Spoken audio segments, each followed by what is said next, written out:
You are listening to Squeeze Play, Book 4 of the Nadia Wolf Series, written by Nicolette Pierce. Copyright 2014. Audio copyright 2025 by Pierced Heart Publishing. Digitally narrated with full cast of voices.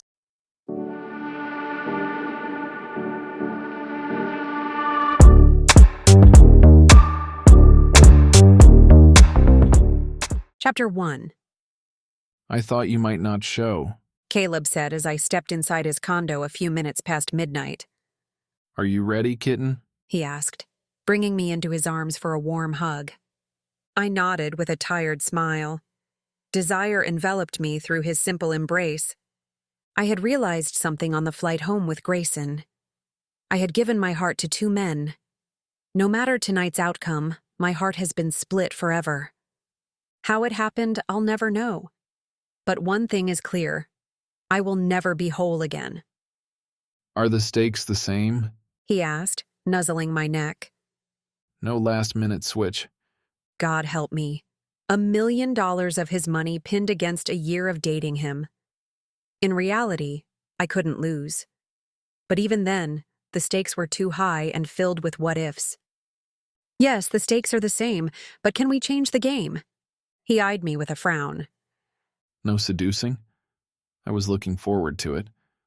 You can do that any time, I said, knowing I wasn't strong enough to withstand his seduction in order to win. The original bet was that he could make me beg him to come to bed. In my sexually charged and emotionally off-balanced state, it wasn't a competition. He would win unchallenged. There'd be no point in having a wager. Let's do this quick and simple, I offered, not wanting to stall a moment longer. I held out a pair of dice. Highest roll wins. He touched the dice softly and then closed my fingers around them, tucking them into my palm. He accepted the change with a small nod. Ladies first.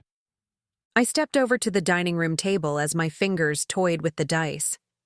Not even knowing which outcome I wanted anymore, I let the dice tumble out of my hands. They bounced on the table, clattering to a stop. 8. Caleb said, gathering the dice as he gazed at me. He knew exactly the outcome he wanted. I envied him. He gave the dice a quick blow and let them fly. We watched breathlessly as they tumbled. Fate's dice were cast. 6, I said breathlessly. I won. Caleb stood motionless. You won. I'm so sorry, I mumbled, not understanding how I'd won. Caleb never loses.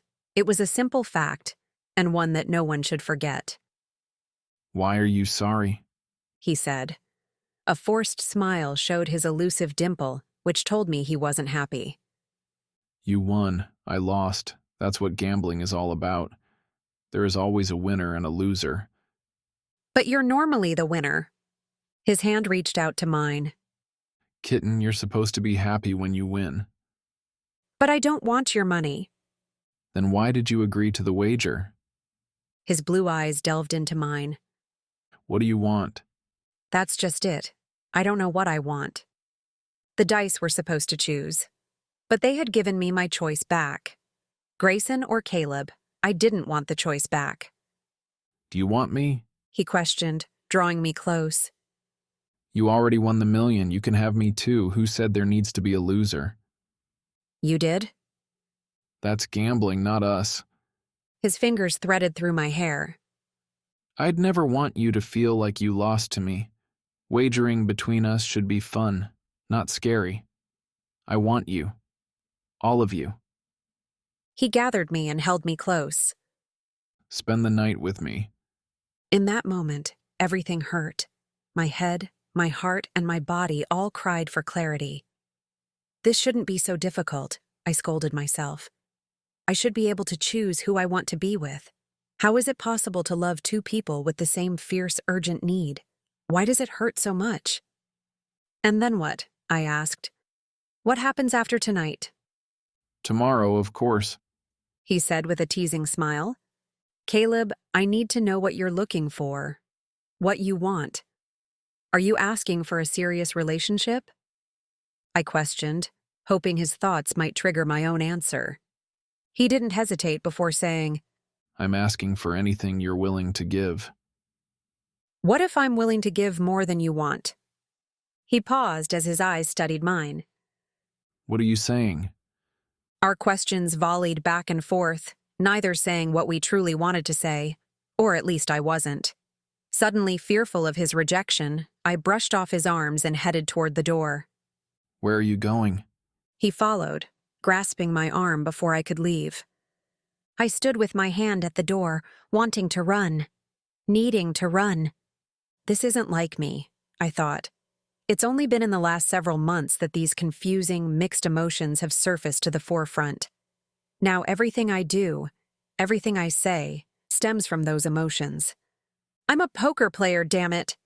It'd be different if I could lock my emotions away like normal, but I couldn't. Not these emotions. They were too strong, too encompassing. It made me wonder if I'd ever be able to sit at a poker table again without flushing or rising to the bait of whatever donkey was currently unsettling the table. Kitten, Caleb said softly. tell me what's going on.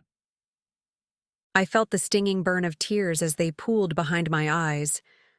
I don't know who I am anymore. I don't know what to do. If it's about staying here tonight, No. Well, maybe. Hell, I didn't know. I felt like a tossed penny, not sure if I was tails up or down. The only thing I did know was that I was falling and fast. Caleb coaxed me from the door to sit with him on the couch. He faced me while searching my eyes. you know who you are. You're the same woman I met years ago. What is you so lost? I shook my head, wondering that myself. It's something I have to deal with on my own. I couldn't possibly tell him that I love both him and Grayson, especially since I don't know his feelings. Damn feelings. I was trapped in a hormonal woman's body, and it wasn't a pleasant experience. Maybe Roy is free tonight. He could take me to all the manly dives he frequents. I'll drink some Jack and smoke a god-awful cigar. He'd put me to rights. Hell, I'd even snap $1 into a stripper's G-string as long as it would keep me from having so many gut-wrenching feelings. I'm sorry, Caleb. I've been acting like a complete crybaby. I came here prepared to lose. It just took me by surprise. It took me by surprise, too. I'll have the money to you by tomorrow, so you might as well stay the night. He said with a sly grin. I can't, I said, searching for a valid reason. Muffin is trying to take over my apartment with her new husband. I felt his gaze lingering, studying. I couldn't lift my eyes to his. Do you want me to come and help? We could at least defend your bed if nothing else. He said with a smirk. It probably wouldn't help. I'm sure she's drooling on my pillow as we speak. Then why go? Stay here. I want more, I blurted, quickly regretting it. Caleb paused hesitantly. More of what? I sighed. Clearly my heart wanted to say what my brain tried to squelch. I want more of you. His laugh was rich and smooth. You can have all of me. I mean in a relationship. A real relationship. He took my hands in his. The warmth and softness soothed my raw nerves. I'd like that, kitten. I've always liked you. Liked. If that wasn't the bucket of ice water for the burning heart, I didn't know what was. My hands jerked away from his. It's different for me. I don't like you. His eyes widened in surprise and hurt. I love you, you idiot, I shouted, sounding a little on the crazy side. It took a moment for him to understand. His eyes darkened as he leaned forward, capturing my lips. Our mouths crushed together with an explosion of need. I grasped his shirt, tugging him closer. His weight toppled me over onto the couch as he settled over me. His lips demanded, his hands ravaged. Desire rampaged in its purest, raw form. It was everything I needed to shut off my mind and just give in to the wave of passion. But he didn't say it. It was there in the back of my mind. He didn't say the words. My hand splayed across his chest as I pushed him gently away. He misinterpreted. Should we go to the bedroom? There are so many things I want to do to you. he said with a husky voice. I found myself standing and following in Caleb's wake as he urged me along. Wait, I said as we plunged into his dark bedroom. You know I'm emotional tonight. I'm not used to feeling so. Vulnerable and lost. I need to know how this is going to end. Hopefully with multiple orgasms. He teased, dragging me up against him to nip my lip. God, he feels good. It took an effort of steel to push back. His hold loosened. On an ordinary day, I'd be quite pleased with that. But I need to know if you care for me at all, or if this is a one-night stand. Are you kidding me? Without any light to see his facial expression, I had to judge his tone. Baffled might be a good word to use. I know I'm being difficult, but there's a reason, I said. What could possibly make you doubt that I care for you? He paused, waiting for an answer. Never mind. I'm being stupid. This was all going horribly wrong. He'll never say the words, and I shouldn't expect him to. Hell, if our roles were reversed, I'd be wondering what meds he'd skipped. Something happened on vacation, didn't it? He asked. I stiffened and cursed myself for doing so. He picked up on that blatant tell. Can't talk your way out of it now. I felt your whole body twitch. What is it? I should go. Let me cool off and we'll talk tomorrow, I said, cutting through to the front door. He slid in front, blocking my path. What happened on vacation? My heart sunk into my feet. I promise I'll tell you everything tomorrow. Please let me go. Is it because I didn't say the words? Do you want me to say I love you? I eyed him. His features were etched with confusion. I only want you to say it if you mean it. His brow darkened, and I felt uncharacteristic tension building in him. You never gave me the chance to love you. How many times have I tried to get close to you and you pushed me away? I want to love you, Nadia, but you can't expect me to instantly say the words when you keep yourself distant. He took a step back, though his hand moved closer, touching my cheek. Perhaps you do need some time to sort this out. I'll have the money over to you by tomorrow. He stepped toward the door to open it. As I walked numbly out, he said, I'm always here for you, kitten. I gave a tight nod. It was the only thing I was capable of at the moment. I made it as far as my apartment before I stalled. Grayson sat on the landing in jeans and a t-shirt, looking utterly disheveled. And handsome. I didn't think he was going to wait for me. My aching heart felt comforted, even though guilt tugged at it. Had things gone differently with Caleb, Grayson would have sat here alone all night. I rubbed over my heart, feeling overwhelmed. Well? Grayson asked hesitantly with a creased brow. Did you win or… I won. His smile beamed as he jumped from the ground and pulled me into his arms. I've been so worried. I can't believe you won. Neither can I mumbled, absorbing his embrace. I thought for sure I'd lose. Thank God it's over. Please, never wager with him again. I don't think my heart can take another night like this. I kept kicking myself for letting you leave. But I knew I couldn't stop you, nor did I have any right. Being in his arms felt right, as if coming home after a long trip. In Caleb's arms, I felt. I shook my head. I refused to compare two men who were completely different, and yet had one thing in common. A 50% stake on my heart. A tear crept up, stinging as it slid down my cheek. I quickly dashed it away. Don't worry, I won't. Do you want to go to my place? You can relax in the hot tub. We'll celebrate with champagne. I don't really feel like celebrating right now. I just want my bed. You'll have to take a number. Muffin is in there. Damn. I'll just kick her out, I said, reaching for the door. No one was going to stand between me and my bed. You may want to wait. There've been disturbing noises coming from your apartment. Like what? And then we heard the call of the wild. Muffin's deep-throated grunts intermingled with a fervent, high-pitched yelping. Is that? I wondered. No, it couldn't be. But it was. The sounds of groaning springs and a rhythmically clattering headboard had me jumping away from the door. What's all that racket? Frankie asked as he poked his head out of his apartment door. I'm trying to entertain. It's Muffin, I said in horror. Is she doing some sort of dance? If so, tell her to cool it. I don't need the ceiling caving in. She's not dancing. The fervent wails, groans, and clattering reached epic levels. Dear Lord, she's mating. Frankie exclaimed, horrified. She'll hurt the little man. My bed will never be the same. I shuddered. I'm buying a new bed with Caleb's money. No, my money. I groaned. I can't keep the money. My stomach hurts just thinking about it. About Caleb and Grayson. About Muffin mating in my bed. It was all too much. Let's go. You're not going to want to stay here. At least not until it was fumigated. Maybe not even after that. You two run along. No need for everyone to suffer through the sounds. Mark will take care of Gus. Mark is here? I asked.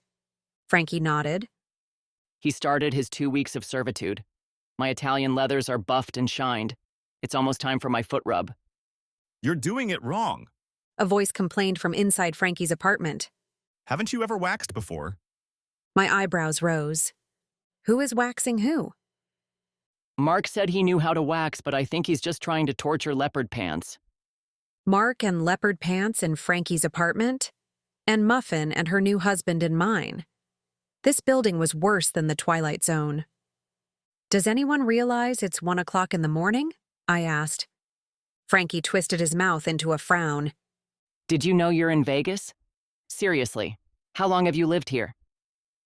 A ripping sound followed by a scream echoed in the stairwell. Frankie peered into the apartment. With a nonchalant wave, he said, He's okay. Between the bickering, yelps, screams, calls, shouting, springs, and clattering, my circuits were headed for an excruciating meltdown. Grayson gave an assessing look and urged me downstairs and into his quiet car. I numbly followed. Grayson drove for a few miles before saying, You can stay with me as long as you want. It's quiet and there's no one to steal your bed. Your bed, you mean? I corrected. I'll give you whatever bed you want. I know you're tired and you've been through a lot. You can sleep without fear that I'll attack. We're going to your house? I asked, feeling a wave of calm settle. I didn't want to see his penthouse ever again. Too many memories. Yes. Since I gave my notice, I also gave up use of the penthouse. What are you going to do? Live at my house. No, I mean, what are you going to do for work? I'm financially secure enough not to have to work. However, to stop working completely has me a little nervous. I really don't know what I'm going to do with myself. You shouldn't have quit on my account, I said. I didn't. Well, I did. You were the one who opened my eyes. I didn't realize how small of a life I was living. He said thoughtfully. True, I was living a businessman's dream, but what kind of life is that if you have no one to enjoy it with? I have to learn how to balance life. However, I have a feeling it may take time. At least you have the time now, I hope you'll spend it with me. he said, sliding a meaningful look to me. I would like that, I said sincerely. He smiled and reached over to hold my hand. It was warm and fortifying. I surrendered to it, and it was wonderful.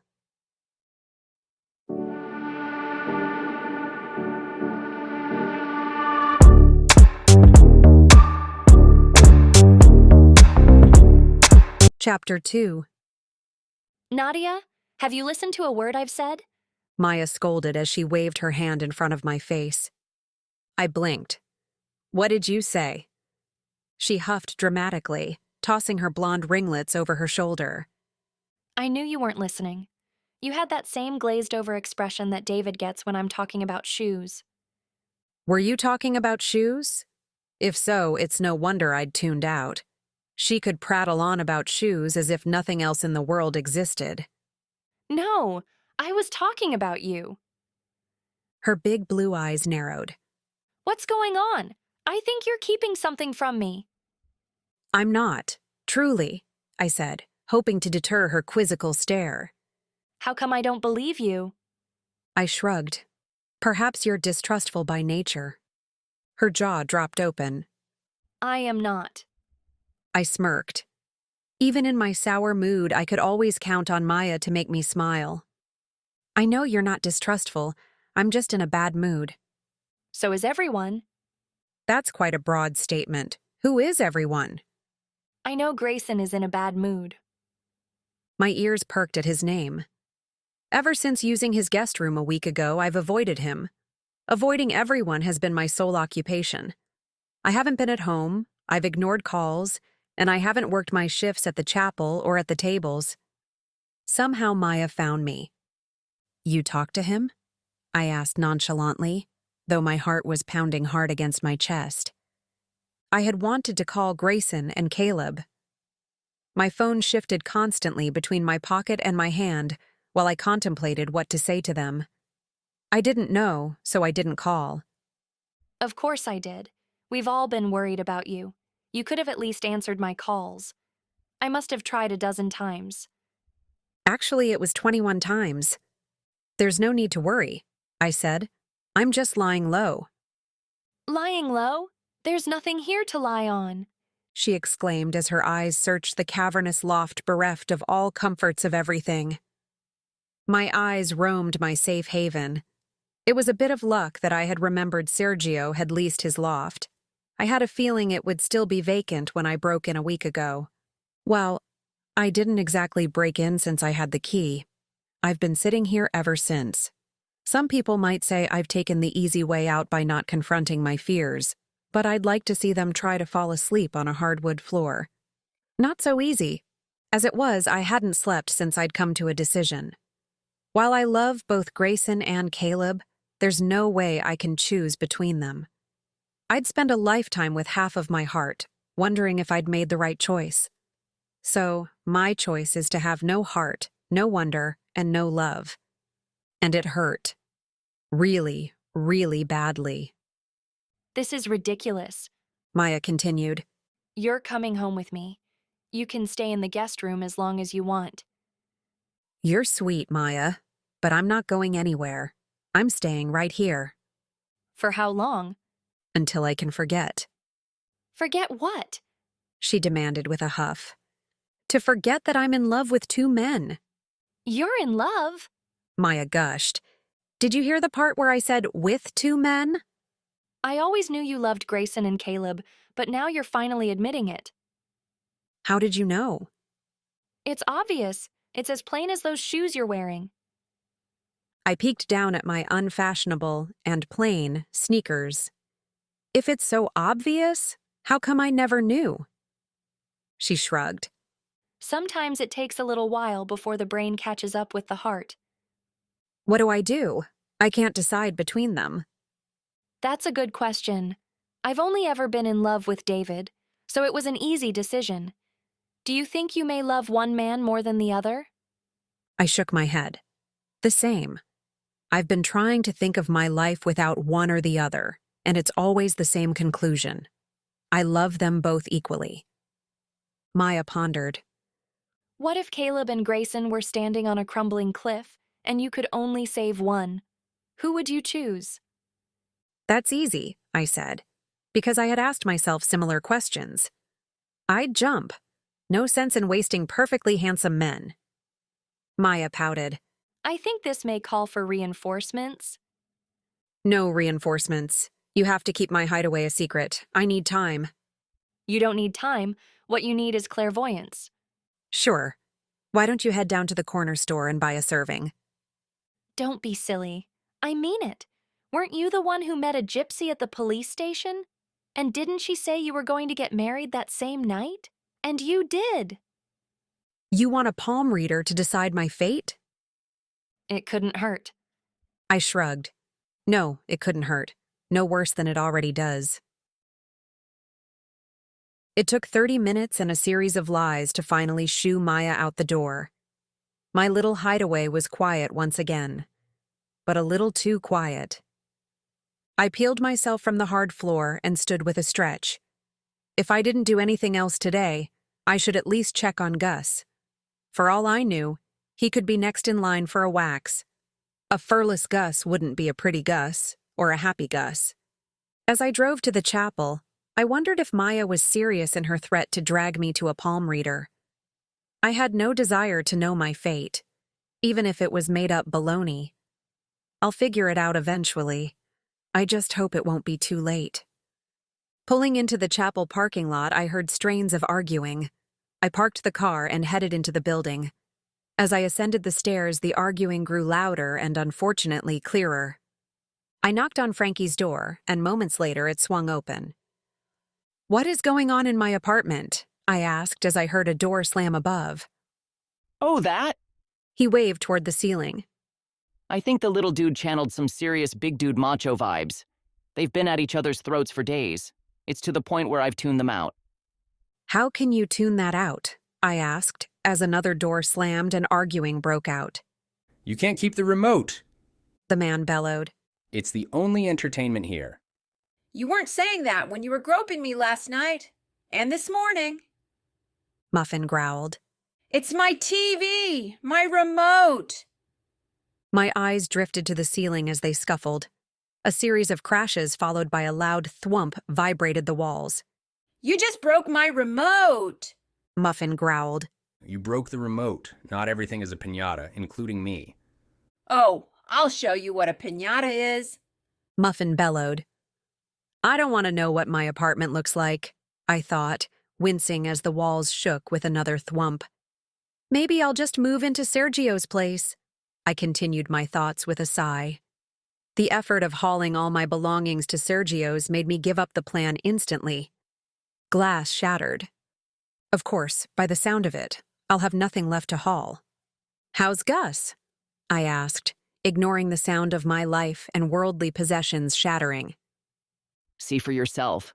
Frankie said, allowing me in. Mark's been treating him like a baby. I think he gained a pound with all the treats. He's supposed to be on a diet. I followed Frankie into the living room to find Gus sprawled on the couch in a snow-white dress. "Frankie, why is Gus in a dress?" I asked, as Gus rolled over to scratch, getting tangled in the dress's flounce. "Oh, Gus. Mark scolded as he fluttered into the room.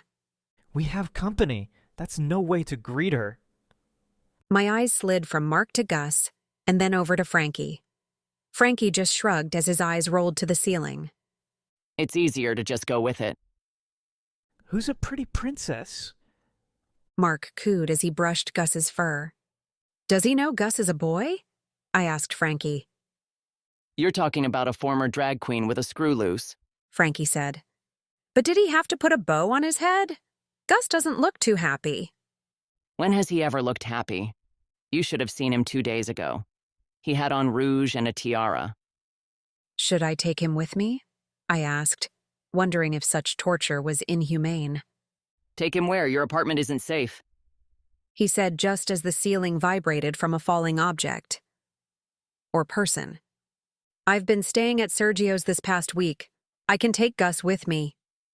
No. Frankie said with a little too much emphasis. He cleared his throat. Mark is giving Gus all the attention right now. If Gus is gone... Frankie shivered. Let's just say I don't want to become a human Barbie doll. "Where's Leopard Pants?" I gave him money for a bus ticket home. They've been like two hens fighting over the same worm. Frankie said, eyeing Mark as he brought out little booties for Gus. "I think I'll head out," I said, stepping to the door. "I'm sorry I haven't been around to help with the chapel." With as many people as there are living in this building, we've had plenty of help. Of course, it wasn't all helpful help. He stopped me before I could leave. I found a gig for you. "No gigs." I backed out the door. "I'm a millionaire now." Caleb forked over the money? He said he would. Did anything arrive while I've been away? Frankie shook his head. I would have noticed if cash had come through these doors. He would have sent a check. The only thing you received was a few bills. I silently groaned. Either I'd have to get in touch with Caleb, or I'd have to hit the tables again. Neither sat well at the present moment. Silence. The fighting stopped. Frankie cringed when music kicked on. Let's get it on, I asked in horror as music drifted through the ceiling. Not too subtle, are they? Take care of Gus, I called, running down the stairs. What in the world am I gonna do? I slurred as Roy flagged down a topless cocktail server. Why are we here? I asked, wondering how I ended up in a strip club. You wanted to tag along on Guys' Night. Roy said. This is what happens on Guys' Night. Do you know what your problem is? Chuck asked while he enjoyed his third lap dance of the evening. He had to run out of money soon, I thought hopefully. It wouldn't be so bad if I wasn't sitting next to him. What's my problem? Other than following Roy here, I muttered, trying to avoid a face full of breasts while the dancer gyrated on his lap. Hiccup. You're a woman who thinks too much. Who cares if you like two men? If you have to decide, pick the one that gets you off. You gals get too wrapped up in emotional crap. It's not that simple, I said. I don't want to lose either of them. Hiccup. There's no reason you can't see both of them until you've made up your mind. Hell, you may get tired of one after a week. Roy said. It's like a tournament. You play everyone until your head's up with the final player. Then you know you have the best of the best. That feels too close to cheating, I said. Though there was logic in it. If only life was like a flip of the cards. Did either man ask you to be in a monogamous relationship? Roy asked. Monogamous being the key word.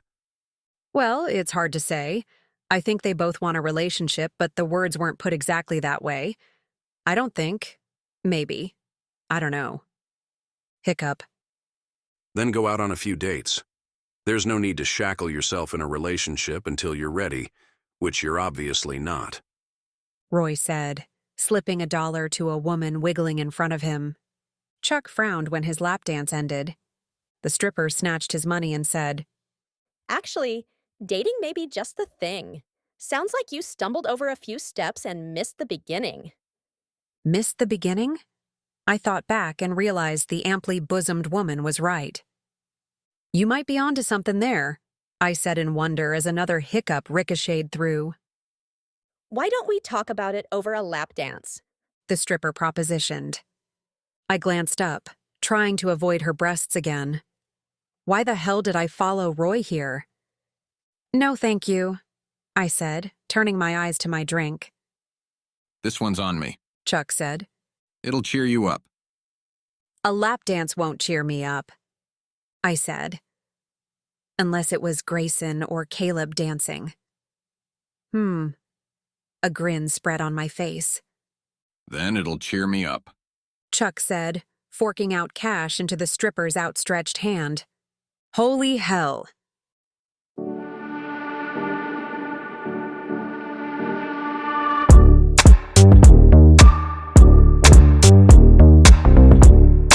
Chapter 3. Do you have any disinfectant? I asked with a hiccup. Remy glanced over from the driver's side. No. Why? Never mind, I muttered, distinctly remembering something squishy being pressed against my cheek. If it was what I thought it was. Oh, I'm queasy. Why am I picking your sorry ass up from a strip club? It's guys' night. Do you know they only drink hard liquor when they go out? I asked, still feeling the effects of the booze. They say beer is for at home, not for carousing. My knotted stomach protested. I hate to break it to you, Jet, you're not a guy. I know, but I'm starting to wish I was. I don't have any female friends. All my friends are men. At least if I was a man, I wouldn't mind going to the strip club. What about Maya? I smiled. Yes. Maya is my friend, but she's already cornered me today. I can't go 2 rounds with her in one day. Am I taking you to the chapel or to Grayson's? Grayson's? Why would he think I'd want to go there? To Sergio's, please. He eyed me with that hard, assessing look I've grown accustomed to. I didn't even flinch. Of course, that could be because the alcohol dulled my senses. Thank you for picking me up. The guys were still going strong, but I know my limit. You're past your limit, he said as I hiccuped for the 50th time. Give or take. They're starting to hurt, I thought as I rubbed my chest. But back to my original question, why did you call me? I shrugged. I knew you'd help. Help as in drive you home, or help as in clean up your messy life? I huffed. As in giving me a lift to Sergio's. I already have a plan to fix my life. His arched brow suggested he didn't believe a word. He pulled into Sergio's parking lot and I tumbled out. I have to stop drinking. Thanks, Remy. I'll see you later, I said with a salute and fell against the car parked next to me.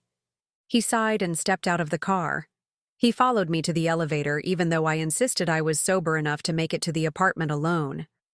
I really was. I had sobered quickly when Chuck paid the stripper whose mischievous gaze targeted me. I just had the lingering effects. Hiccup, damn it! I'll leave as soon as you're in the apartment, he said, ushering me into the elevator. I thought you'd be on a date or something, I said, leaning against the wall. Or maybe it was Remy. Hard to tell. Then why did you call? I knew you'd help if you were free. And apparently when I'm not free too. You had plans? I'm sorry.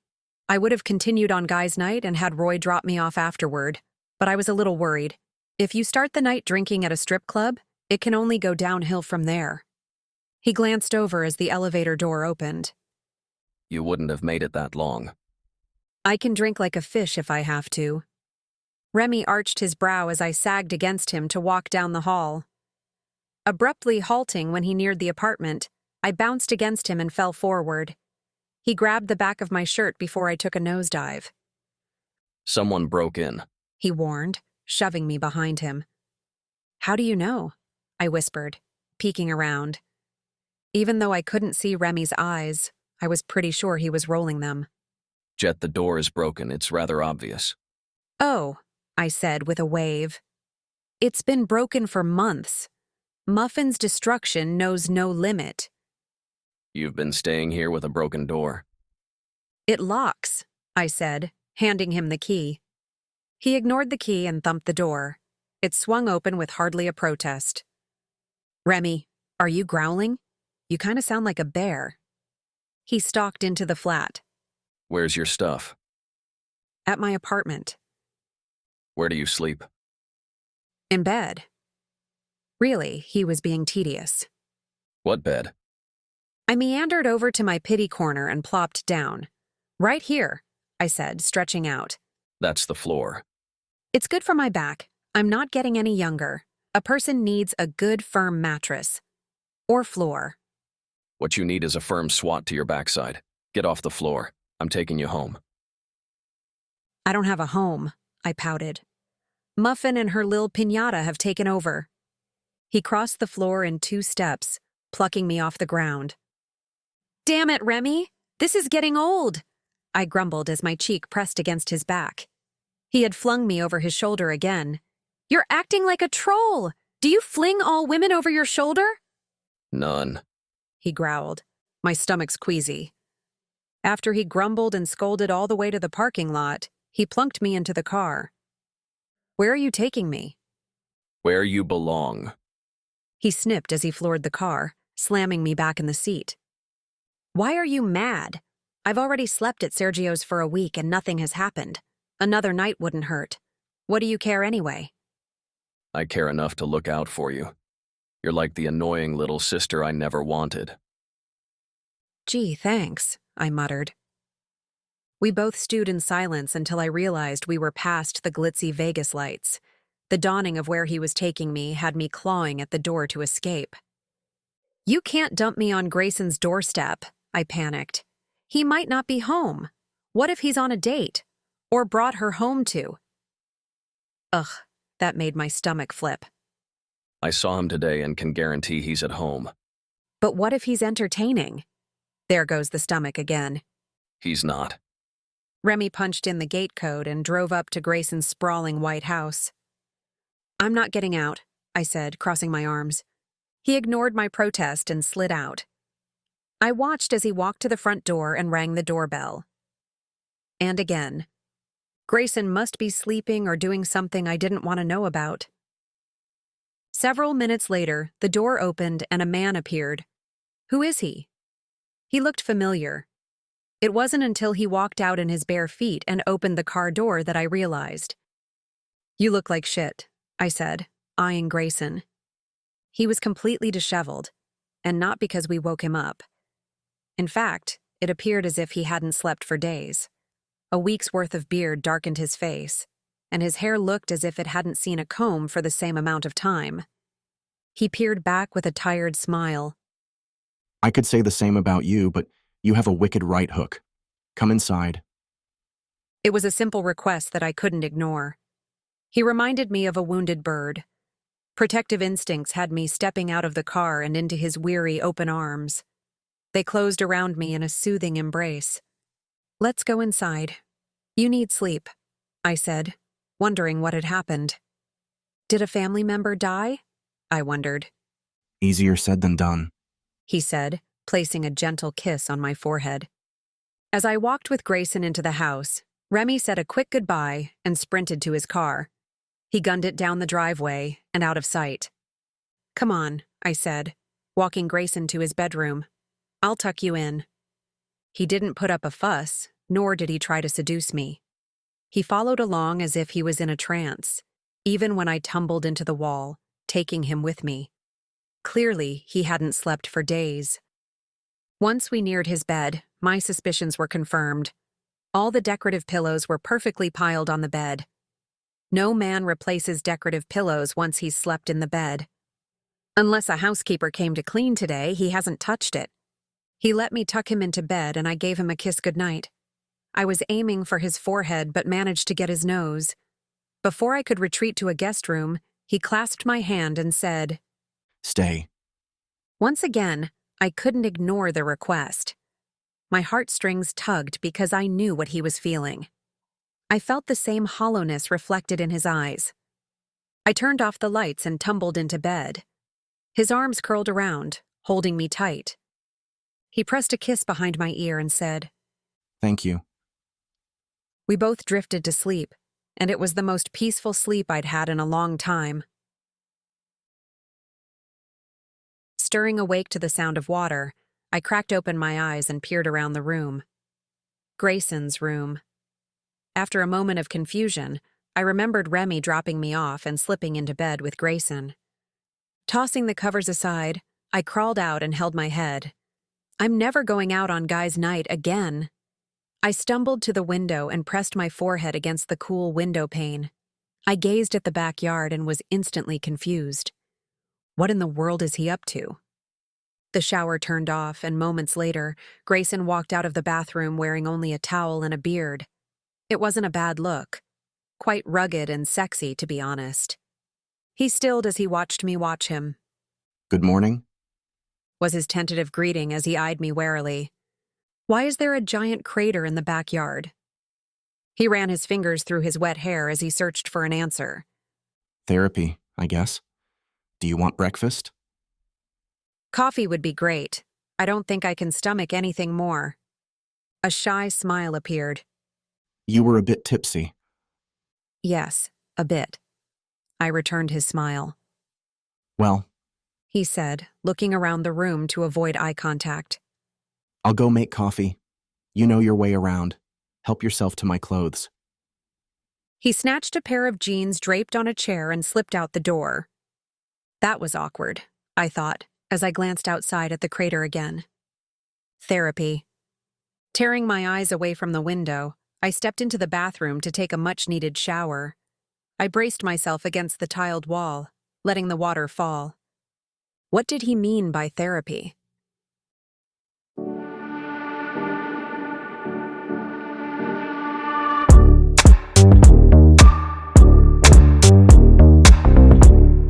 Chapter 4.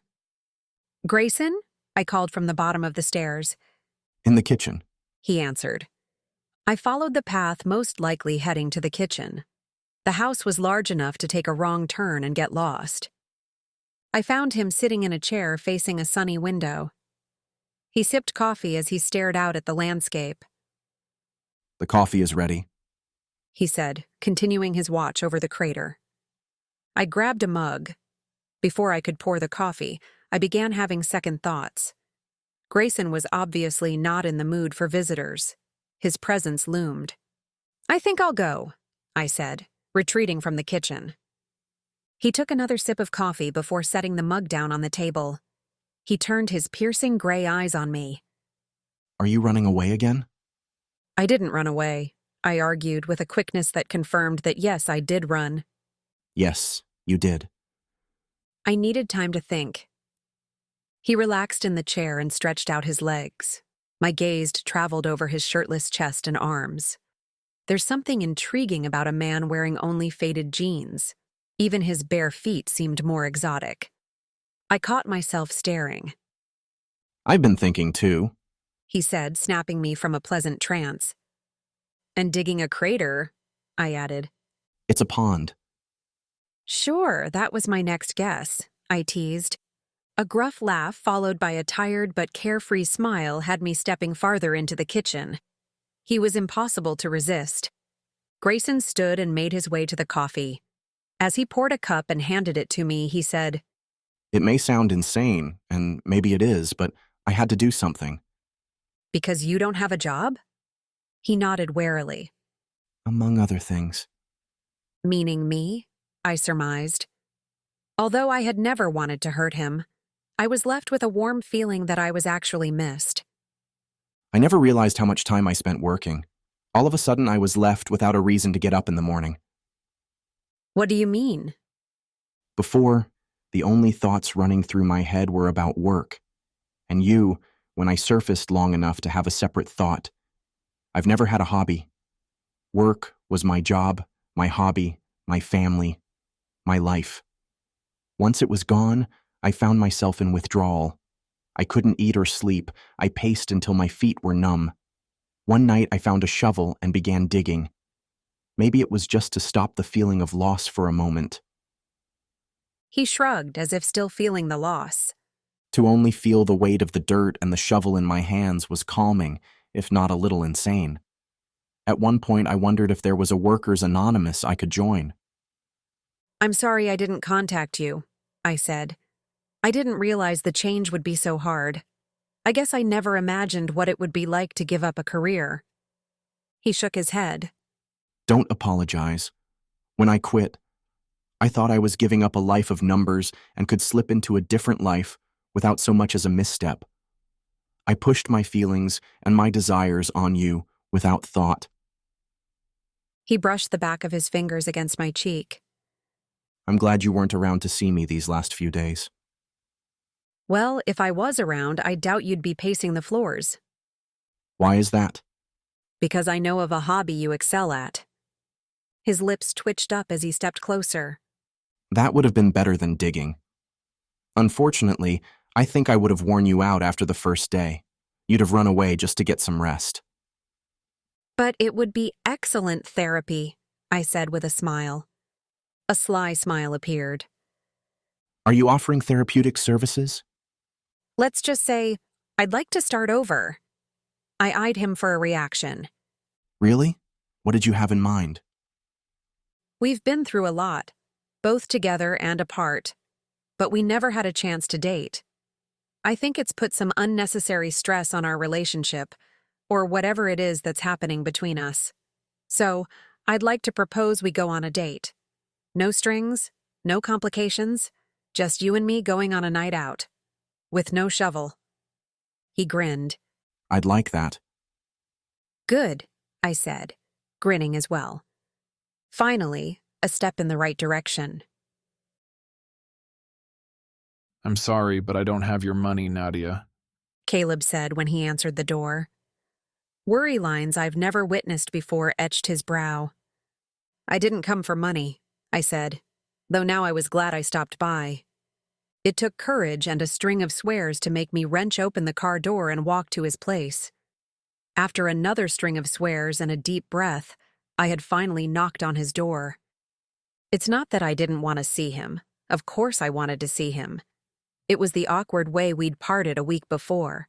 While Grayson attempted to call several times during my disappearance, Caleb never called once. I wasn't sure if he was giving me space or giving up on me altogether. Either way, the car ride over was stressful. By the time I pulled in front of his condo, my hands were strangling the steering wheel, turning my knuckles white. Oh, He said, allowing me through. I'm still sorry. I try to settle my markers as soon as possible. You don't have to worry. Like I said, I'm not here for money, and I know you're good for it. He rubbed his jaw with a weary sigh.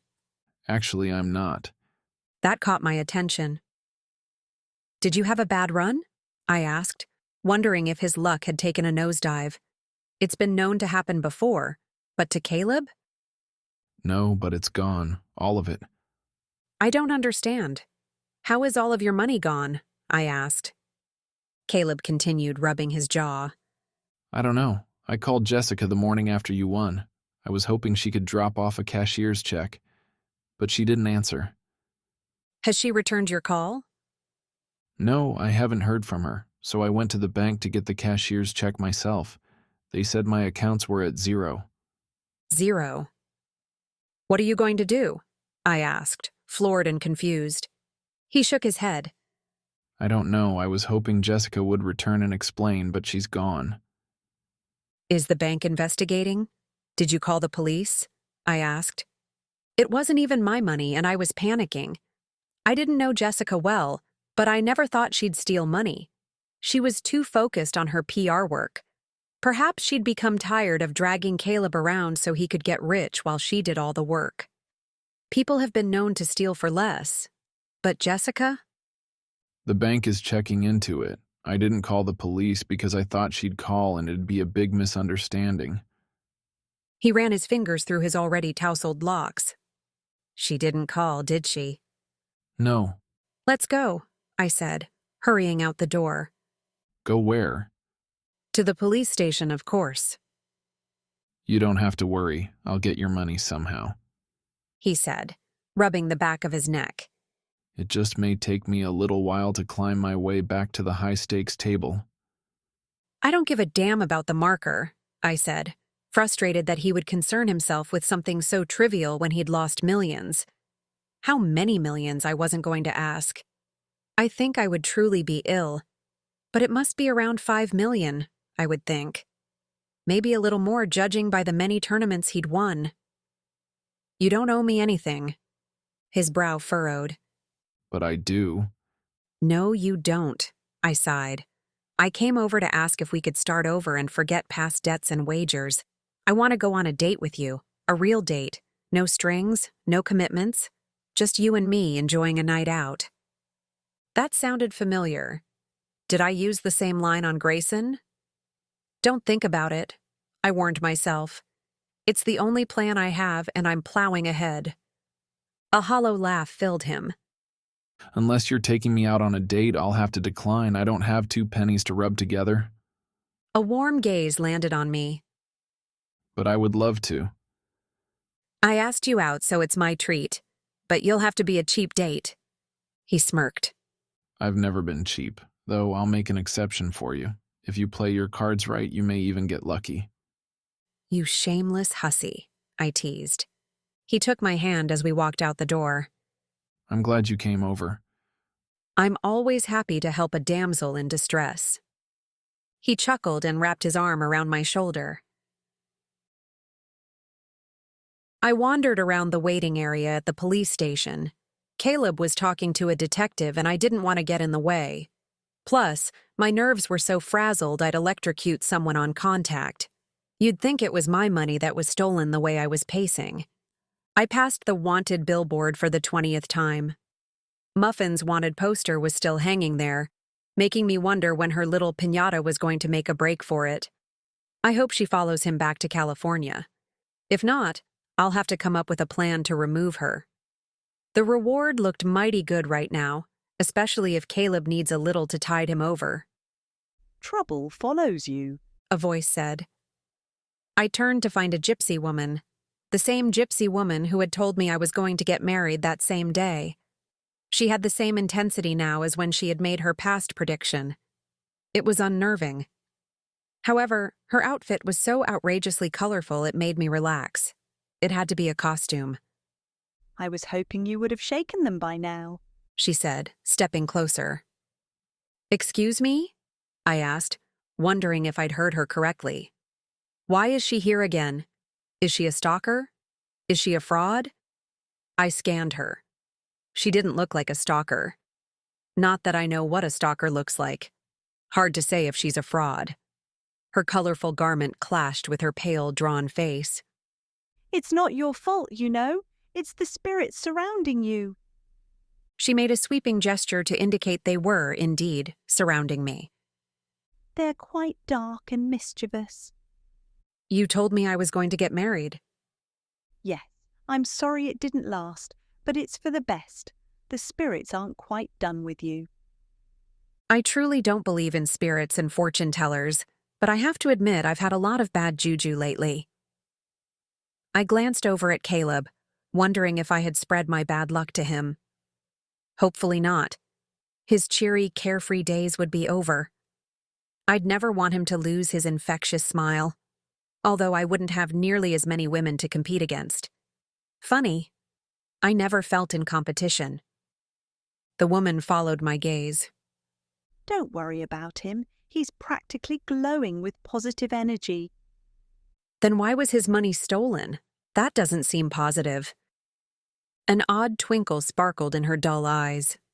Sometimes misfortune creates the best fortune. There is wisdom to gain from hardships. It creates openings for possibilities. The same goes for the other man you hold in your heart. How did she know?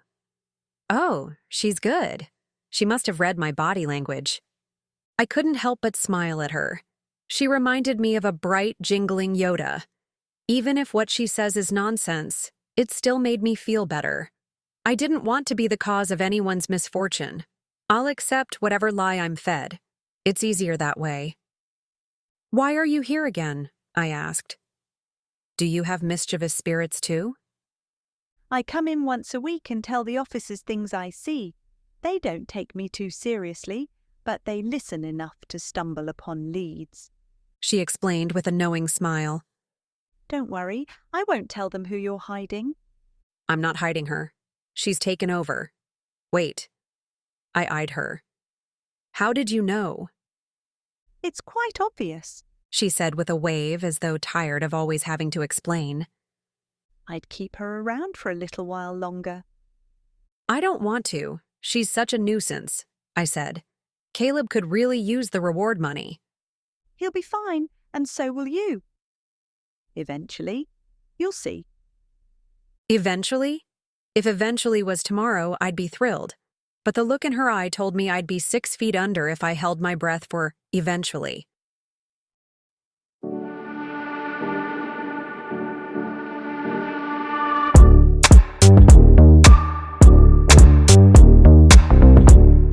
Chapter 5. I treaded upstairs to my apartment, praying the 2 lovebirds were gone. But my dark, mischievous spirits were determined to thwart my every move. We're having chicken tonight, Muffin growled. We had chicken last night. I want ribs. Pinata growled back. Dear Lord, they can't even agree on dinner. I brought my hand up to knock on the door and stopped. Why should I knock? This is my apartment. Preparing myself for the worst, I opened the door. What are you doing here? Muffin asked, snatching a raw chicken from Pinata who was attempting to stuff it in the garbage. I have to change for my date tonight, I said. Oh, I didn't think you were coming back. I gave your clothes to the homeless man down the road. My hands clenched in a tight, biting fist. I only had a few pieces of clothing at Sergio's. Everything else was here. You gave away my clothes? I just bought them after you destroyed my clothes the last time. And this is my apartment. Pinata eyed me curiously. Are you two related? She yells just like you. We're not related, we both barked. You and your husband have to leave right now, I bellowed. I'm tired of you trashing my apartment and everything in it. Gus and I are homeless because of you. Get out. I'm making a chicken right now, so you'll have to wait, Muffin said, shrugging me off. No, I want you out right now. She plopped the chicken down on the counter. Make me. Fine. I stomped over, snatched the raw bird, and hurled it through the open window. A car alarm blared. You tossed my chicken! Muffin seethed. Now you can make ribs. Pinata said with a wide smile. I barreled past Muffin and hauled an armful of groceries from the fridge. What are you doing? She growled, closing in on me. I dodged her muscular arms, tossing the groceries out the window. There! The homeless man can have your groceries too, and I'll keep tossing until you leave. Then I'll toss you! Muffin launched at me, gaining ground before I even knew what happened. Put me down, I hollered, struggling in her iron grip. She snarled, nearing the window. Who did it? Frankie screeched as he stormed into the apartment. Who dared to throw a chicken at my beloved Lucille? She did it! Muffin yelled, tightening her grip. She threw my tasty chicken out the window. You hurt my Lucille? Frankie questioned me with murderous eyes. If you don't stop Muffin, I'll be flung onto your precious Lucille. Not that you deserve my help for what you did to poor Lucille, but I couldn't stand the sight of blood on her either. Frankie huffed and crossed his arms. Put Nadia down, he ordered. She threw out my groceries. And you took over her apartment. It's not the same. We're talking about a grade A fresh and juicy chicken. I have the bacon wrap ready. You were going to wrap it in bacon. Pinata perked. I would have agreed to that. Everything tastes better with bacon. But you should probably put her down before the cops are called. You're being rather loud. Not that you're not normally loud. It'd be nice if women came with a volume control. Muffin scowled as she dropped me. I fell with a thud onto the hardwood floor. I still have the ribs. Pinata held up the treasured meat. Why don't we wrap the ribs in bacon? I guess. Muffin continued to scowl. But I had my heart set on chicken. I'll make it. You sit and relax in front of the TV. I'll even give you a foot rub later. Muffin's mouth twitched up into a very toothy grin, and she plopped down on the couch. Pinata crouched down near me and whispered, You better leave while you can. She's quite volatile. This is my apartment, I argued, wincing as I hauled myself up from the floor. I'll do my best to get her out of here, but you'll have to give me a few days. I studied him. He was a small man, but he didn't seem frightened by Muffin's large stature or brutish ways. Why haven't you escaped? He eyed Muffin with a dark brow. I have my reasons. Just steer clear of this place for a few days. I promise I'll get her out. Thank you for helping, I said, as I watched Maya flutter around her guest bedroom that had been converted into a closet. I'm happy to help. We'll have you ravishing in no time. I don't need ravishing. Pretty would be nice, though. Tell me again how you're going to date both Caleb and Grayson, Maya said, rummaging through her accessories. Won't they get mad? They might if they find out. I'm hoping they won't. I don't want to hurt their feelings, but I really need time with both of them to put my own feelings in order. I told them I wanted to start at the beginning and just date. Nothing else.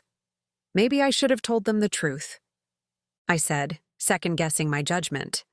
However, they've both been a little tense lately. With Grayson's life change and Caleb's stolen money, I'd rather not stir the pot. I understand. I guess if I was in your shoes, I'd do the same. I'm lucky to have found David.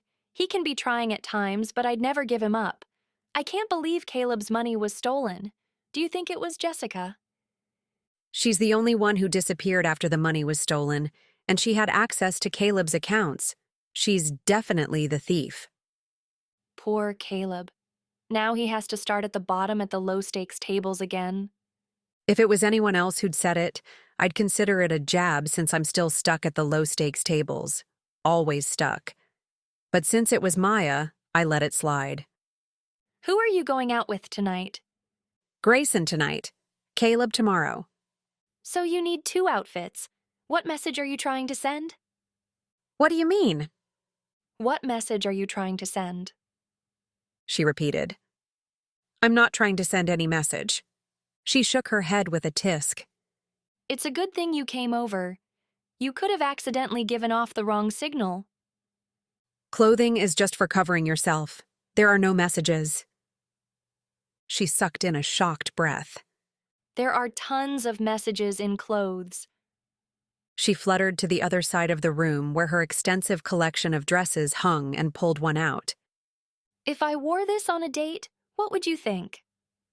I'd say it's rather revealing, and you might want to bring a scarf along in case you get cold. This dress tells my date that he's getting lucky tonight. She reached in for another dress. What does this one say? That you're heading to a PTA conference. And this one? I'd say you're going to a funeral. See? The way you dress sends tons of messages. Okay, I agreed. I understand. I guess I'm trying to say, I want to look nice for you, but I'm not ready to take a tumble into bed. At least not tonight. At least my clothes could say that, even if my body argued with it. I have the perfect dress. She tricked me. It was the only conclusion I could think of when I glanced in the mirror. The tight-fitting red dress had my girls pushed up to my neck. It was a get-lucky dress, but I didn't have time to do anything about it. How long does it take to toss on a scrap of cloth? Frankie scolded from beyond the bathroom door. Even I would have been ready by now. And that's with taping and plucking. Mark added. I sighed and opened the door. I've been dressed for a while. I'm just working up courage. Look at that dress! Mark gushed and turned to Frankie. Do you remember that duet we used to sing? Could you imagine how much better we would have been wrapped in a dress like this? And if we added sequins to the hem? Frankie added in thought as he circled. Oh, and add some feathers to the neckline. What neckline? I asked, wondering if it could plunge any lower. What I wouldn't give to pull off such a daring neckline. I looked at him thoughtfully. You've really shed the Prince Charming layer, haven't you? Don't remind me. I've happily forgotten him. Don't you have to return to Fairytale Chapel after the 2 weeks of servitude? He sulked. I'm a little burnt out. I've been thinking of changing the theme, especially now that I'm one turret down. Do you have anything in mind? No, but I'll figure something out. I really don't want women fawning over me anymore. It's so tedious. He said with distaste. He's here. Frankie called from the window. He's not wearing a suit. Why isn't he wearing a suit? Oh, am I too dressed up? I panicked. Frankie flicked his eyes to the dress. Maybe. But you can get away with it. Just drape on his arm. Hot men with a dressed-up woman make heads turn. It won't matter what he's wearing. What's he wearing? Jeans and a button-down dress shirt. What color is the shirt? Mark asked. Wine. Top button undone? Yes. Oversized? Tailored to perfection. Tucked or untucked? Mark drilled. Untucked. Even Grayson has enough sense not to tuck a shirt like that into jeans. Even though I know he's wearing a sexy belt. I bet it's black leather with a silver buckle. He sounds delicious. A moment later, Grayson knocked on Frankie's door. Quick, flip your hair! Mark demanded. Both Frankie and I flipped our hair. Mark hurried over to the door and swung it open, raking his eyes over Grayson. Didn't I tell you? Mark hummed. Delicious. I'm sorry I wasn't able to dress up. I didn't think about my lack of wardrobe until I had to change. By then it was too late. Grayson said as we were being seated in a fine dining restaurant. Judging from the romantic lighting and white linens, I'm sure a side salad would cost at least $20 here. I was happy I was dressed up at the very least. Before we were seated, I caught Grayson slipping the maitre d' some cash. I realized why when we were led to a tucked-away table in a corner with a few potted palms that deterred, but didn't block, onlookers. It was a cozy nook with dimmed lights, candles, and polished silver. It's okay, I said, wondering if it was too late to change into a suit. Although he really didn't need a suit. Grayson's perfect no matter what he wears. He must have been out digging again. I wasn't really sure what to expect. Since Muffin gave away my clothes, I was forced to ask Maya for help. She picked out this dress. I'll have to thank her later. he said with a devilish smile that made me shiver. She's my favorite sister-in-law. She's your only sister-in-law, Thank God. I nearly had you for a sister-in-law. he said with a frown. That would have been uncomfortable. It wasn't something I wanted to relive. I'm just thankful Ian signed the papers and they're filed. You know I didn't marry him on purpose, right? He gave a nod. I know. I blame him entirely. Entirely? He smiled good-naturedly. Of course, he's my brother and quite skilled at finding new ways to, for the lack of a better word, irritate me. He told me about the girlfriends he used to steal from you. It was a hobby of his. Unfortunately, it wasn't hard for him to turn their heads. He's always been a charmer and I'm not. They were starved for his attention. You're charming too, Am I? he asked with a twinkling grin. When you want to be. I think it helps when I have a beautiful woman in front of me. They're not hard to find when you're around, I said, glancing out at the dining room. Do you see that woman in the green 3 tables away? Grayson's eyes traveled the room. You mean the woman staring at me? Yes. She's pretty and quite willing to be in front of you. She hasn't taken her eyes off of you. Perhaps I should reword. It helps when I have you in front of me. Did I tell you how beautiful you are? I hoped the dim lighting hid my blush. Yes, you've mentioned it a couple of times. It's the truth, and it has nothing to do with the amazing dress, even though I'm very fond of it too. Thank you. So, what did you do after I left this morning? I asked, switching the subject. This morning seemed like forever ago. He sheepishly said, You're going to think I'm crazy. Please, I scoffed. Do you know who is living in my apartment? And have you met Frankie? I know crazy, and you're not it. He chuckled softly, sending a wave of shivers through me. I guess when I'm up against such tough competition, I don't look so crazy after all. But if you must know, I was digging in the pond again. I take it back. You may be in the running, I teased. Why were you in the pond again? I have this problem with finishing something I start. Whether or not the pond is ridiculous, I have to finish it. I was thinking of hiring an excavator, but I'm enjoying the physical labor. Coming from you, I understand the need to finish a job. It's why you were such a great CEO. Is the pond the reason you're not wearing a suit? Frankie was really disappointed. You know how he loves to gawk at you while you're decked out in Armani. Actually, I don't have any suits, he confessed. A waiter silently filled our glasses with red wine and set the bottle on the table. I eyed Grayson. We didn't order the wine, yet it seemed neither the waiter nor Grayson noticed that fact. Maybe Grayson's a regular. Maybe this is like a McDonald's for rich people. What happened to your suits? I asked, wondering if there had been a fire at the dry cleaners. I'd rather talk about you, he said with a sexy smile, nearly vanquishing my question. I want to hear what you've been up to since the counterfeit scheme. If the boxing match was any indication, Frankie's kept you on your toes. Nice try, I said. I want to hear what happened to your suits. And I want to hear your stories. I asked first. He took a sip of wine as he gauged for possible reactions. After a deep breath, he simply said, I burned them. You burned thousands of dollars worth of suits? I asked in confusion. Frankie would have a stroke if he knew. Well, he said, searching for words. You've obviously seen my struggle to give up work. I really didn't think it was going to be so difficult. One day the urge was so strong to crawl back to Rotunda and beg for my job back. The only thing that kept me from doing just that was to take the suits and burn them so that, in a way, I couldn't go back. You could have kept one. Then I'd have one suit to crawl back with. The more I thought about it, the more I knew I had to destroy them. At my questioning gaze, he added, Do you let an alcoholic keep one spare bottle? Or allow a drug addict one last hit? The suits represent everything I gave up. They were my armor. Once again, I found myself in therapy mode as I tossed each suit into the bonfire. I felt his loss as he spoke. This was no easy task for him, and he gave it all up to be with me.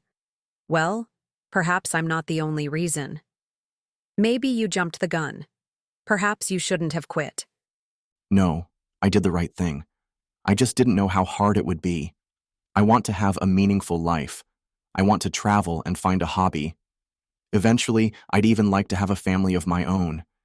If I continued on my path, working as hard as I have been, I would end up 80 and wonder how the years slipped away with nothing but money to show for them. Do you think you'll ever work again? Maybe. If I do, I want to make sure I won't end up in this situation again. Digging holes and burning suits? His lips twitched into a smile. Exactly.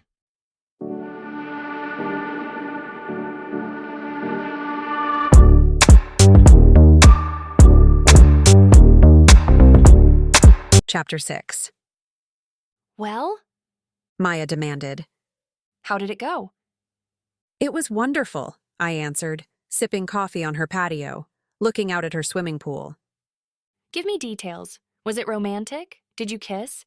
That dress I lent you should have had him eating out of the palm of your hand. That dress sent a clear message, I scolded. But dinner was romantic, and he was very attentive. But did you kiss? Yes, there was a goodnight kiss. How long did it last? She interrogated. It lasted long enough. She pouted. You're keeping something from me. Was it a bad kiss? No, it was a very good kiss. Hell, it was a great kiss that made me want to forget the baby steps and dive into bed. It was new and familiar at the same time. Heated to the point that I felt like I was steaming, and unbelievably painful to break and leave, especially knowing I was returning to an empty apartment with a broken door and no bed. Grayson's bed called to me, beckoning me to spend the night in his warm, sensuous embrace. If his traveling hands and exploring lips were any indication, it would have been a night to remember.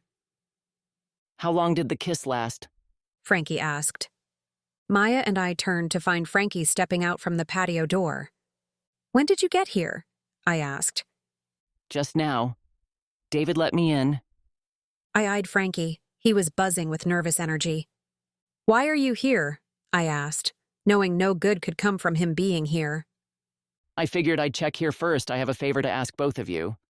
No gigs? I promise, no gigs. I still have one if you change your mind, though. He added. I kept careful watch as he settled into the chair next to Maya. Do you want coffee? Maya asked. Frankie shook his head. My eyeballs are floating already. Mark is a busy little homemaker and has been topping off my cup every time I turn around. I thought I was still on my first cup until my hands started shaking. He really doesn't mind his 2 weeks of servitude, does he? I asked. He loves it. It's more of a punishment for me. But I have to admit, my Italian leathers have never looked so good. And it's nice to be taken care of. I had a feeling there was something more to their relationship even when they were feuding. Will he stay after the 2 weeks? I asked. You only have a few more days left. Hell no. Frankie was quick with his answer. Too quick. I want my bachelor pad back. Do you know he started making covers for everything? What kind of covers? Maya asked. The toaster and coffee maker were the first to be covered with a quilted frog and panda bear. Then he started in the bathroom and has covered the tissue box, toilet paper, and even the plunger handle. I'm living in a menagerie of quilted animals. Oh, that's cute, Maya said. Does he make them by hand? Frankie cringed. Yes. He set up the spare room as his craft room. I can't wait until he leaves. You're going to miss him, I said. No, I won't. Frankie protested a little too much. What was the favor you wanted? Maya asked. Relieved to switch subjects, Frankie happily announced, Mark and I are going to perform a duet. You know, for old time's sake. That's so exciting. Maya squealed. I want to come and watch. You'll be there, but you won't be watching. The Frankie alarm blared. Bells and sirens galore. Do you need help backstage? I've always wanted to see the action behind the curtain. Actually, we want you and Nadia to be backup singers. Mark's designing the outfits as we speak. Maya's eyes nearly popped out of her head as she squealed and bounced in her chair. I groaned and sunk into mine. Frankie, you know I can't sing, I complained. Even if I could, I'm not going on stage as a backup singer. Oh, pooh. Maya waved off my complaint. It'll be fun. You don't have to worry about singing. You're more for show than sound. Frankie added. I narrowed my gaze. Then what's the point? The point, Miss Grumpy Pants, is that it'll be Mark's farewell. He's bound to get clingy at the end, and what better way to sidetrack him than to give him something to look forward to? He'll be too busy working on choreography to count the remaining minutes. Why do we have to be a part of your scheme? The farewell needs to dazzle like fireworks. And backup singers will add dazzle? I asked dryly. Of course, we'll be the only drag queens armed with backup singers. You'll be in drag? Maya asked with rounded eyes, cutting off my complaints. Of course, everyone at Celebrity MASH is in drag. We should dress up as men, Maya exclaimed, clearly wanting to be a part of the action. Frankie paused in thought as a smile brewed. That's an excellent idea. When should we practice? Maya asked. Right away. We only have 2 days before curtain. Maya gasped. Do you think it'll be enough time? Frankie eyed her. Clearly, you've never been to Celebrity MASH. Well, at least I don't have to wear a dress, I thought as they chatted animatedly. What song are we performing? Maya asked. It's Raining Men. Hallelujah, I muttered. I wiped the sweat from my brow as I ran over to answer my cell phone. Take 5. Frankie called, seeing that I had deserted my spot. Hello? I asked breathlessly. Did I call it a bad time, kitten? Caleb asked. Not at all. You saved me from passing out. Are you exercising? You sound out of breath. I guess you could call it exercising. Frankie enlisted Maya and me to be backup singers at Celebrity MASH. We're practicing. More like tripping over each other. Mark and Frankie were fabulous, but I couldn't remember the steps. Maya was only slightly better. She made up for her lack of coordination with her bubbling enthusiasm. His rich laughter sent a wave of shivers. Celebrity MASH? I've been there. Is he blackmailing you? I wish I could say yes, but Maya was excited and I got swept along into the tornado. When will you perform? On Friday night. I'll be there. Are you sure you want to? It'll be nothing less than torture. Torture for you, maybe, but I think I'll be quite entertained. I could hear his smile through the phone. I'm glad you're available to suffer along with me, I mocked. He chuckled. Time's wasting. Frankie scolded, clapping his hands to round his crew. I better go, I said. Frankie's acting like a drill sergeant. Before you go, I have to cancel our date tonight. I'm really sorry, kitten. Oh, I said, caught off guard. Was he having second thoughts? Before you start forming exaggerated conclusions, let me explain. I think I located Jessica. I'm heading over tonight to watch the place and see if I can find her. Like a stakeout? Something like that. Then I'm coming too. I don't want to waste your night. Go and have fun. We'll go out tomorrow. I'm busy tomorrow night. It was Grayson's night. Then the following night. That's our performance. Well, we'll figure out a night to go out. Or you could be a cheap date and let me come. I'll treat you to a hamburger while we search for Jessica. Are you sure? Yes. I'll have you know I'm quite the detective. Not normally by choice, of course. If you think she's there, I'll sniff her out. It could be a long night. He warned. Then I'll buy 2 burgers. Okay. He conceded with a small laugh. I'll pick you up at 6. I'll enjoy the company. But this doesn't count as a date. I don't want our first date to be sitting in a car eating hamburgers. It'd remind me of high school. I wouldn't know. Boys avoided me like the plague. They missed out. There's no way you could keep me away, kitten. Caleb arrived at the chapel early. Frankie was putting us through our paces when I spotted Caleb leaning against the door with a wide grin and laughing blue eyes. And 1. And 2. Frankie counted as we reached to the side and then flung our hands up. And strut and shake. He called. Forward, hip thrust. 1 and 2, and make love to the audience. Only if Caleb was our only audience, I thought as I dipped Mark and pretended to kiss him. He was rather heavy. My back could only perform so many dips before it'd give way, I thought with a groan. I glanced at Maya, who was having no trouble dipping Frankie. A solo round of applause from Caleb captured Frankie's attention. Did Frankie just blush? It was hard to tell from his already flushed face. "How long have you been standing there?" I asked. "Long enough to know I can't wait to see the real performance," Caleb said, still grinning. Was it that good? Frankie said, fluttering his hand to cool his face. "It was one of a kind." Caleb said, still wearing his grin. "I was thoroughly entertained." I knew we had the right routine. Mark clapped enthusiastically. If we looked good now, just wait until the audience sees us dressed up and in action, Frankie said. His eyes glazed over as he reached in the air. We'll be sensational. Spotlights, glittering dresses, and an energetic song. What a great way to end our 2 weeks together. Mark said wistfully, and then he frowned. Then back to real life. This is real life. Maya said with a sympathetic smile.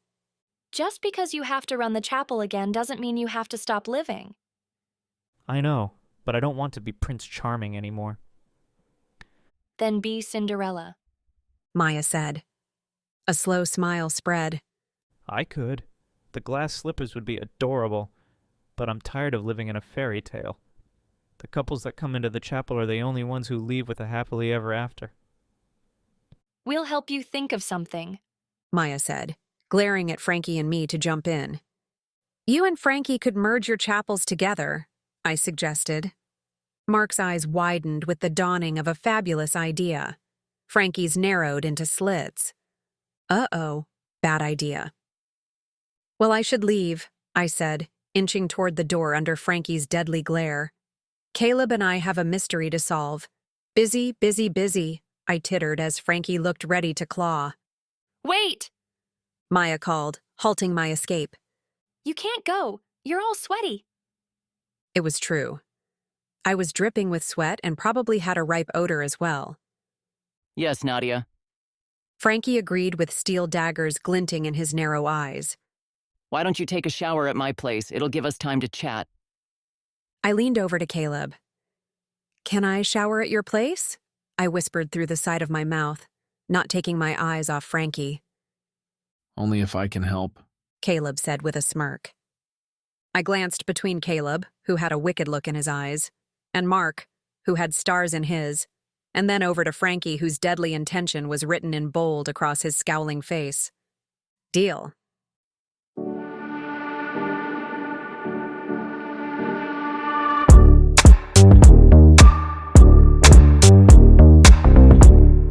Chapter 7. Not only did the water droplets cascading down feel good, but so did Caleb's hands as he lathered and repeated. And repeated. I normally wouldn't shower with a man on a first date, I sighed as his hands massaged. "This isn't a first date," he said, as his massaging hands descended. "I promised to take you out on a proper date." Then what is this? I asked, wondering if his hands were going to stop soon. They were quite low as they glided smoothly on soapy skin. "This is fun." Fun should happen on the third date. It's the standard. Or at least it was, I said, not really sure what the standard was or even if there was one. He nibbled at my shoulder. Maybe the second date, I countered myself, cursing the vibrations that rippled through with each touch. How could any sane woman resist this torment? His body pressed against mine, leaning me back against the wall. "Not until the second date?" he asked as his downward traveling hand found its resting spot at my core. His finger dipped and teased, stealing my breath. Maybe the first date, I rasped, countering myself again. I had no idea what number date it was or if it was a date at all. And at this point, it didn't matter. He dipped and circled, sending my desperate body into a whirl of desire. I can't wait that long, kitten. I need you. He said, kissing my throat while continuing his lower assault. I want you. Only you. He did put forth a good argument. It's hard to resist such sound reasoning. No, we can't miss steps again, I thought as his lips pressed to mine, taking over any internal protests. I have a compromise. He whispered on my lips. What's that? I asked, stealing a kiss before I put on the brakes. A smile played on his mouth as it traveled down. You'll like this compromise, kitten. When he finally traveled low enough that he was kneeling, he looked up and said, Hook your leg over my shoulder. I hesitantly complied because I knew what he was up to. I gave in, knowing my baby steps just flew out the window. It was hard saying no to something I wanted so badly. To someone I wanted so badly. We should reconsider the compromise, I rasped. No. He smiled wickedly as his head dipped lower and, holy Toledo. You should wear one of my hoodies, Caleb suggested when I squeezed into Maya's shirt. I looked down at the sparkling pink shirt. You don't like it? It wouldn't be my first choice, but it's a rather happy shirt. I love the shirt, he said, skimming his fingers along the shimmering pattern splayed across my chest, sending tingles through the areas he'd thoroughly satisfied only moments before. I had no regrets. Although I was the only one satisfied and knew it was only a matter of time before, well, you know. It's just that we're trying to be discreet when we look for Jessica. Your shirt will light up the whole block. I guess you're right, I said. And since you insist this isn't a date, I don't need to dress up. Does that mean sex is off the table? I'll have to rethink if this is a date. He mocked, yanking a dark hoodie from the closet. It's not a date. And, yes, sex is off the table, I said, though I knew the action in the shower could technically be considered sex. Better not to reflect on it. And, really, he had the power to change my mind with a single kiss. He knew full well what power he had over me. Caleb peeled off my shirt, stopping my thoughts. I was going to wear the hoodie over Maya's shirt, I said, reaching for my stolen shirt. His skill at disrobing a woman was scary. Again, something not to reflect on. Too late? He said as he flung the shirt and tugged me close. We were together with skin-to-skin contact. Warm, delicious contact. Are you sure we can't go out tomorrow night? I already have plans, I said, nudging away. After a soft kiss, he said, Let's go out tonight. Better yet, let's stay in. I can find Jessica tomorrow night. What if she skips town? I asked. We have to find her tonight. If she flees the country, you'll never get your money back. There's a good possibility I'll never get my money back either way. We have to at least try, I urged. We'll go on our date in a few nights. You can wait until then. I know, I just want you so bad it hurts. You never know. It may be a long wait in the car. I may just reciprocate your thoughtfulness, I said with a smile and turned to leave. As I was heading out the door, I heard a distinct whimper. I couldn't help but smile smugly. Is this where Jessica lives? I asked when Caleb pulled alongside luxury condos. No, her boyfriend lives here. I found out he is still in town. I already checked Jessica's house and she wasn't there. I think she may be hiding here. What should we do? Do we just wait? I don't really know, Caleb said. My plan was to wait and see if she comes out. That could take a while, I said, settling into the seat for a long wait. Thankfully, the company was stimulating, potentially very stimulating. Do you know which unit he lives in? No. Do you know his name? No. Then how do you know Jessica's boyfriend lives here? I have a hunch. I eyed him. You have a hunch? I'm sure she told me at one time or another. That's not reassuring. We could be sitting here for days. Plenty of time to reciprocate. He grinned. We've been sitting here for 3 hours. I groaned and shifted in the seat. I'm getting stiff. Me too. Why don't we walk around and see if we can't locate which unit it is? I nodded and pushed open the passenger door. Sitting in a confined space with Caleb was both wonderful and stressful. We chatted and laughed until my sides hurt. It's comfortable to be with him, I reflected. It's as if we were childhood friends. Maybe it seems that way because sometimes he's mischievous and provoking, just like a young boy. It's quite endearing. However, the smoldering glances he rakes across me remind me that my hands should probably stay on my side of the car, which is quite the feat when he keeps reaching over to hold my hand and massage, stroke, and tease. He loves teasing, and I have to admit, I love it when he does. I stretched and scanned the building. Let's read the names on the door. Maybe one will sound familiar. Caleb walked around the car and slipped his hand in mine as we walked toward the building. It might help. I can't remember if Jessica told me his name. I hate to admit it, but I tend to tune out most of what she says. Typical man, I stated. I would have joked, but really, it's typical. I guess I am when it comes to Jessica. She has a demanding voice, but it's the same drill over and over again. Photo shoot, models, meetings, interviews. This list goes on and on. It's easier just to look at the calendar every morning than to listen to the constant demands. Those are things I'm glad I don't have to worry about. I can understand why you would tune her out after a while. Sometimes a person just needs a break. I wish I could take a break. Now that my money is gone, I'll have to work hard just to recover 1/10 of what I had. Do you need starting cash? I asked. I can front you enough for the low-limit tables. I was going to withdraw cash from my credit card. It will be enough to start with. He said with a delayed smile.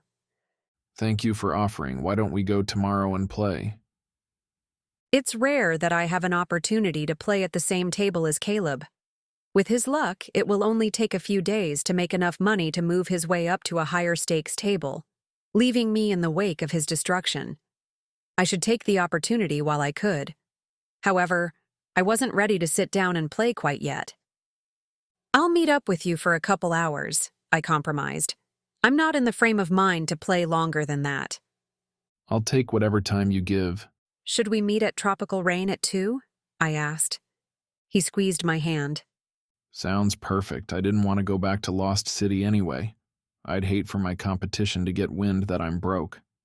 They'd think you were down on your luck, I admitted, thinking of the feeding frenzy it would cause if anyone was dumb enough to believe Caleb could be reduced to chum. Players that have dreamed of playing against Caleb would seek him out at the tables they could afford. It'd be an amateur player's dream. He nodded. They'd pounce if they sniffed a weakness. Little do they know I only have one weakness. What's that? I asked, wondering if there was a secret play I had yet to learn. You, he said with a shy smile. That single word was a caress to the soul. I swallowed. Shall we look at the names? I asked, pointing to the resident listing. He glanced at the names. His finger ran down the list until he stopped at Peter Lemwise. This name is familiar. I wonder if he could be the boyfriend. Should we ring the doorbell? It says he's in Unit 10. Caleb peeked through glass doors. I don't see Unit 10. I bet he's on the other side. Let's look and see if his lights are on. We quickly rounded the back of the building and looked through the glass doors again. The even numbers are on our right. I see 6 and 8. Do you think 10 is on the second floor? I asked, glancing at the unit above us. There's a light on. Caleb walked a few feet from the building and looked up. It must be. I see some movement. Should we wait out here and watch for a while? I asked, scanning our surroundings. There's a bench over there. Caleb gave a nod and we headed to the bench. He sat down and circled his arms around my waist before I could sit. He pulled me to stand in between his legs, nuzzling into my belly. My fingers raked through his thick, wavy hair. I was thinking about what you said the other night. Caleb mumbled, still buried in my hoodie. What was that? I asked absent-mindedly. His silky strands wound their way through my fingers. That you want a real relationship. He said, lifting the hoodie enough to kiss my exposed stomach. That you love me. My fingers stalled. I'd rather not relive that moment. And I never said I wanted a relationship.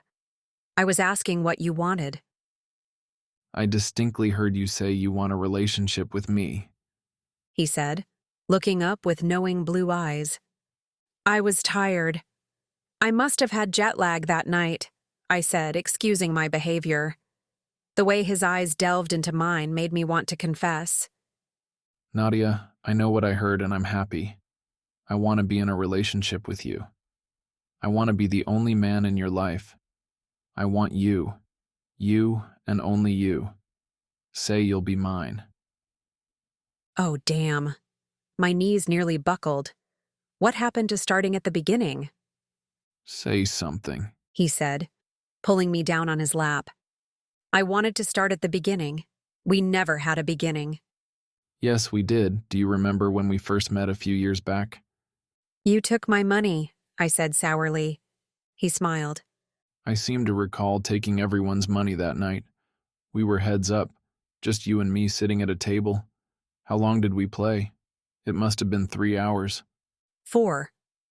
And during that time we talked and laughed. Do you remember the evil stares directed at us? Yes. The handful of girls there were glaring at me since I was tabled with the newly titled Sexiest Man of Poker, and the men were glaring because we were too loud. I remember that night vividly. Do you know I laid down winning hands just so I could sit with you longer? I couldn't wait to play you again. Had I known I wouldn't see you again until years later, I would have asked for your number. He smiled fondly. That was our beginning. I nodded. A great beginning. Though winning that round would have made for a better beginning. I can't believe he'd tossed hands for me and I still lost. I wish I would have known he was interested then. It hadn't seemed like he had treated me any differently than any of the other women there. He treated each one to the same flirtatious smile. After that, I had avoided him so I wouldn't get trounced again. Then you won't mind going on a few dates with me, I said, still remembering the night I met him. It's important to me. I'll do whatever you want me to. I'll go on 1,000 dates just to be with you. He captured my mouth with his, lightly grazing his tongue on my lips until I gave in and kissed back. His tongue delved into my mouth as he took command over the kiss in a deliriously wicked way that made me forget to breathe. He pulled back after a few minutes with a soft chuckle. So much for our stakeout. All we've done so far is talk and kiss. Then perhaps we can consider this our first date. I'd like that, he said, bringing me in for another kiss. I was lost.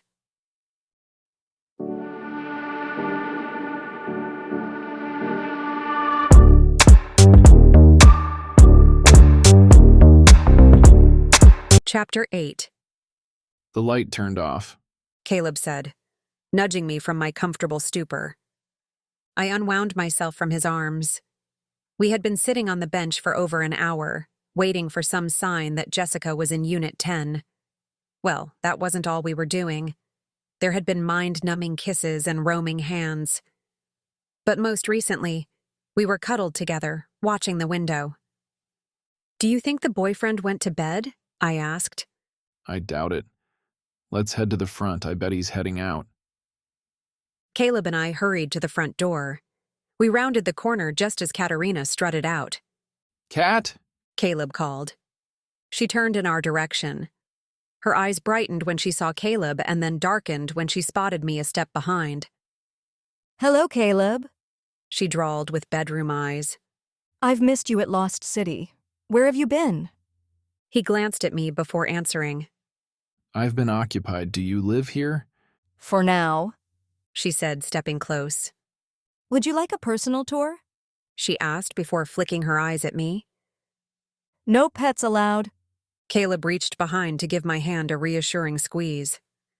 I'd like a tour. Do you have time now? Kat linked her arm with Caleb's and urged him to the front door. I always have time for you. I followed behind, wondering if I should stay outside instead. The decision was made for me. Kat whipped her head around. You're not invited. Caleb turned and said, It will only take a few minutes. I'll be back soon. A sly smile escaped Kat as she opened the door and pulled Caleb in. We'll see about that. The door slammed shut. I watched through the glass doors as they walked up the staircase. Soon they were out of my range of vision. I watched for lights. Nothing. Quickly racing to the back, I made it in time to see the light flip on. Kat waltzed past the window with Caleb in tow. Her long limbs clung and weaved around him, capturing her prey. His body was rigid as she pawed at him. Dear Lord, she's going to devour him, I muttered. Who? A voice asked. I squeaked and whipped around to find a man standing near me. It was hard to make out his features in the dark shadows. Tall and thin with dark hair were the only things I could discern. Are you talking about Kat? The man asked, pointing to the window. I returned my gaze to the window. Caleb stepped back, untangling himself. Katerina jumped forward, crushing him against the wall. Do you know Kat? I asked, watching as Caleb sunk down to dodge out of her arms. Yes. Unfortunately, I fared better than your friend. Unfortunately, I repeated, wondering how he could be more unfortunate than Caleb, who was now trying to block Kat as she climbed over the dining room table to feed on him. He sighed. I'd give anything to be in that guy's shoes. Kat pounced, tumbling Caleb to the floor. I winced. I think he'd trade places with you. Watching the window for movement after the tackle, I asked, Do you live here? A hand flew up in the window, followed by a leg. I live in Unit 10. My eyes shot over to him. Isn't that Unit 10? I asked, pointing to the active window. No, that's Unit 11. I thought even numbers were on the right side. He shrugged. It must have been a mistake when they built the condos. Kat popped up with a devilish smile and then dove back down. I knew there was no reason to be jealous since Caleb was doing his best to fight her off. But it was a losing battle and my hands fisted together, eager to take a swing at. A punching bag. Nope. Her. I definitely wanted to take a swing at her. It's been too long between rounds with my punching bag. Do you know that guy? He's my date.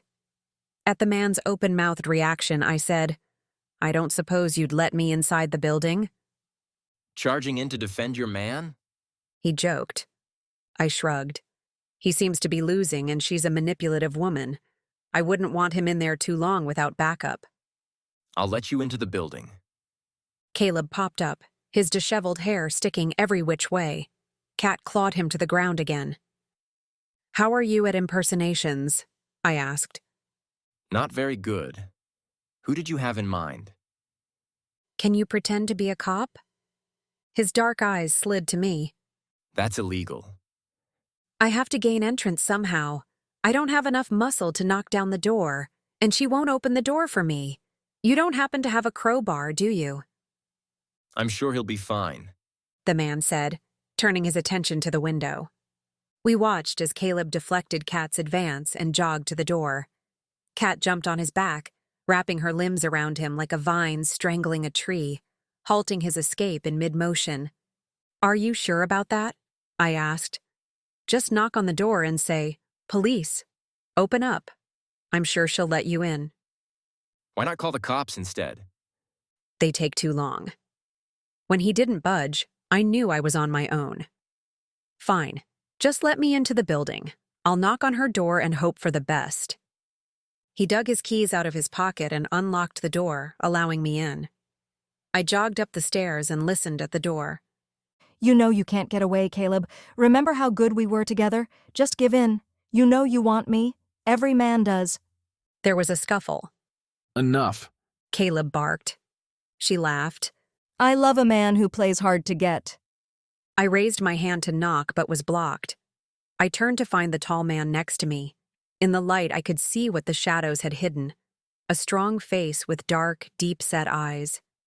His tall, lanky stature didn't quite fit with his chiseled jawline and laser stare. I can't believe I'm doing this. He muttered and raised his hand to rap on the door. The scuffling halted. Who is it? Kat called. Police, open up. I nearly hugged the man. He sounded like a real cop. There was more shuffling, and finally Katerina cracked open the door. What's this about? Ma'am, open the door. I received a complaint about a domestic disturbance. Is sex really a domestic disturbance? She asked, flashing a devious smile. It is when you're attacking your partner. Her eyes narrowed and scanned the man's jeans and t-shirt. You're not wearing a uniform. I'm undercover. Open the door. Let me see your badge. Crap. I bumped the man out of my way and charged the door. Kat jumped back with a shriek as I bulldozed my way in. Muffin's abrupt nature was rubbing off on me, but I didn't care. I knew you weren't a cop. Get out before I call the real cops. You're breaking and entering. My fist curled. I'll show you breaking. I lunged toward Katerina but was stopped when the man caught me and twisted me into a hold. Ow! If you're going to hurt someone, hurt the crazy woman over there. I'm not trying to hurt you, but you're rather strong and volatile. I can't let you fight a defenseless woman. She's not defenseless. Did you see how she took down Caleb? I asked, attempting to wiggle free. I wouldn't say took down. Caleb said, rubbing his shoulder. It was more of a body slam. See? He's injured from this so-called defenseless woman. That's it. I'm calling the cops. Katerina marched to the phone. Quick, let's get out of here, I said, tugging free and grabbing Caleb's arm. Ma'am, put down the phone. The man ordered. Why should I? Katerina glared at him. Because like I said, a cop is already here. He said, flashing his badge. A real badge. Katerina set down the phone with a nervous titter and wet her lips. Are you always undercover? She asked, easing back into her flirtations.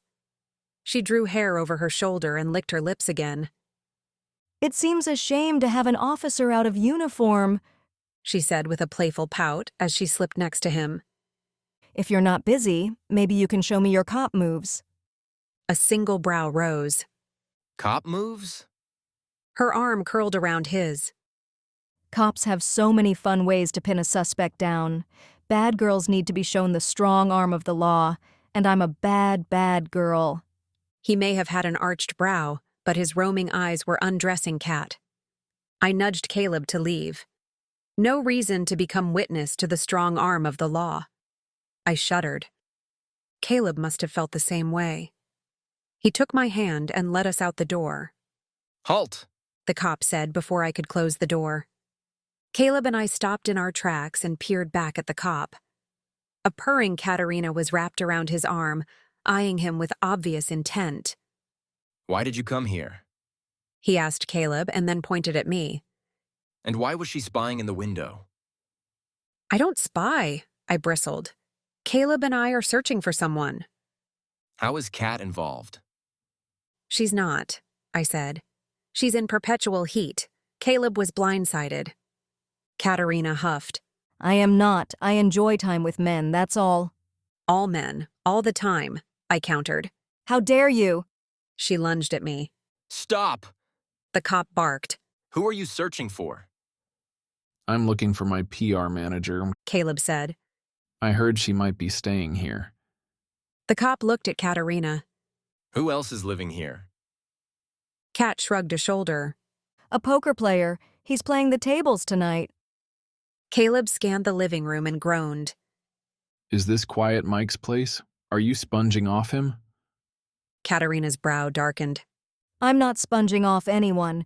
If you must know, he's not quiet all the time. Quite vocal when I... Caleb put up his hand to stop her from continuing. I don't want to know about Quiet Mike in bed. A smile played at her mouth. He's almost as good as you. An ashy taste filled my mouth. This was a wasted trip, Caleb said, running his fingers through his hair. I was really hoping Jessica would be here. Jessica? The cop eyed him suspiciously. What do you want with her? Do you know her? Is Quiet Mike her boyfriend? Caleb asked, looking puzzled. I know I would have remembered that. I touched Caleb's arm. This is Unit 11. He lives in Unit 10, I said, pointing at the cop. Didn't you notice the number on the door? He shook his head. I was more concerned about her hands. Why do you want to see Jessica? The cop asked again. Caleb eyed Kat before turning his attention to the cop. Can we talk somewhere private? Get rid of Nadia. Kat suggested. I can please 2 men privately. Kat, give it a rest. Let's go to my place. The cop said, untangling himself from Kat's tentacles. We can talk there. We followed him across the hall to his place. He unlocked the door and let us in. Kat was slinking her way in when he blocked her. Not tonight, he said with a smack to her bottom, sending her fuming down the hall. He closed the door and locked his gaze on Caleb. What's this about? Are you Peter? I asked. His hard gaze shifted to me. Yes, do I know you? No, your name was on the door, I said matter-of-factly. A small smile cracked. So it is. Why don't we have a seat? I scanned the living room. It was large and comfortable. Nothing stylish, just functional comfort. A bachelor pad. Definitely not the home of a dominant girlfriend. Caleb followed as I headed to a chair. He swung around and nabbed the chair first, landing me on his lap. I tried to stand, but Caleb kept his arms firmly around me. Peter arched his brow. Newlyweds? First date, Caleb said with a silly grin. Odd first date, Peter said, settling into a chair across from us. So, who are you? I'm Caleb Usher. Jessica was my PR manager. I'm looking for her. Why not just call her? She's not answering. Did you go to her house? Yes, 2 days ago. She wasn't there. I remembered she told me her boyfriend lives here. Are you her boyfriend? He shook his head. I'm her brother. Caleb looked thoughtful. She may have told me that. It's hard to say. I only listen to 10% of what she says. Peter barked with a gruff laugh. Then I know we're talking about the same woman. She can't stop yapping, demanding as all hell, too. Caleb gave a nod. That's when I stopped listening. Peter smiled and scratched his jaw. I wish I could help you, but I'm not sure how I can. She may be my sister, but I don't see her that often. If she's not answering her phone and she's not at home, then I don't know where she could be. Is she avoiding you? His eyes suddenly targeted Caleb. You didn't compromise her, did you? Caleb rubbed his temple. If I was trying to get her in bed, I wouldn't bring a date. Peter shrugged. That feline across the hall wouldn't mind. I groaned. How did we circle back to Katerina? Jessica stole Caleb's money, I blurted. Peter's jaw clenched. What do you mean she stole your money? Did she forget to pay back a 20? How much does she owe you? I'll cover the amount until she returns. Caleb shifted in his seat, causing me to shift too. It's not that simple. Sure it is. Just tell me how much and I'll reimburse you. I know the economy is tight. Every 20 is needed in these hard times. Are you that gambler she keeps yapping about? The tables are probably bone dry now, right? He asked, pulling out a wallet from his pants pocket. So, how much do I owe you? 32 million. Peter and I choked at the same time. No wonder Caleb wasn't worried about a $1 million wager. He had more than enough to cover the loss. If he can make that kind of money, I want the $1 million he owes me. Here I've been stewing at the peanut table while he's making millions. A $32 million loss. That must feel horribly gut-wrenching, I thought. 32 million? Peter glared. Is this a joke? No, check the police report if you want. She cleared out my accounts and disappeared. You reported it? Of course he reported it, I snapped. A person can't just steal money and waltz away. And now I know why you didn't care if you lost the wager. I turned on Caleb. He blinked. You knew I had the money to cover it, but I didn't enter the wager to lose. I wanted you, but you were being so damn stubborn. The only way I could get close to you was by wagering. I'm not stubborn, I argued, crossing my arms. His head cocked to the side. You're not stubborn? No. Damn, I must be. I'm angry and I don't even fully understand why. Listen, I hate to break up a lover's spat, but I'm heading to the station to see if I can track down my sister. I'm sure this is a big misunderstanding. Little Jess can be a tad abrasive, but she's not a thief. I hope it is a misunderstanding, Caleb said as we stood to leave. He slipped a card from his pocket and handed it to Peter. Please call if you find her. A poker player with a business card? He asked, taking the offered card. Jessica's idea. He chuckled. She's got you trained. You think she stole your money and you're still walking around with business cards because she insisted. Caleb's mouth twitched into a smile. I guess I'm easily trained. Don't let this one hear that, Peter said, jabbing a thumb in my direction.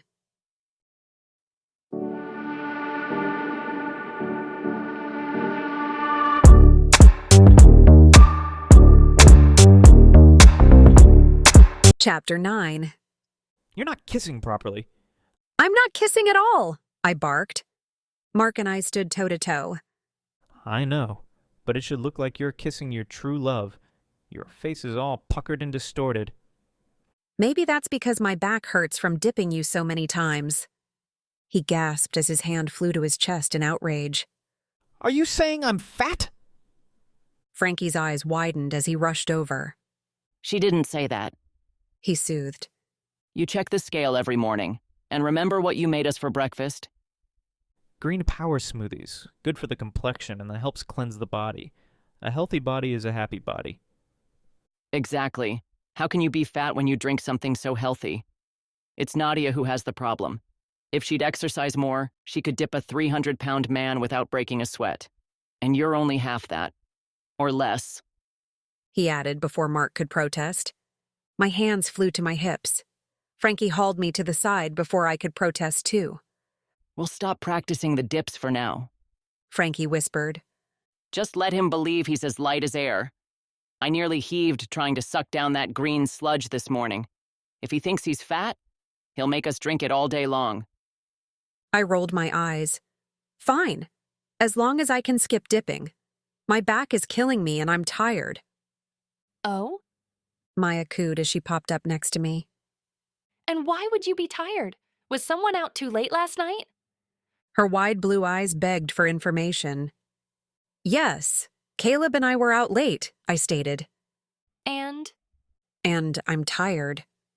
Because he ravished me all through the night, I said. Maya's hands flew up to cover her gaping mouth. I'm kidding, I said, breaking into a smirk. We had come close. But until I figure out which man is for me, no one is getting lucky, which is really starting to suck. Every time I kissed Caleb, Grayson's face appeared and I felt horribly guilty. And the kiss the previous night with Grayson made me feel guilty because he wasn't Caleb. The whole situation was like a double-edged sword. Even if I managed to navigate across the blade without getting cut, I'll still get jabbed in the end. In other words, you haven't made up your mind yet, Frankie said. Unfortunately not. What's she whining about now? Muffin asked, bulldozing through our makeshift stage with Pinata in tow. Can you slow down a bit? Pinata grumbled. It's like trying to keep up with a bull seeing red. Just be thankful I'm taking you with me. It's not every day I let a man tag along. You're lucky. His eye twitched. Yes.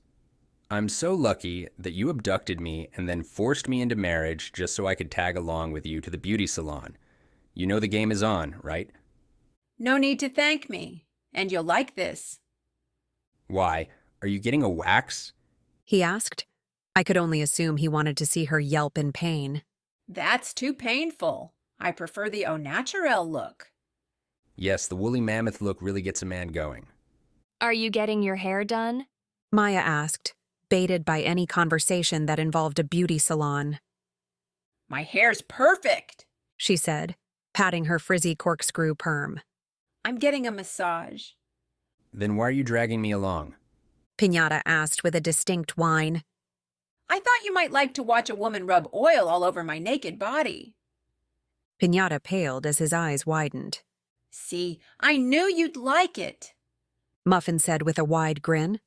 I thought you might have a voyeuristic side. I'm okay with it. In fact, it'll spice things up. Spice things up? Piñata stuttered. We're spicy enough. We're so spicy, I need a roll of Rolaids and a bottle of Pepto to fall asleep. If you were doing it right, you'd be so exhausted you wouldn't need Rolaids and Pepto. Doing it right? He blustered, his round face darkening to a deep crimson. I know. That's what I'm saying. We'll work on it. You have potential.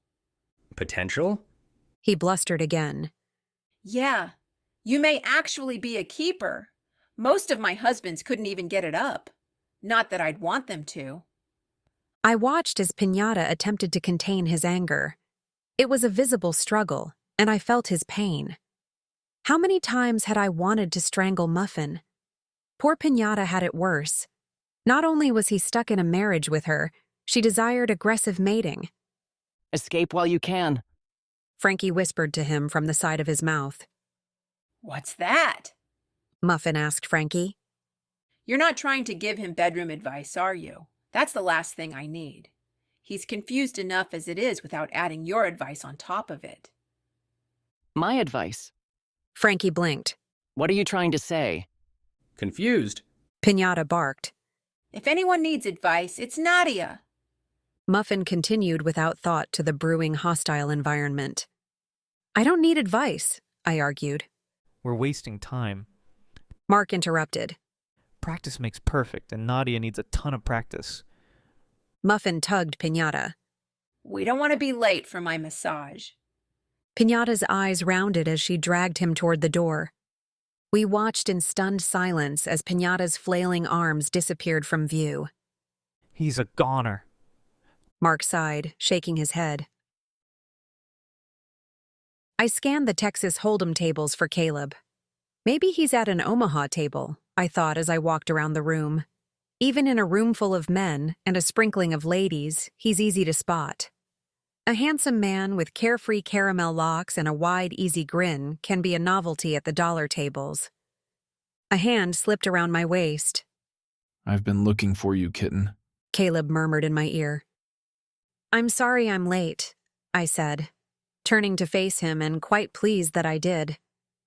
The sexy smile he sent was enough to keep me content for the rest of the day. It took Maya an hour to pick out this outfit, and that was after a brutal practice with Frankie and Mark. He peered down with a sly grin. This outfit made finding you easier. The green brings out your eyes.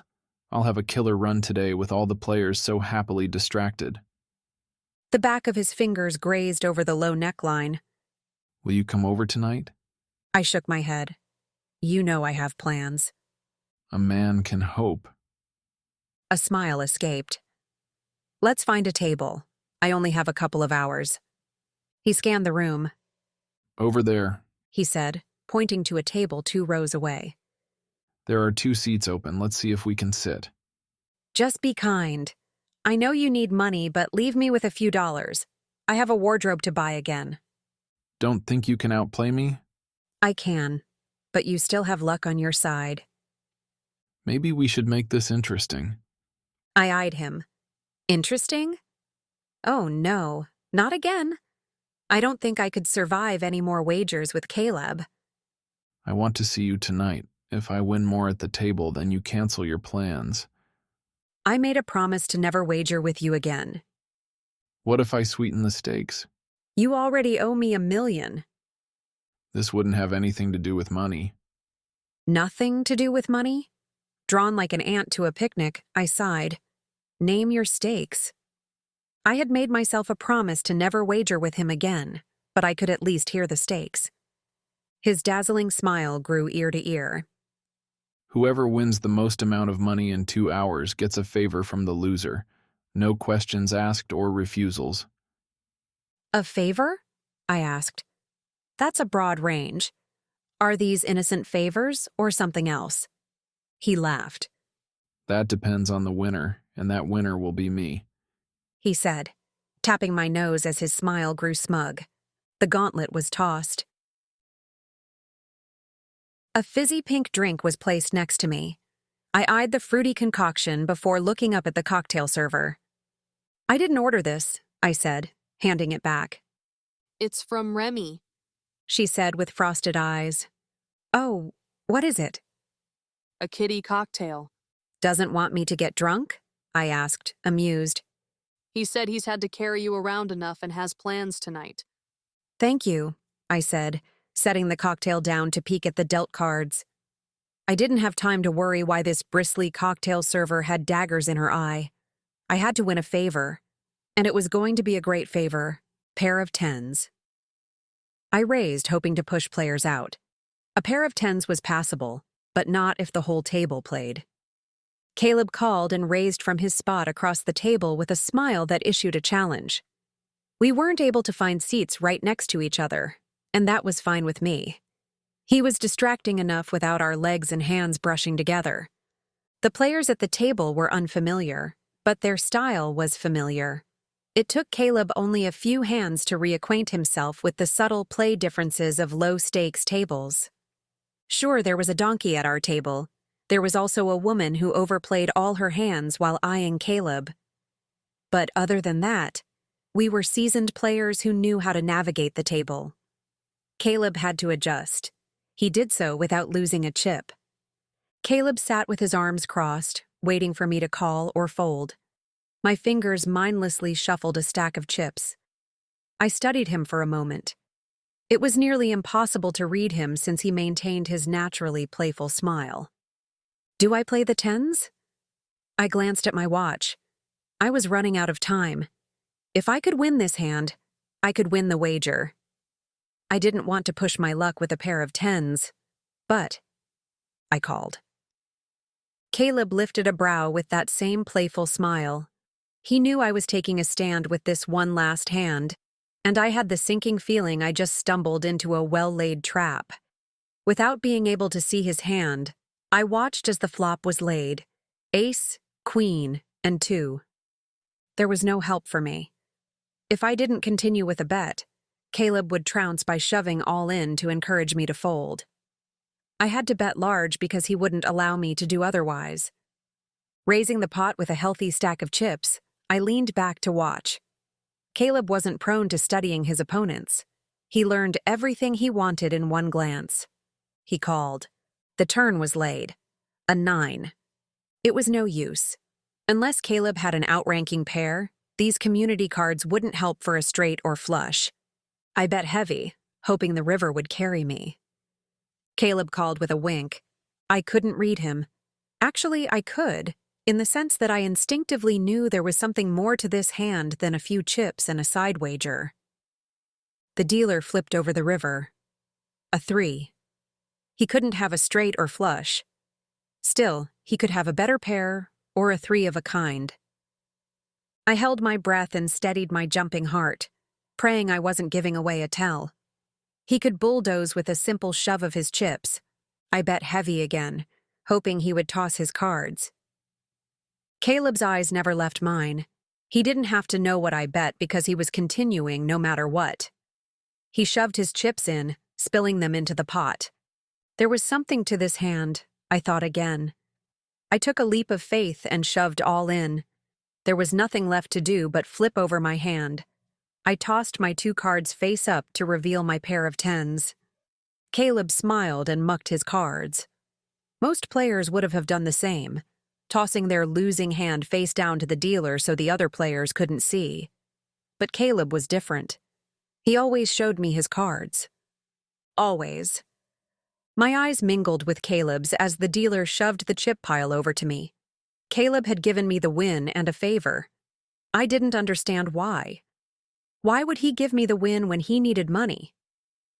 I quickly gathered the chips, flipping one to the dealer. I stood to leave and Caleb stood to follow. "Stay," I said, tossing him a single chip. "You have a long night ahead."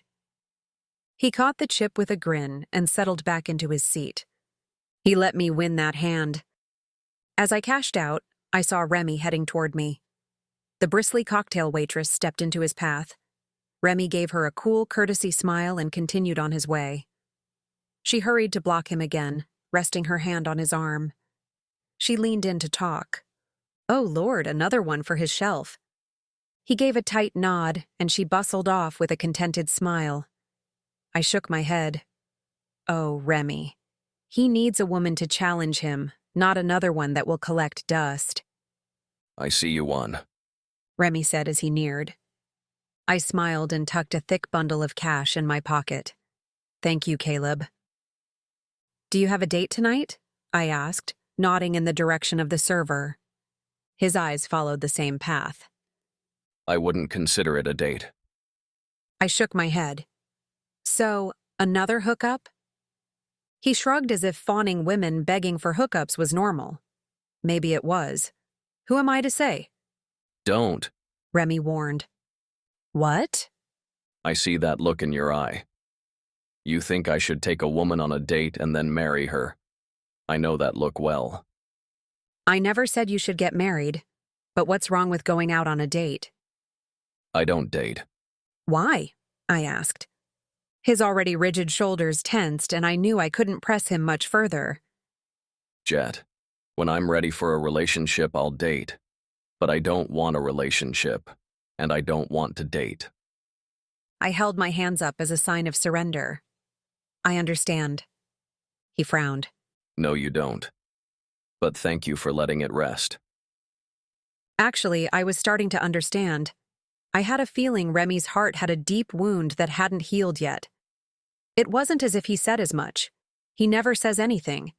It's how he places everyone at a distance, and designing women get placed the farthest away. Now was not the time to press the issue, but it did raise many questions. Who was the woman Remy let into his heart? And where was she now? I stood on my tiptoes and kissed Remy's cheek. It'll get better, I said. It had to. I wondered if I said it more for myself than for Remy. Remy's brow puzzled and then relaxed. His large hand cupped the back of my neck as he planted a light, chaste kiss on my head. I know it will. Now get the hell out of my casino, he said with a small smile and strolled away.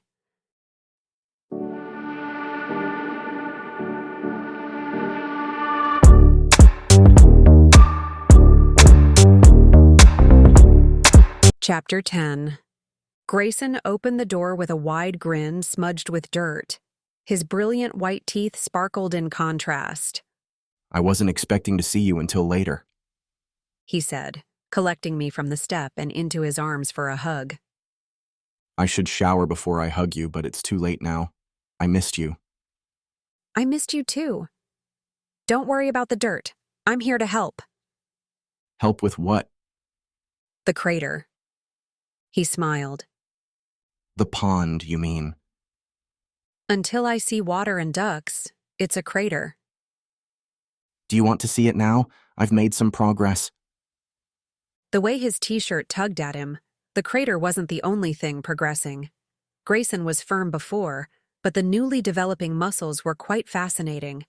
The need to explore this new world was growing achingly large. I'd love to see your progress, I said, hiding the double meaning. He escorted me through the house until we reached the back patio. The crater was now double the size and had an excavator looming idly beside it. You've brought in heavy equipment, I said, eyeing the deadly-looking machine. Did you hire someone? He shook his head with a noticeable sparkle in his eye. I rented it and have been learning how to use it. From CEO to construction, I said, feeling his arm wrap around as he slid behind, holding me against his chest. It's been fun, he said softly in my ear. I can honestly say I never thought I'd learn how to operate an excavator. You're happy, I stated with a content sigh. For a brief time, I wondered if he was ever going to fully recover from giving up his life in a suit. Now I sensed a switch. He's starting to embrace his new life. It's a start. I leaned into him, soaking up his enthusiasm for a piece of machinery. It was hard not to be enthused when his newly defined body was wrapped against mine. I am happy, sweetheart, he said, kissing my neck. and I have you to thank for it. I fluffed off the last comment. I was thrilled he was finding his way, but I didn't want his thanks. Not when I'm dating another man under his nose. A hollow feeling carved through my belly. He deserved better. Caleb, too. I must make a decision soon. I came to help, but you seem to have everything under control, I said. You can still help. How? I'll show you. His hand slipped into mine as he led me toward a table with a nicely hand-drawn plan of the multi-acre backyard. I stepped closer, eyeing the elaborate design. This is beautiful. Thank you. As you can see, my crater grew into a fully landscaped yard. This design isn't just a landscaped yard, I said, tracing the trees and plants with my finger. Secret alcoves and a labyrinth were also depicted. It's like a secret garden. Do you want to add to the design? No, it's perfect. Nothing is perfect. But this is. I can already envision it. How long will it take to finish? He scanned the drawing. Since I'm doing it by myself, I guess a year. The way you work, it will be done in 3 months. He laughed softly, drawing me closer. I plan on spending time doing other things too. Like what? A devious smile grew. Oh, I squeaked as he pressed against me, nibbling my ear. Let me shower and we can go on our date, he said as his lips traveled a path to my neck. I want to help with the crater while it's still light out, I said. We can go out after. His brow quirked. You really want to help? Yes, I want to help. And now that I've seen the design, I want to be a part of it. You already are a part of it. How? I asked. You're all I think of. That's sweet, I said, feeling my heart pitter-patter. But it has nothing to do with your garden. It has everything to do with it. You are in my thoughts as I'm digging the pond. You're the one I thought of when I designed the garden. Look at this, he said, pointing to a secret alcove on his design. This is where I want to kiss you, our own little spot of Eden. And this, he continued, pointing at the labyrinth. This is where I want to chase you until I corner you here, he said, tracing until he reached the middle of the labyrinth where it opened to a fountain and lounge area. His hand brushed my cheek in a soft caress. That is where I want to make love to you. This garden is for you. He slowly lowered his mouth to mine. My heart thudded hard as I took in his words. It was the sweetest, most romantic gesture any man had ever given me, and it stole my breath. All of it. I held on to him as his lips hovered over mine. Curling my fingers into his shirt, I tugged him the rest of the way down. I had to kiss him. He had once told me he loved me, but then never repeated it. After the week I ran away, I thought I might have ruined whatever affection he had. But this garden and his words proved his love, making my decision that much more impossible. Or maybe it made it easier. Women should be allowed to have 2 husbands, I thought. From the stories I've heard from married women, one is never adequate to begin with. Of course, that would mean extra toilet seats left up and extra dirty clothes on the floor. Did I say husband? Is that what I'm deciding? Who I want to ultimately marry? Oh, brother. I just made it even more complicated. No, I have to remember baby steps. And the way Grayson was kissing me, there was a possibility of a different baby matter. I pressed back against his chest, feeling his muscles beneath the thin t-shirt. Damn, who would have thought an added layer of muscles would be 100 times sexier? I had a strong urge to rip off his shirt and nuzzle in. Maybe I could get him to take off the shirt while shoveling. I'd love to watch his muscles move while he worked. Nadia? Grayson asked, snapping me from my thoughts. So, I stalled, regaining composure. Should we work on the pond while it's still light? Working is safe, I thought. And then when it's dark? He questioned, eyes twinkling. I cleared my throat. Then we do something else. Would you like to check out my equipment? I blinked, giving him ammunition to laugh at me. I meant the excavator. You've already seen my other equipment. He said, amused, leading me to the excavator. I looked up at the machine's giant arm and bucket. It's rather scary up close. Are you sure you know how to operate it? Hop on and I'll show you.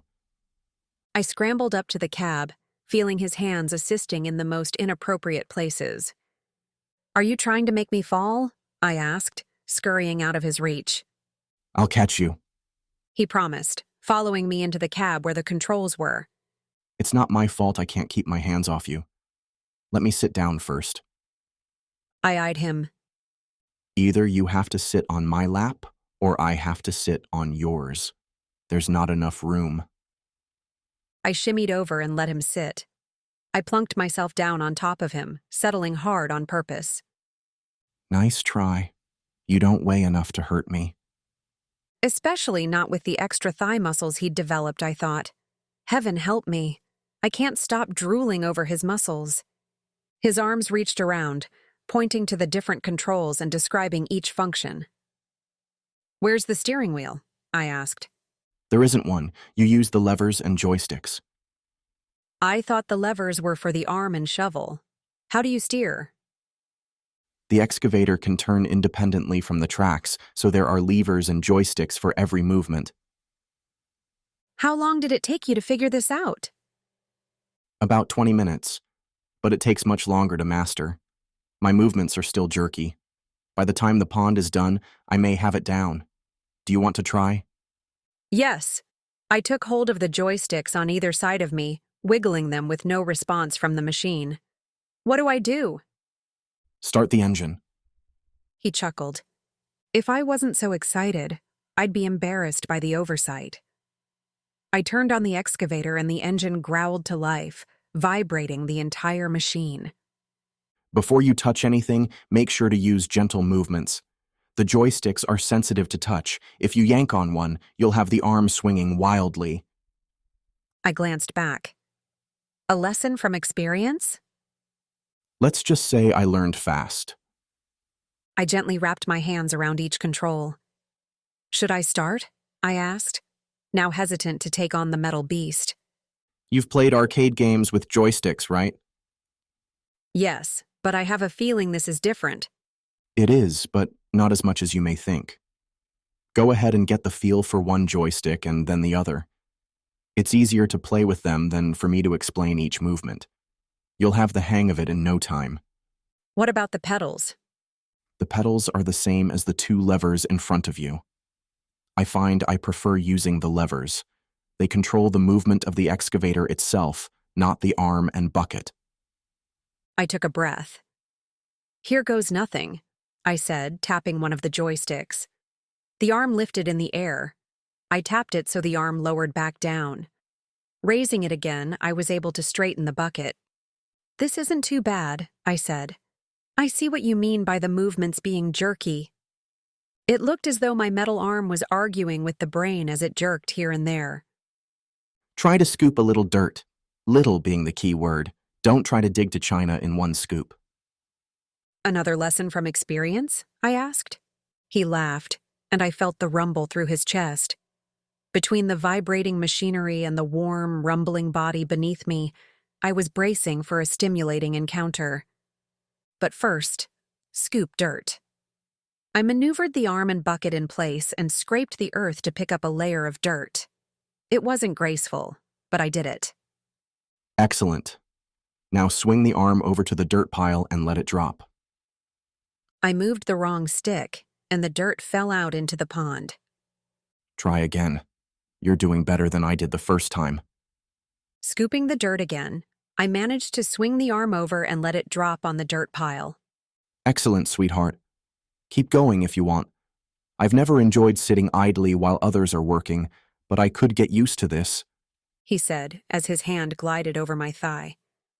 Handle with care, I warned. Otherwise, we'll have an excavator in your living room. I'll always handle with care, he murmured into my neck. My hand jolted from his touch, slamming the arm into the dirt and lurching the excavator up on its track. I bolted in sudden panic, stepping on a pedal. The machine groaned forward against the arm.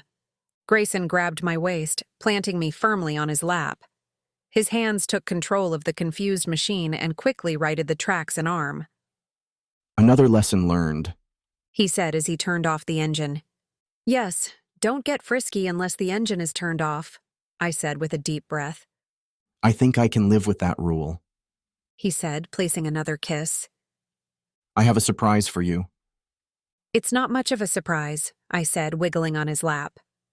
Not that. You can always have that. He said with a sly smile. Then what? I'll show you tonight. I have to shower and change before we can go out. Care to join me? Would you mind if I stay here and play with the excavator while you shower? I asked with a sweet smile. You would rather play with a machine than with me? He asked, looking wounded, though I could see a glint of mockery. It has nothing to do with you. It's fascinating sitting at the controls. Even with the near accident, it was still fun. His face cleared. I know. I was just teasing, hoping you'd pick me over a hunk of metal. I sat at the controls for hours before I realized I was starving and had missed 2 meals. Do you promise to be careful? I don't want anything to happen to you. I'll only scoop a little at a time, I promised. He seemed appeased as he slid out of the cab. It'll only take 15 minutes and then we'll head over to the surprise. Do I have to dress up for the surprise? I asked. I didn't bring another outfit with me. You're perfect. I glanced down at my jeans and plain shirt with a raised brow, but he was already hopping off the excavator. He gave a small wave and a reminder to be careful before he headed indoors. I turned on the excavator with a beaming smile and settled back into the operator's seat. It only took a few minutes before I got into a rhythm of scooping and dumping. Scooping and dumping. It wasn't a smooth rhythm, but it wasn't bad for a rookie. Scoop. Dump. Maybe I could become a heavy equipment operator. It may be a fun job. Scoop. Dump. No, I'd miss poker too much. Plus, day after day of working with sweaty men might not be all it's cracked up to be. I'm only interested in 2 sweaty men. Scoop. Dump. I should have helped Grayson in the shower. Scoop. Scrape. What was that? I tried to scoop again and heard the same scraping sound. Did I hit a rock? The sun was setting, and a glare in the window prevented a good look at the bottom.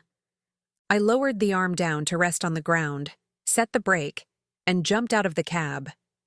Peering down into the crater, I couldn't see anything. Perhaps a layer of dirt covered the rock.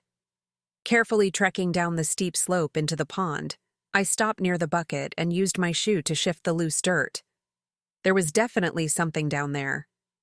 What if it's a pipe? I wondered with an uneasy feeling. God, I hope I didn't bust a line. Surely with Grayson's background in building development, he'd make sure he wasn't digging in an area with pipes.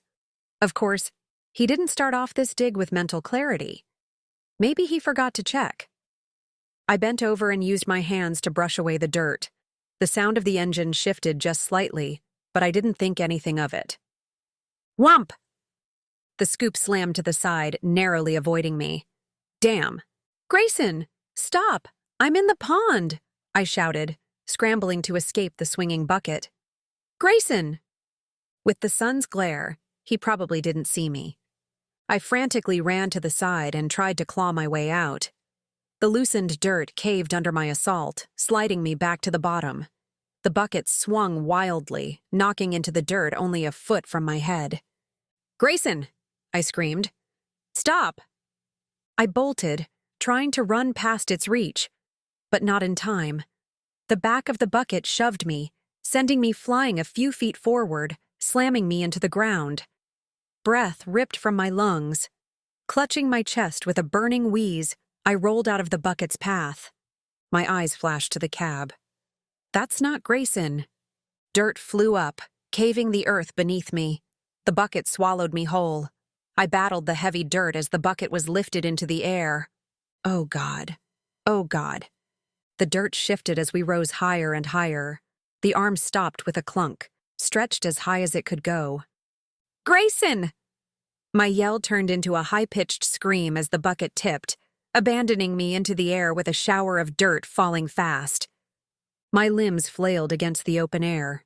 The ground came quickly, and then everything went black.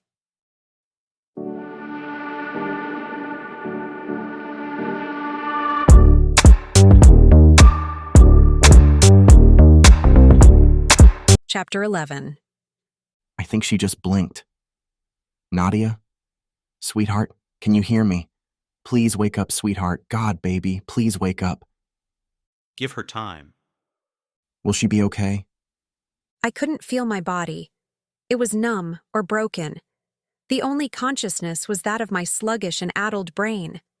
What kind of drugs did they give me? Do I only have a head left? Is that why I can't feel anything else? How will I move? Oh God, no more sex. I should have had sex with Caleb and Grayson when I had the chance. She's whimpering. Is she in pain? Can you give her anything? I'll give her a little more. She'll be out for a few hours. Nadia, sweetheart. I'll be right here. I'm not going anywhere. You'll be okay, I promise. Where am I? I cracked my eyes open to darkness. Sweetheart, I'm here, baby. Can you hear me? I scanned the darkness. I'm right here. Grayson said, squeezing my hand. I'll call for the doctor. Wait. What is it, sweetheart? Here, I'll press the call button. He said. I felt him shift over slightly, still keeping his hand in mine. Dirt, I mumbled. I know. You're safe now. Just relax. No, my mouth tastes like dirt, I rasped. Oh, there's water here. Can you sip from the straw? I struggled to lift my head. His hand pressed me down. Here, he said, raising the bed into a reclined position. I should have thought of that. Worry and doubt saturated his voice. What happened? I asked after taking a sip of room temperature water. He set the cup down and brushed my cheek with the back of his hand. I came outside and couldn't find you. You were. He choked. I fell, I said, remembering the free fall. His hand took mine. I came outside and couldn't find you. He paused to kiss my hand. God, baby, I've never been so scared in my life. I found your hand sticking out of a pile of dirt. I hit a rock. I went to check. Didn't you set the brake? I shouldn't have left you alone. This is all my fault. I'm so sorry, sweetheart. Someone. I stopped as a nurse hurried in, flipping on the lights. I winced as electrical bolts zapped through my eye sockets. How are you feeling? She asked, checking the blinking, beeping monitors and then my eyes. My head hurts. She nodded. What about the rest of you? I can't feel anything. You will, believe me. Your vitals are good. The doctor will be in to see you in a moment. I'll get you some more water, she said and hurried out. Do I still have a body? I asked when the nurse left. I can't feel anything. Grayson's hand smoothed my hair back. His liquid gray eyes brushed over me. Yes, you're heavily drugged. You're bruised all over and you have a broken wrist, but the loose dirt protected you from serious injury. There was someone in the cab. There wasn't anyone in the cab. It was an accident. He soothed. There was. At first I thought it was you and you didn't know I was down in the pond. But it wasn't. Grayson stilled. What do you mean? It wasn't an accident. Someone was intentionally trying to kill me. Who was it? Who would try to hurt you? I don't know. I saw hands moving the levers. They weren't yours. I know they weren't mine, but how could you tell? Your fingers are long and slim. I can pick out your hands from across the room. They weren't your hands. He glanced at his hand, still stroking my hair. Did you recognize the hands or anything else? No, I just know that it wasn't you. He removed his hand. I'm calling the police, he said, pulling out his phone as a doctor walked into the room. How's the patient? The doctor asked in a hurried but good-natured tone. My head hurts and I can't feel my body, I said, glancing at Grayson, who was pacing in a corner with the phone to his ear.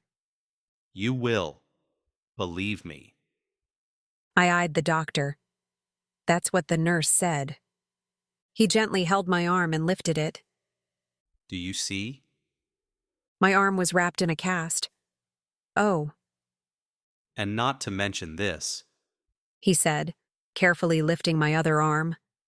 Patches of blotchy bruises in a rainbow of colors dotted my arm. This is what your whole body looks like. Oh God, I look like a cow. He laughed and then quickly apologized. I'm not going to lie. You're lucky to be alive and with only bruises and a broken wrist. When I was told you had been trapped under dirt, I thought the worst. Luckily, your head wasn't buried and you were still breathing. It could have been much worse. I could have died. The free fall replayed on an endless loop. When can I go home? I asked. Stay the rest of the night and relax. We'll do a few tests in the morning and then release you once we're certain there are no complications. But the cost, I said, worried about how I was going to pay for a hospital stay. You're already in bed for tonight.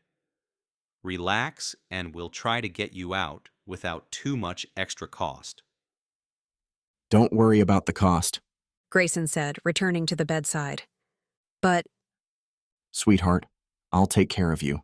Please don't worry about paying for anything. Just worry about healing. I gave a nod.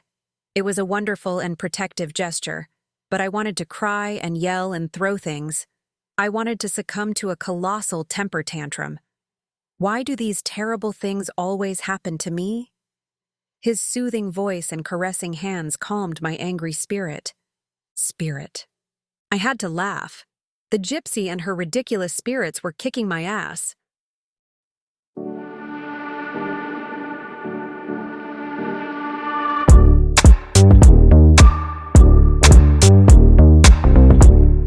Chapter 12. I'm going. You're staying in bed. I scowled at Grayson, who blocked my path. It was the night of the duet, and even though I wasn't looking forward to making an embarrassing spectacle of myself, I did give my word to Frankie and Mark. They'll understand why you have to back out. Please go back to bed. One day is all I ask. You were just released from the hospital this morning. Then the police questioned you for the rest of the morning. It's too much. You need rest. And then I relaxed in bed for the rest of the day. I've had plenty of rest. You're only saying that because you're still on pain meds. You'll end up hurting yourself if you go out. I can't sit here all day.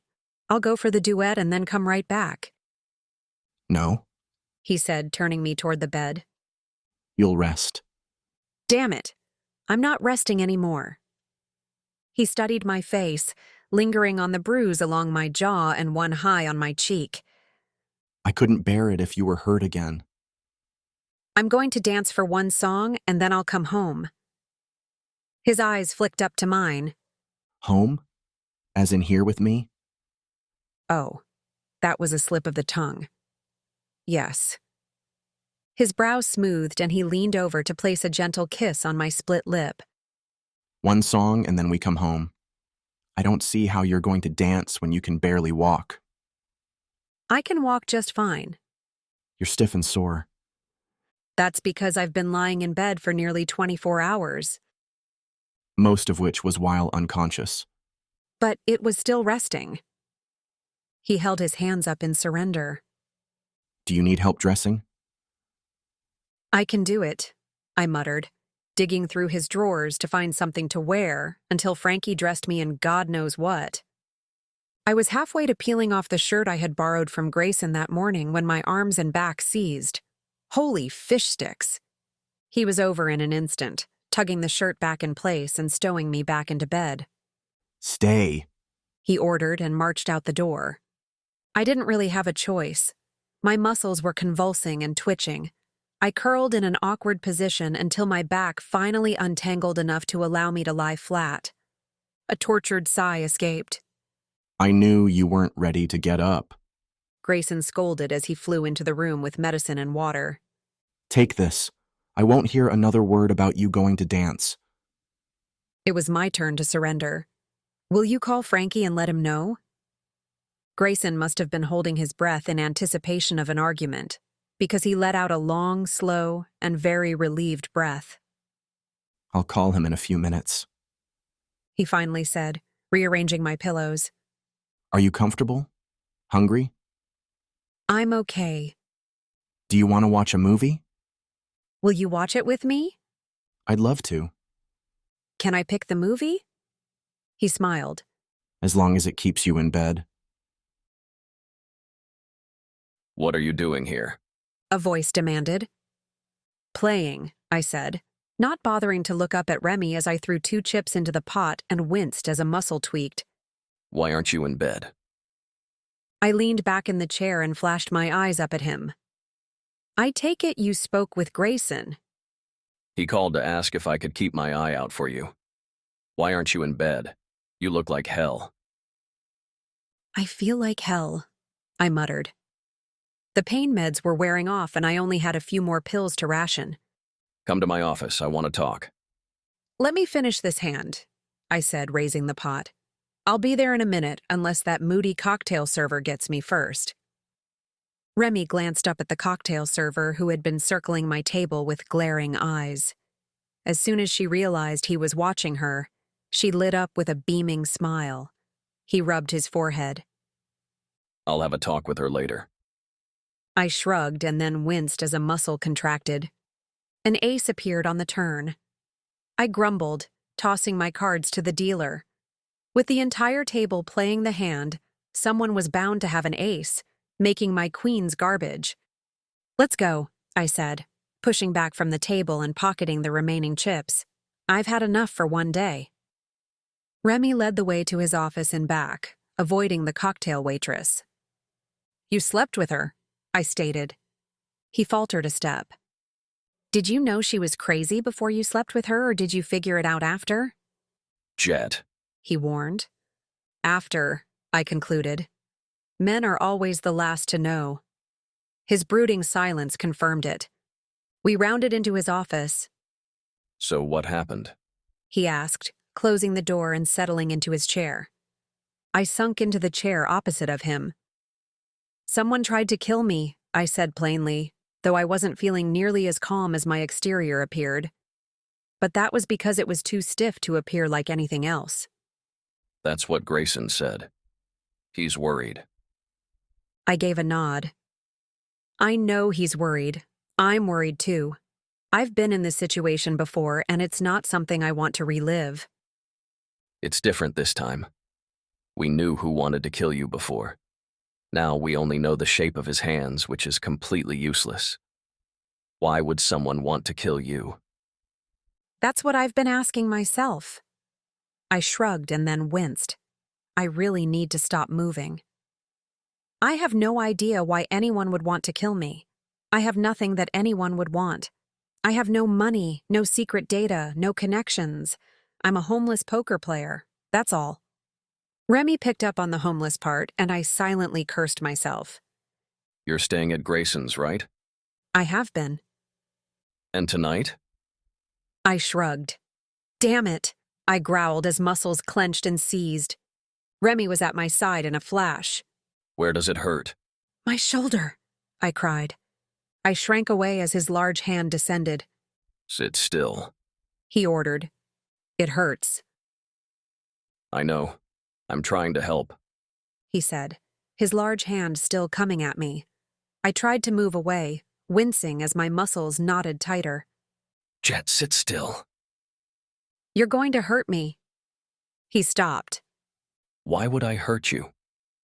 Do you see how big your hands are? Not to mention you have a tendency to throw me over your shoulder like an angry gorilla. I promise it won't hurt. He touched my shoulder lightly. I flinched, ready for it to turn into a death grip. Relax. It's hard to relax when you're barking at me. I heard a great gusting breath and a muttered curse. I'll be gentle, I promise. Just relax and I'll make you feel better. But you're really big and... The office door flung open with a bang.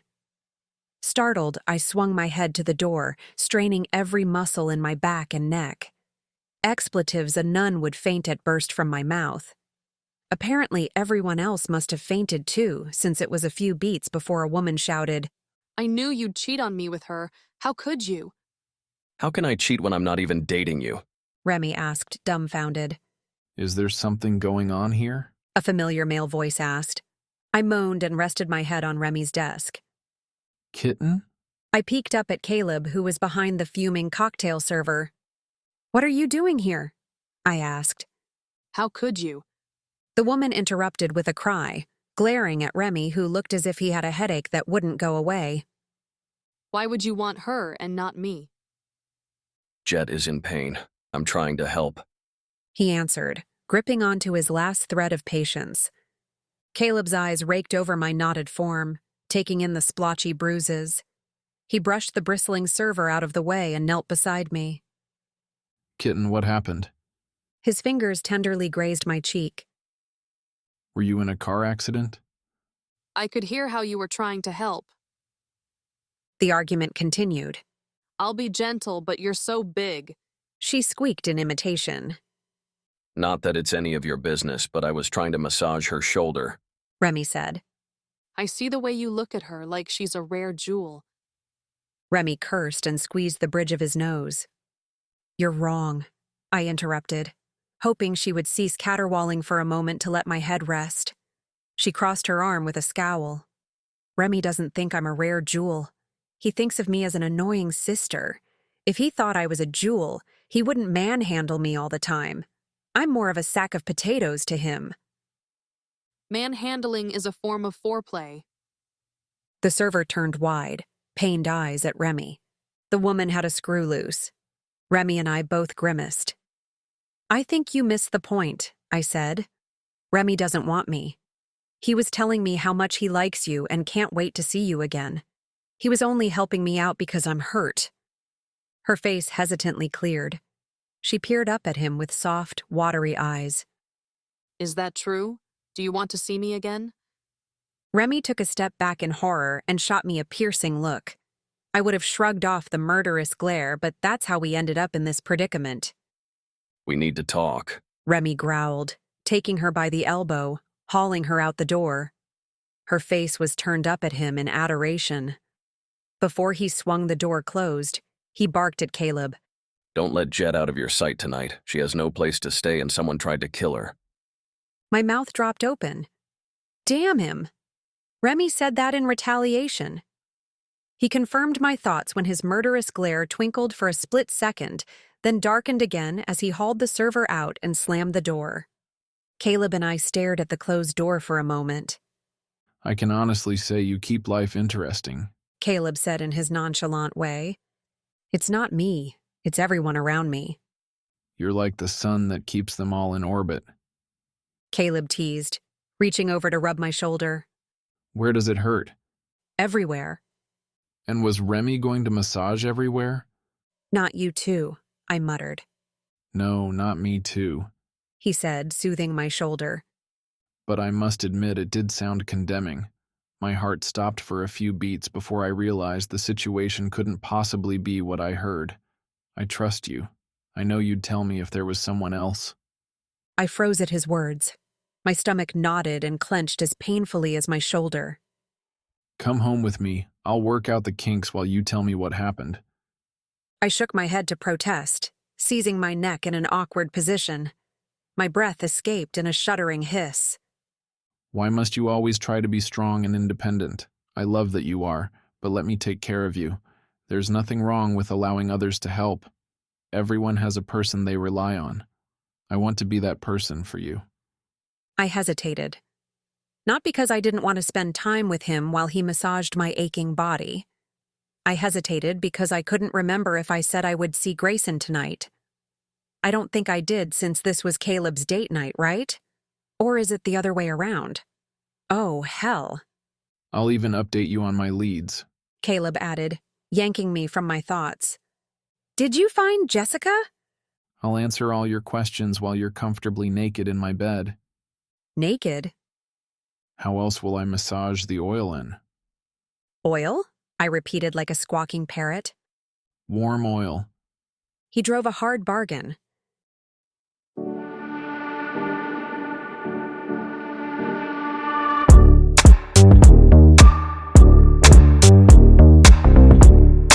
Chapter 13.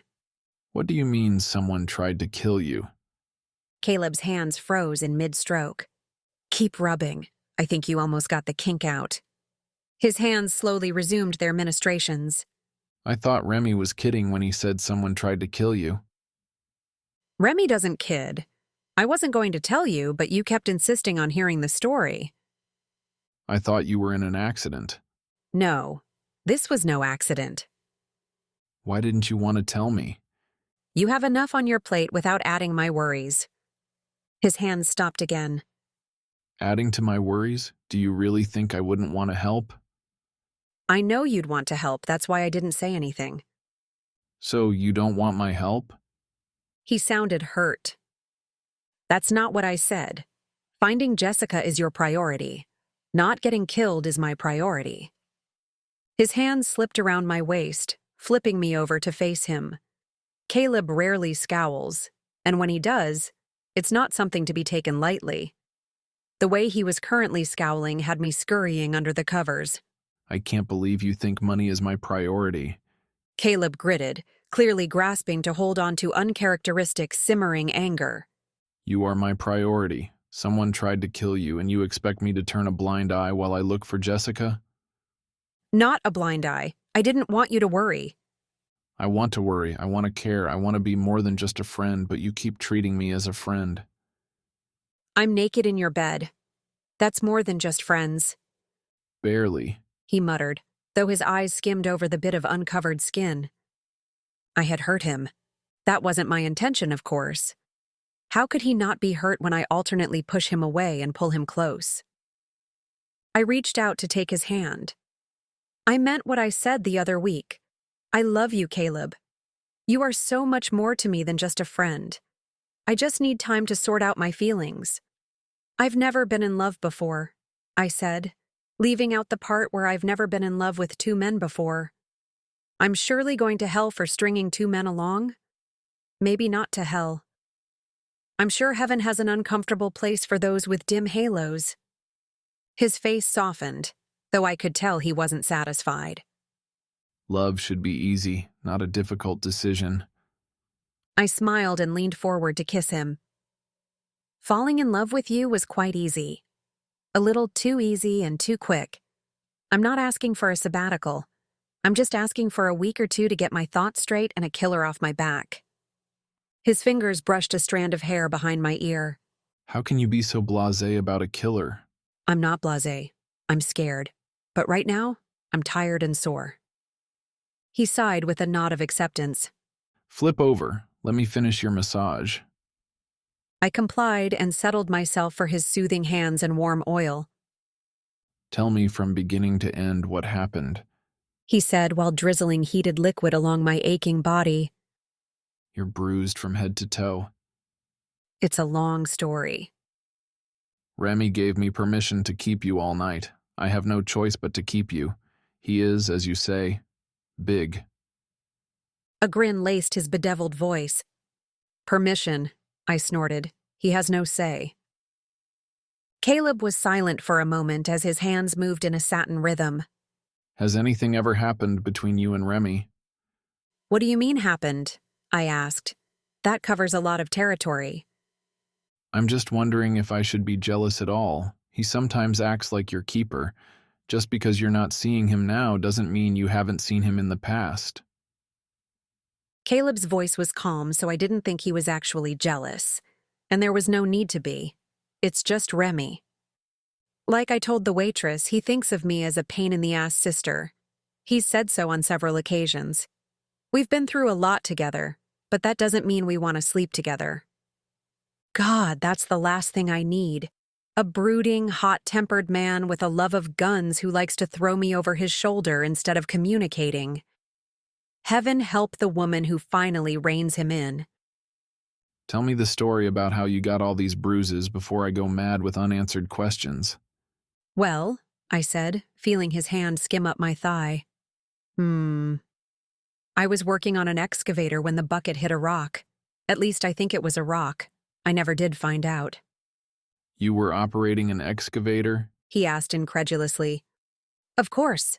The pond isn't going to dig itself. Pond? Yes, pond.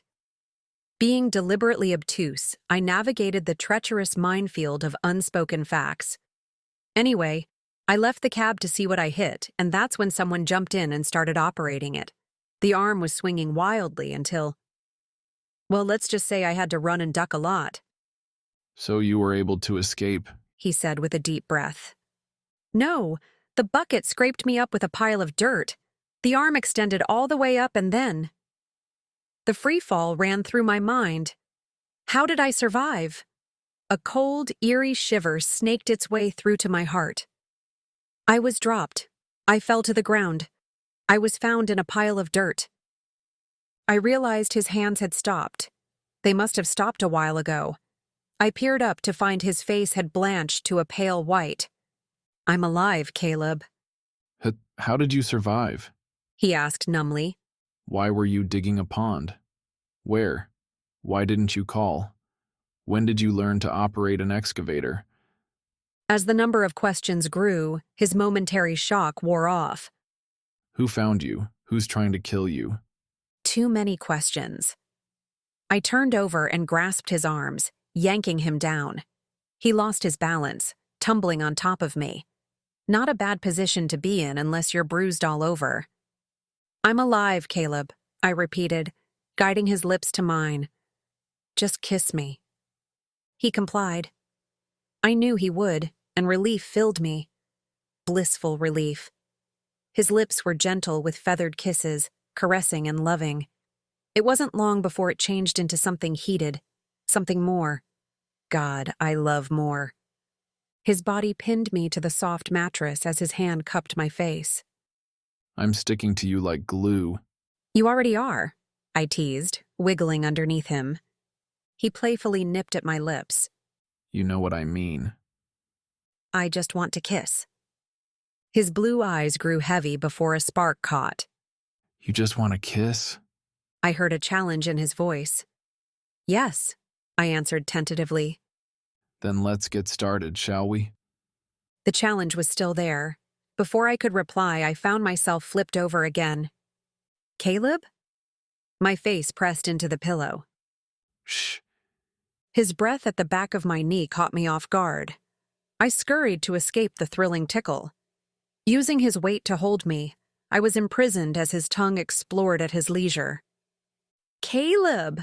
I squeaked as he played on a particularly ticklish spot. Shh. He continued. Caleb. Did I mention I used flavored body oil? I have a whole feast waiting to be devoured. You're like a buffet of strawberries. He murmured contently as his mouth continued on its path.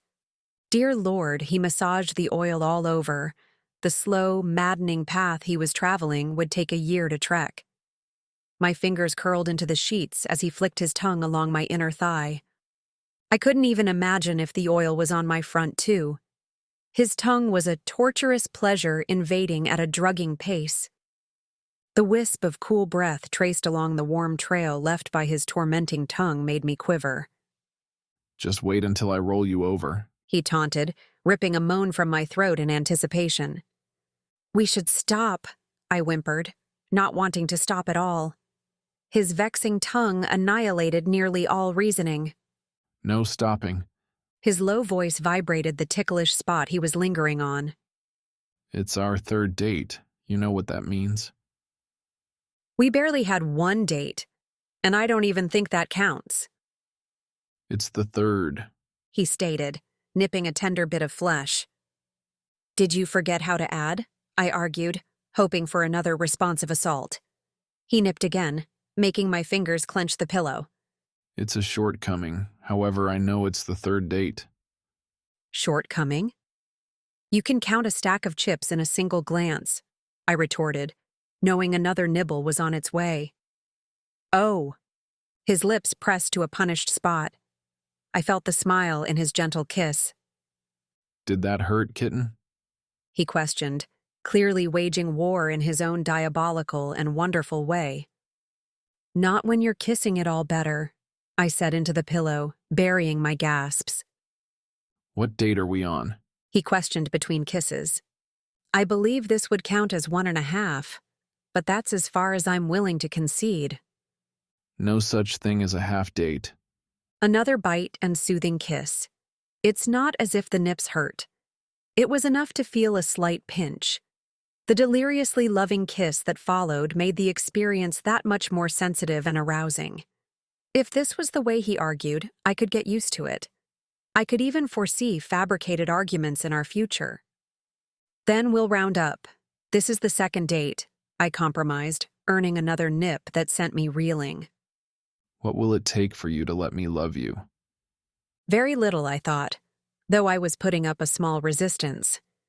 Whether he knew he broke through that thinly veiled resistance or not, I'll never know.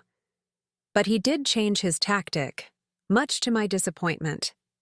He slid off the bed, leaving the cool air to chill my skin.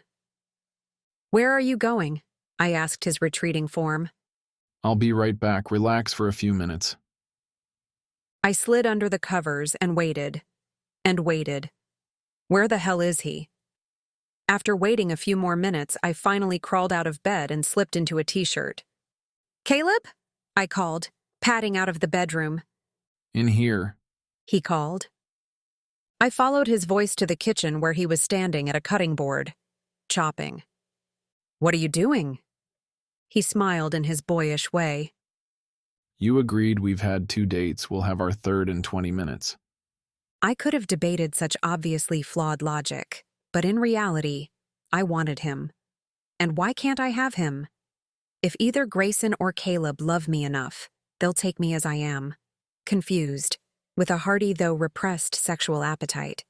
If not, well, then the choice will be made for me. His eyes drifted over to me as I settled at the breakfast bar. Does this mean you agree? Why did you leave? He knew I meant leave the bed. Because after tasting you and strawberries, I was suddenly famished. You must be too. I also was very close to embarrassing myself in the heat of the moment. He admitted with a rough laugh. I had to take a minute. I smiled and watched as he chopped vegetables. I understood his need to take a break. If he knew how close I was to letting him flip me over, and, well, I doubt food would have taken priority.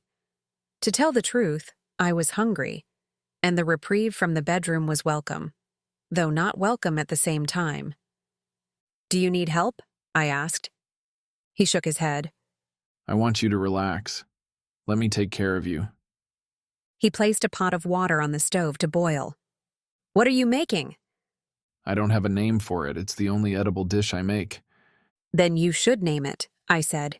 You can name it after you taste it. Deal, I said, lingering on his active hands. Such wonderful hands. Tell me what you found out about Jessica. Nothing. Nothing? You lured me here to tell me what you found out about Jessica, I said in mock anger. His lips twitched into a smile.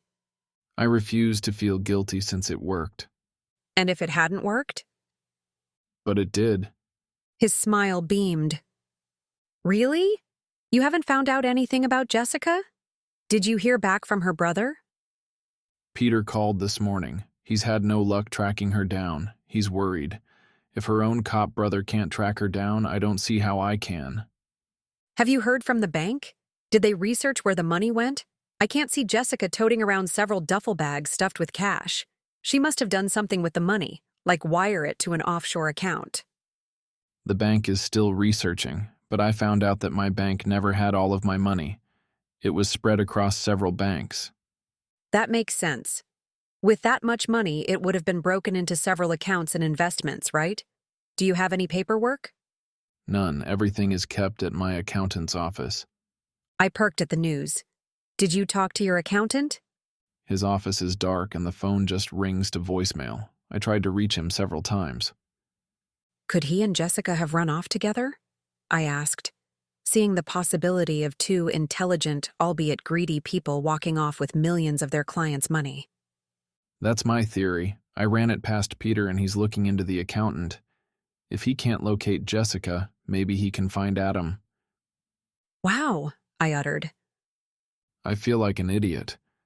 Caleb admitted, stirring noodles into the boiling water. I was so busy playing poker and dodging Jessica's demands, I never stopped to think about securing my money. I just expected it to be handled. Don't feel like an idiot. Their job was to keep your calendar and money in order. Your job was to play at the tables. True, but I learned my lesson. I'm keeping an eye on everything now. His eyes swept over to mine. Including you.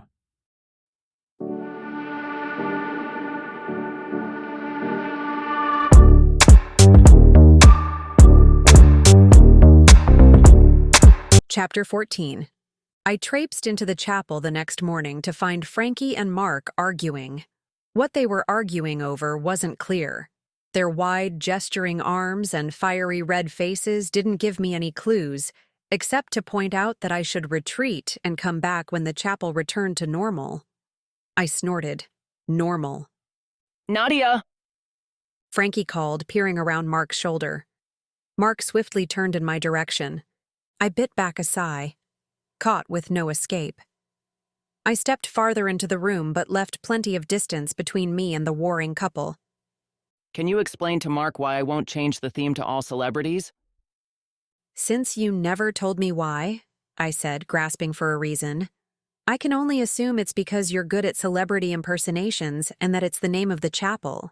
And therefore, you'd have the hassle of changing signs and business cards, I concluded, hoping that answer would relieve me of having to come up with additional theories. Exactly, and it's mine, my chapel. Frankie bellowed as if even the clouds dared to dispute his claim. You're being unreasonable. We have enough space to create more themes. Mark argued. We could have it all. That is assuming I'd want to move my business over to your building. I like my theme and my building. My building is better. Mark huffed. Your building is missing a turret. Frankie barked. And whose fault is that? Yours. You brought Muffin down upon yourself. Mark bristled. You know damn well it was your fault.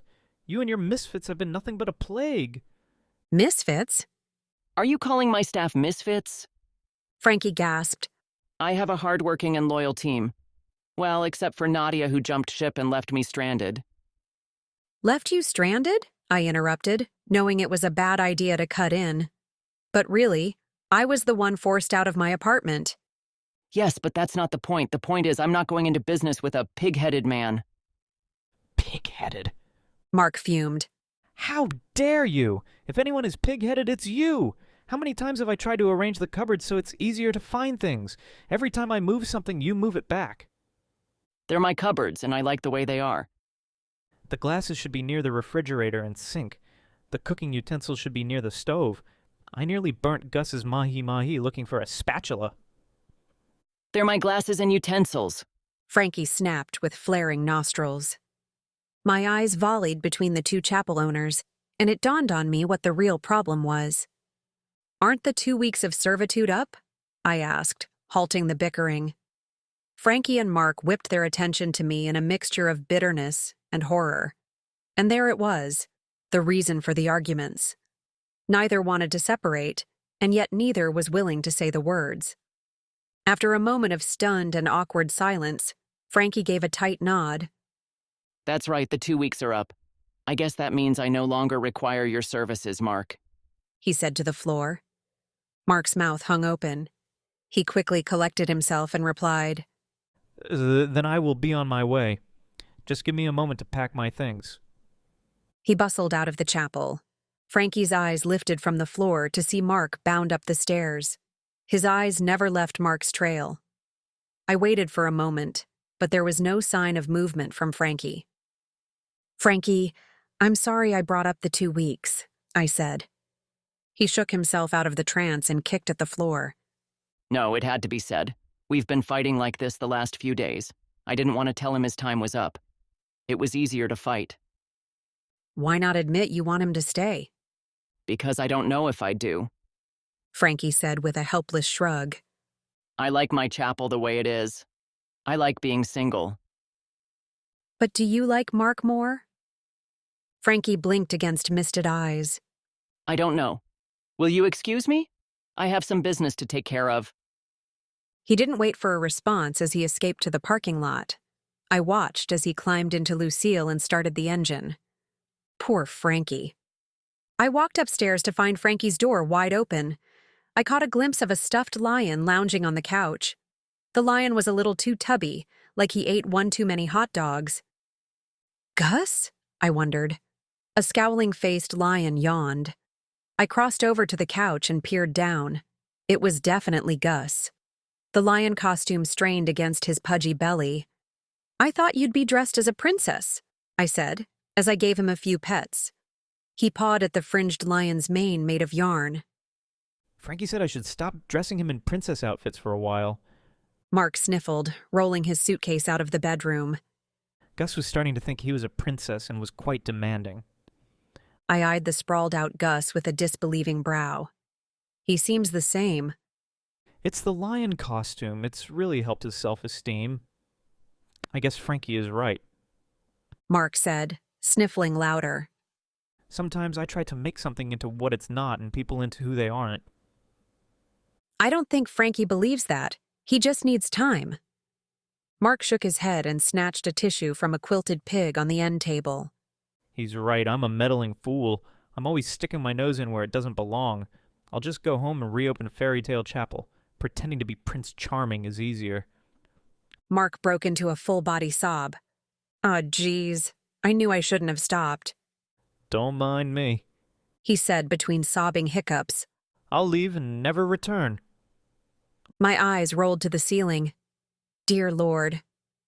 Frankie will come around, I said. He needs time. I understand how he feels. It's too fast and too much all at once. What about how I feel? While he's keeping me at a distance, what do? How should I feel? Mark blew his nose. I'd wait for him for an eternity if he'd give me a sign. Any sign. I've already waited a long time, years, but he doesn't say anything. I think it's time to move on. He said, grasping onto a thread of thought. I'll close the chapel and move. It's the only way for me to get over him. Don't do that, I hurried to say. He'll come around. I know he will. How do you know? If he didn't like you, he'd never have let you stay in his apartment. He let Leopard Pants stay in his apartment. Just to make you mad, and then he sent him home after a day or two. He didn't send you home. That's because I was his servant. He had to let me stay. He let you stay because he enjoys your company. If he didn't like you, there's no way he'd let you into his hallowed bachelor pad. He'd have made you show up every morning and then go home every night. Mark gave a defeated laugh. He just doesn't care for me enough to keep me around. I give up. It hurts too much to hope for something that will never happen. He turned and headed for the door. Come on, Gus. It's time to go home. Gus watched as Mark walked to the door. When Mark opened the door, Gus stood with a stretch and waddled down the doggy stairs toward Mark. They moved companionably together down the hall. Mark had his cell phone at his ear. Fix the turret as soon as possible. I want the building on the market by next week. He's leaving for good, I thought as they walked downstairs and out of sight. And he stole my cat? Do I run after him and get my cat back? As much as I hate to admit it, Gus did receive more attention from Mark. He seemed happy even though he was dressed in embarrassing costumes. And he did leave of his own accord. Gus had never followed me unless baited with a hot dog. A sobering thought. Gus will be okay. I'll check on him and Mark in a day or two. Mark's words replayed as I walked upstairs. He's right. If he wasn't given any sign from Frankie, why should he wait? Another sobering thought. Why should Caleb and Grayson wait for me, especially after I left Caleb after dinner? I had run. Again. What the hell is wrong with me? I shouted in the stairwell. What if they've finally had enough? I'll make a decision today. Enough is enough. I refuse to prolong this and drag everyone's heart through the muck. But how do I decide? I listened at my apartment door. It was quiet. Did Muffin and Pinata leave? They could be asleep. It was 10 o'clock, but that doesn't mean anything in this building. In fact, I was surprised Frankie and Mark were awake. I knocked on the door, thinking I'd rather be safe than sorry. Some images can't be erased from memory no matter how much alcohol you consume. I waited a few moments before knocking again. When I was confident Muffin and Pinata were gone, I placed the key in the lock. I should call Caleb and apologize. Actually, I should go over and apologize in person. I know exactly how to beg for forgiveness. I smiled. I'll just grab a few things from the apartment and head over. God, I hope he's not too mad. I turned the key and cracked the door open to peek inside. I heard a click before the air shifted as if caught in a vacuum. Then it blew out in raging force. The door slammed, ripping the entire frame from the wall as the apartment exploded into a fireball. I crashed into the hallway wall. The flying door sandwiched me in place. Burning debris caved in around me, trapping me in my spot. Smoke billowed from the apartment as fire engulfed the ceiling with licking flames. I struggled with the door so I could escape. The knob was jammed painfully in my side. I couldn't budge it, especially not with only one working arm. "Damn it!" I cried, pounding against my prison. "Help!" I screamed to an empty building, coughing as thick smoke infiltrated my lungs. Oh God. I'll never see him again, I thought as his face flashed through my mind. How could I not have seen it? How could I have been so confused? Coughing as the smoke suffocated the air, I clawed at the door, holding on to my last bit of consciousness. My eyes burned as though carpeted in ash. A shadow ran through the smoky stairwell and stopped in front of me. Was it my dark spirits again? Damn spirits. I coughed, drifting into unconsciousness.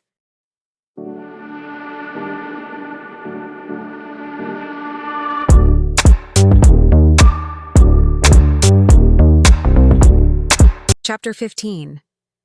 Holy crap! I sputtered, wiping the water from my face. I looked up to find Muffin standing over me with an empty bucket. "You saved my life!" "You burned down my apartment!" she growled, tossing the empty bucket to the side. Distant sirens had Muffin doing her I need to escape dance. "You called the cops?" she hissed at Pinata. I called 911. The building is on fire. You know cops give me hives. Go hang out at the diner down the road. I'll be there in a few minutes. Muffin barreled down the sidewalk. Hey. Pinata called to her. Get a paper and start looking for places. I thought you were already looking for places, I said, eyeing him in suspicion. He rubbed his jaw. Let's just say I'm biding my time. You could have escaped several times by now. I won't have to escape. Not when... His words were drowned by the sirens of emergency vehicles descending into the parking lot. How did the fire start? Pinata yelled over the noise.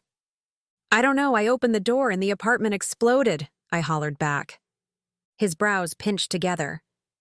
Stay here. I'll be back in a minute. I studied him for a moment as he spoke rapidly into his phone and headed to where a cop pulled in. There's something different about this guy. There'd have to be for him to put up with Muffin for any length of time. I couldn't help but feel there was some duplicity at work. An EMT rushed over. He had me in the truck and hooked up to a contraption in a matter of minutes. I watched the fire from the back of the truck. The entire top floor was engulfed in flames. 2 fire hoses battled the inferno. The wail of more emergency vehicles sounded in the distance. Everything I owned was destroyed. Not that it was much, but still, it was mine. Thank goodness Mark took Gus with him. The fire may not reach Frankie's apartment, but I'm sure there will be at least smoke and water damage. I yanked out my phone and texted Frankie to return. I don't think he has to worry about his cupboards anymore. When he arrived at the chapel, I couldn't see him, but I heard his shriek. Oh my God! Frankie, I called, sending me into a coughing fit. What happened? Did Mark set my building on fire? I shook my head. wheezing from the coughing attack. An oxygen mask was pressed to my face. Breathe. The EMT said.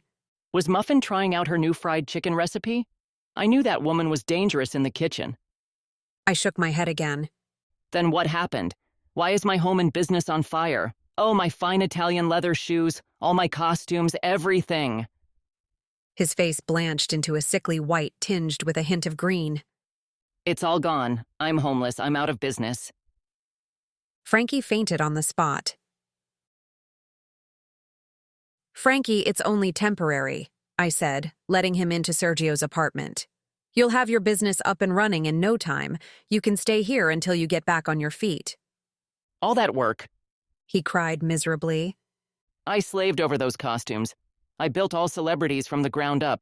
That building was a toxic dump when I bought it. So much time, so much effort, and for what? It burned to the ground. You did a great job making all celebrities a success, and you'll do an even better job creating something new. You already know what pitfalls to avoid. You have experience and knowledge. Just think of the possibilities. It was really hard to feed Frankie positive lines when all I wanted to do was curl up in my pity corner. I was channeling serious Maya energy to keep up such a farce. But the last thing I needed was a hysterical Frankie. I can't think of anything right now. I just want to sleep, he said, looking around the empty loft. Where's the furniture? There isn't any. You brought me to a place with no furniture and expect me to stay here? Think of it as a clean slate, I offered, trying to keep the glass half full. He shook his head with a sigh and turned to leave. This just gets worse and worse. I'll go buy blow-up furniture. It looks like we'll have to make do. I watched him leave with slumped shoulders. Poor Frankie. He wasn't the only one feeling powerful emotions. Mine ranged from fear to anger. Unfortunately for my killer, I let anger rule my world. I sent a quick 911 text to Remy and David. Let the war begin. Remy squeezed into a lime green blow-up chair. He shifted uncomfortably, making the chair sound like a fart. David's lips trembled as he attempted to bite back a laugh. Don't you dare, Remy warned, making the unfortunate sound again. David's shoulders shook in silent laughter.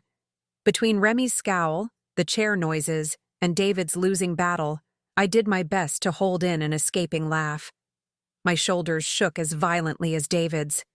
Damn it! Remy barked, attempting to stand. I can't get out of this thing. He leaned forward to crawl out, tipping the chair along with him. He grappled with it, flinging it off in a last-ditch effort to free himself. David and I wailed with laughter. Tears streamed down my face as I tried to stifle the chortling giggles. Remy, freed from the blow-up chair, gave it a kick, hurtling it across the room, causing us to laugh even harder. Remy winced. I didn't mean to kick it that hard. I snorted and wiped the tears from my eyes. Stop laughing. I couldn't. Even if he threatened to pepper spray me, I couldn't. The laughter was infectious. Remy took a menacing step forward, making me convulse in giggles. No matter how tough he attempted to appear, the image of him stuck in a lime green blow-up chair was enough to tickle my funny bone into an uproar. Last warning, Jet. He took another step. I backed up, shaking my head as he took another step forward, sending me into silent, body-quivering laughter. He charged, tossing me over his shoulder. Laughter was cut off mid-chuckle. Remy, cut it out. Oh, it's not so funny now, is it? No, it's still funny, but I'm sore. She's right, David added. It's still funny. You may as well put her down or we'll be here all night. Are you done laughing?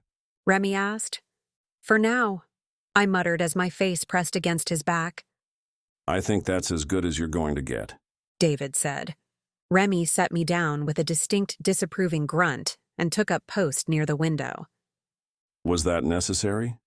David asked Remy. It got rid of her hiccups when she was falling down drunk. I thought it might work for laughter, too. It seems to work for everything. Does it work on jealous cocktail servers, too? I mocked, smirking when his scowl turned incredulous. David raised a brow. Frankie stepped out of the bedroom. The air mattresses are ready. Thank goodness I bought an air pump. A man can only blow for so long. I bit my lip. How did the chair get over there? Frankie tisked. After replacing it in its original position, he settled into it, then looked over at Remy, who was still looming near the window. Where are my manners? Remy, would you care to sit? I bit my lip harder. Damn it, Jet. Why am I here? Remy barked, knowing full well I was teetering on the brink. Because someone blew up my building. Frankie answered. My building. Everything I worked so hard for is gone. I've been reduced to squatting in a flat with Nadia, and it's not even a nice flat. The door is broken. Your building blew up as in a bomb exploding? David questioned for clarification. There was an explosion in my apartment, I said. Someone is trying to kill me. Remy and David glanced at each other before listing their questions, which were starting to sound more like demands. Let me start at the beginning, I said, halting their questions mid-strike. The story will make more sense then. There's a story? David asked. It's Jet. Remy gave a weary sigh. There's always a story. Is that how you got all the bruises? David asked. No, that's from the excavator. Were you remodeling? David asked Frankie. Maybe someone hit a line and that's what caused the explosion. The excavator was at Grayson's house, I said. Why does Grayson have an excavator? To dig a pond. He used a regular shovel for days before he rented an excavator. Why haven't I heard about this? I don't know, but the first attack happened at Grayson's while he was in the shower. You better start from the beginning, David said, crossing his arms. I relayed the story of the first attack from beginning to end and then delved into the events of the explosion. Not that there was much to say. I turned a knob and my apartment exploded. If the door hadn't slammed shut from the force and shielded me, I'd be dead. Who would want to kill you? I don't know, I said with a shrug. That's why I called you and Remy. I need help. I don't know who this person is or why they want to kill me. Did the police make a report of both attacks? I told them everything, but it was 2 separate attacks. I don't know if they'll find a connection between the two. Either way, I want answers now. Have you received any threats? Remy asked. No. None. Run through the last week or 2 with me. Let's see if we can't find something that could trigger a reason for these attacks. I thought back to the last 2 weeks. That's a lot of ground to cover. Why don't we start a list of everyone you've seen? That may help. It's just the usual people I always see. Frankie, Remy, Grayson, Caleb, Maya, Mark, Roy, Muffin, and Pinata. Who is Pinata? Muffin's new husband. I don't know his name, and now I'm too embarrassed to ask. I really didn't think he was going to stick around this long. Do you know anything about him? Muffin kidnapped him in California and married him once they crossed the state line. I don't know anything about him. Where are they staying? They were staying at my apartment. Muffin took over the place like she normally does. I'm not sure where they'll stay now. Where were you staying if they were in your apartment? Here. Remy answered. That is until I dropped her butt off at Grayson's. So you've been staying at Grayson's? David clarified. I stayed a couple of nights.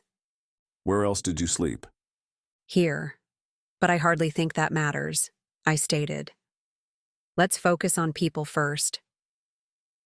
David's interest perked. I think it does matter.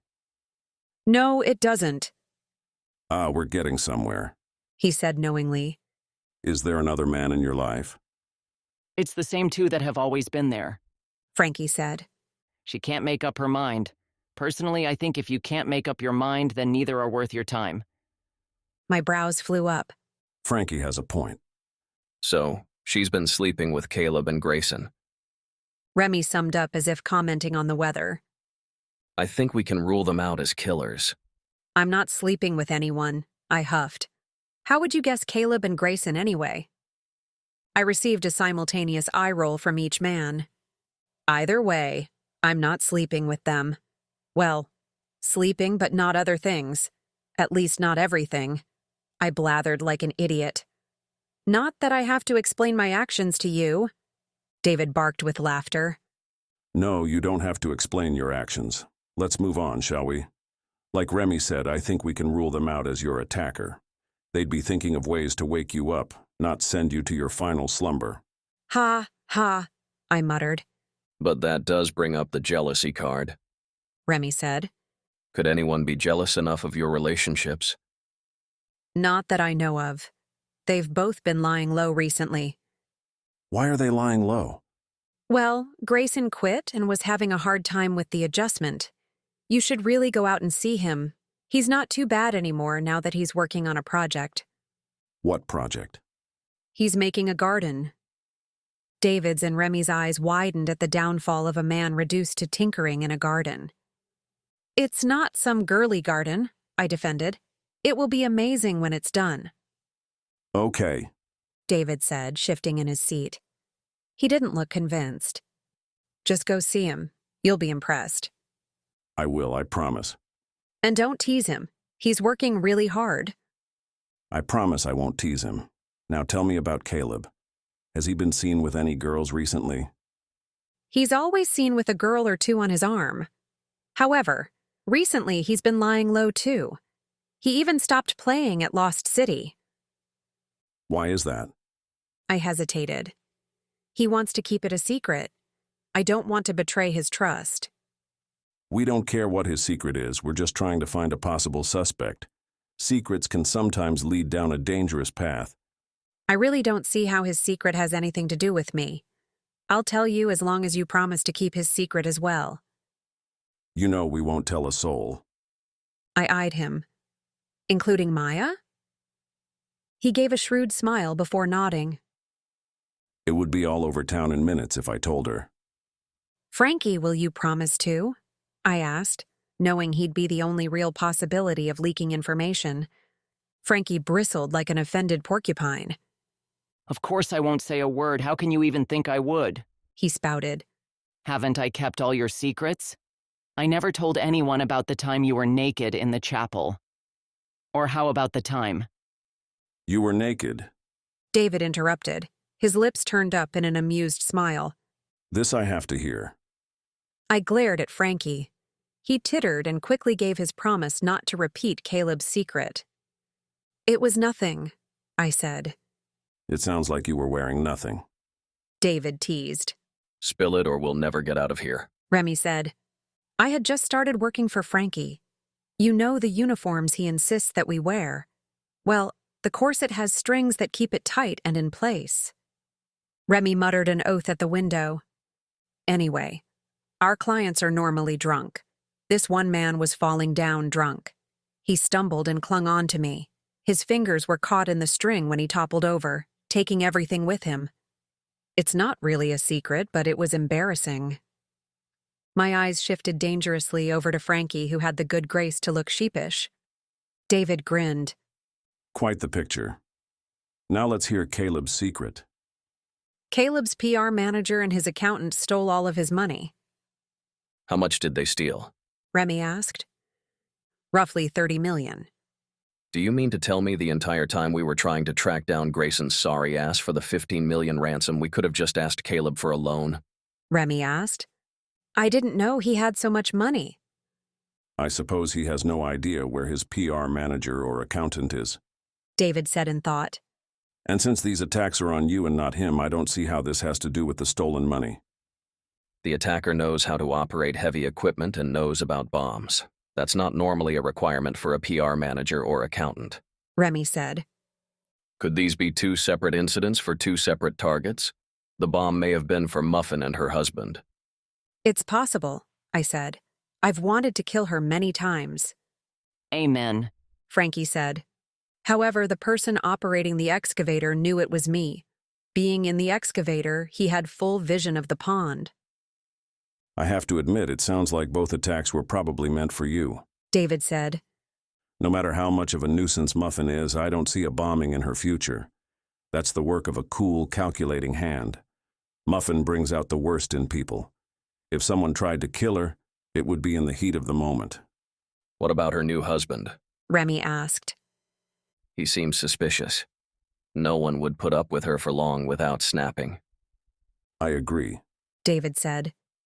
But why would he snap on Nadia and not Muffin? He wouldn't place a bomb that he might ultimately trigger. I doubt he would have set the bomb for me, I said. I stayed away from the apartment as much as I could. I think it was someone who knew I lived there but didn't know I was basically homeless while Muffin took over. I think it's time to start investigating, Remy said. I'd still like to find out who Muffin's husband is. I'll check on leads with Grayson and Caleb, David said. You check on Pinata. Let's regroup later tonight. What should I do? I asked. Stay here, was the unanimous response. I can help, I insisted. Right now you need to stay safe and hidden. Does anyone know you're living here? Maya was here. She hunted me down last week. David shook his head. Leave it to my wife to hunt down a friend. I'll have someone come and replace your door, Remy said as he headed out. His name is Rat. Rat? Frankie asked with a shudder. Some nicknames grow on a person, but that name? He shuddered again. Let's just say Rat's name suits him, Remy said. Trust him as far as fixing the door, but nothing else. David stood to leave. Don't let anyone know you're here. Remy and I will have this sorted out in a few days. Until then, stay here. I nodded. They wouldn't accept any other answer, and that was okay with me. A few days hiding couldn't hurt.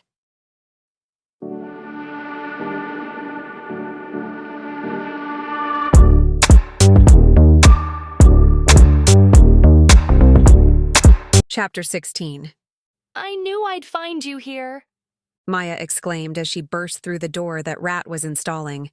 Rat slipped to the side to avoid collision. Remy was right. Rat truly lived up to his name. Not only did he have the characteristics of a twitchy rodent from the alley, but I instinctively knew this was a man who had unsavory skills. Rat watched the blonde beauty as if she was a scrumptious cheese wedge. She charged into the living room like a Category 5 hurricane. Do you know how many times I tried to call you? She demanded, not waiting for an answer.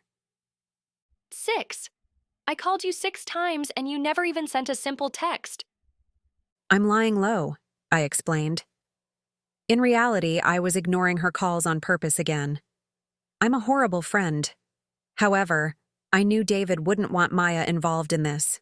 She's been through enough. Your apartment exploded, and you can't even pick up the phone to tell me you're alive? How did you know? I asked. It's on the news.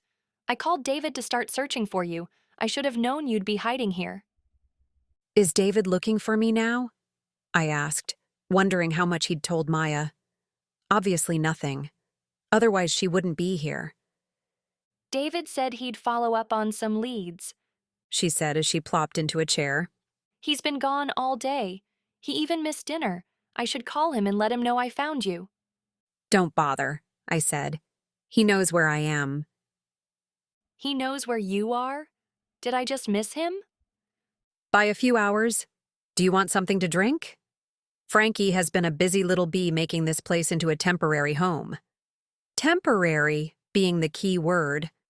Everything here comes in single servings, including the wine, I said, holding up the empty mini bottle. This is my 3rd, but we have plenty. 4 cases to be exact. Frankie knows a guy who knows a guy. Don't ask.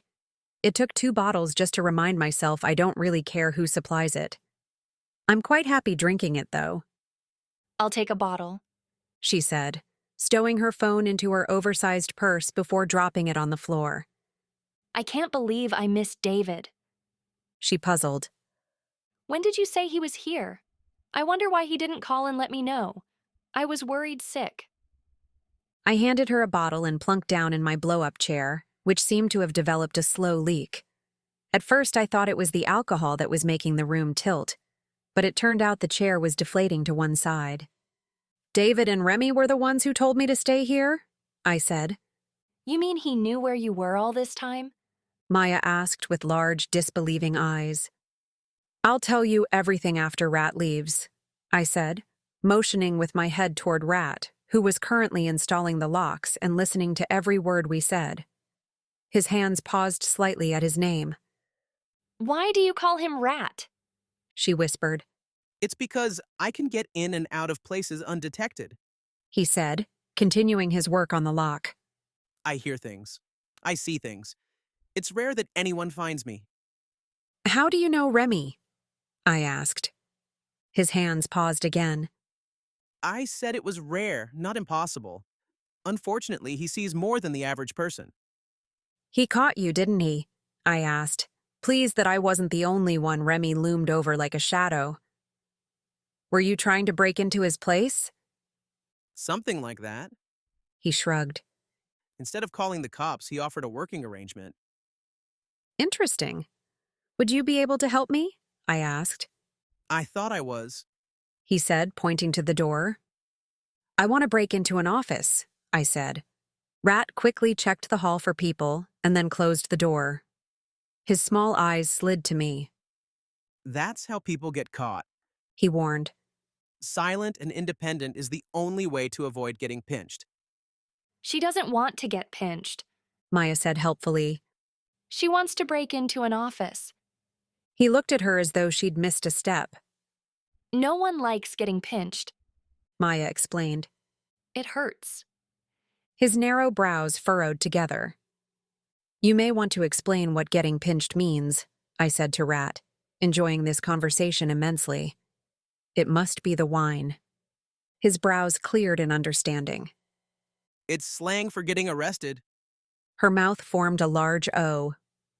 I don't think I like that slang word. It sounds crude. Slang is crude. It's fitting since life is crude. Life is not crude. She argued. Life is very beautiful. Except for the life-threatening times, I said, taking a sip from the wine bottle. Would you care for some wine, Rat? I don't drink, he said, testing the lock. The door works. I kept the same lock so you don't need to remake keys. Thank you, I said. Will you give me your number? I really do need help getting into an office. I don't have a phone. Why not? They're cheap enough that anyone can afford them. It has nothing to do with money. I'm off the grid. I don't have a phone, a license, credit cards, or anything that can be tracked. Can a person just hop off the grid if they choose? I asked, wondering if that was a future option. What grid? Maya asked. Are you talking slang again? I'm sure you hear a lot of slang from David, I said. He probably has a whole arsenal of slang words. He's different with me, Maya said shyly. He protects me from everything, including himself. Huh. For the first time, I caught an unfiltered glimpse of their relationship. It would be in David's nature to protect Maya to the point of editing his own vocabulary. And even with all his protection, she was continually in danger because of the people around her, including me. I wasn't prepared to go the lengths that David did to protect her, but having her here suddenly made me nervous. It was time for Rat to leave and for Maya to go home. How can I find you? I asked Rat. Rat tossed his tools in a bag. When will you be ready? Tomorrow night, I said. He gave a nod. Be ready at midnight. Thank you, I said, amazed he was willing to help. He looked up. Don't thank me. If there is any sign we've been spotted, I will desert you. Like I said, I'm rarely detected, but others haven't been as lucky. Also, if you tell Remy, consider yourself on your own. I understand. Rat headed out the door. Midnight, wear black. Bring something to cover your face. The door closed behind him without the customary click. I crossed the room and slid the bolt in place, relieved that he was gone. Maybe this was a mistake. Maya dug through her purse. How come my phone always falls to the bottom of my purse and the things I don't need are at the top?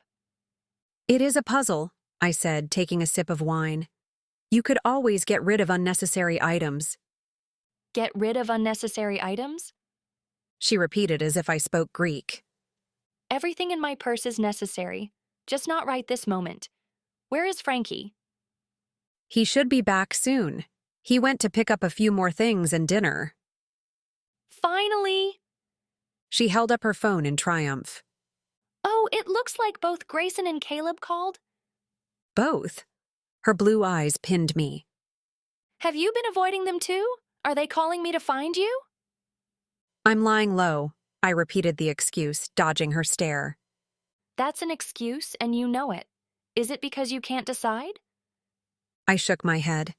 No, it's because I have decided. A smile brightened her face. Who? I'm not saying who. At least not until I let the other one know. When are you going to do that? Soon. Or never. Should I text them? They should at least be told you're okay. I was really frightened when I saw the news. Yes, I'd appreciate it. How did you decide between Grayson and Caleb? She asked curiously. I don't think I could decide between two men I loved.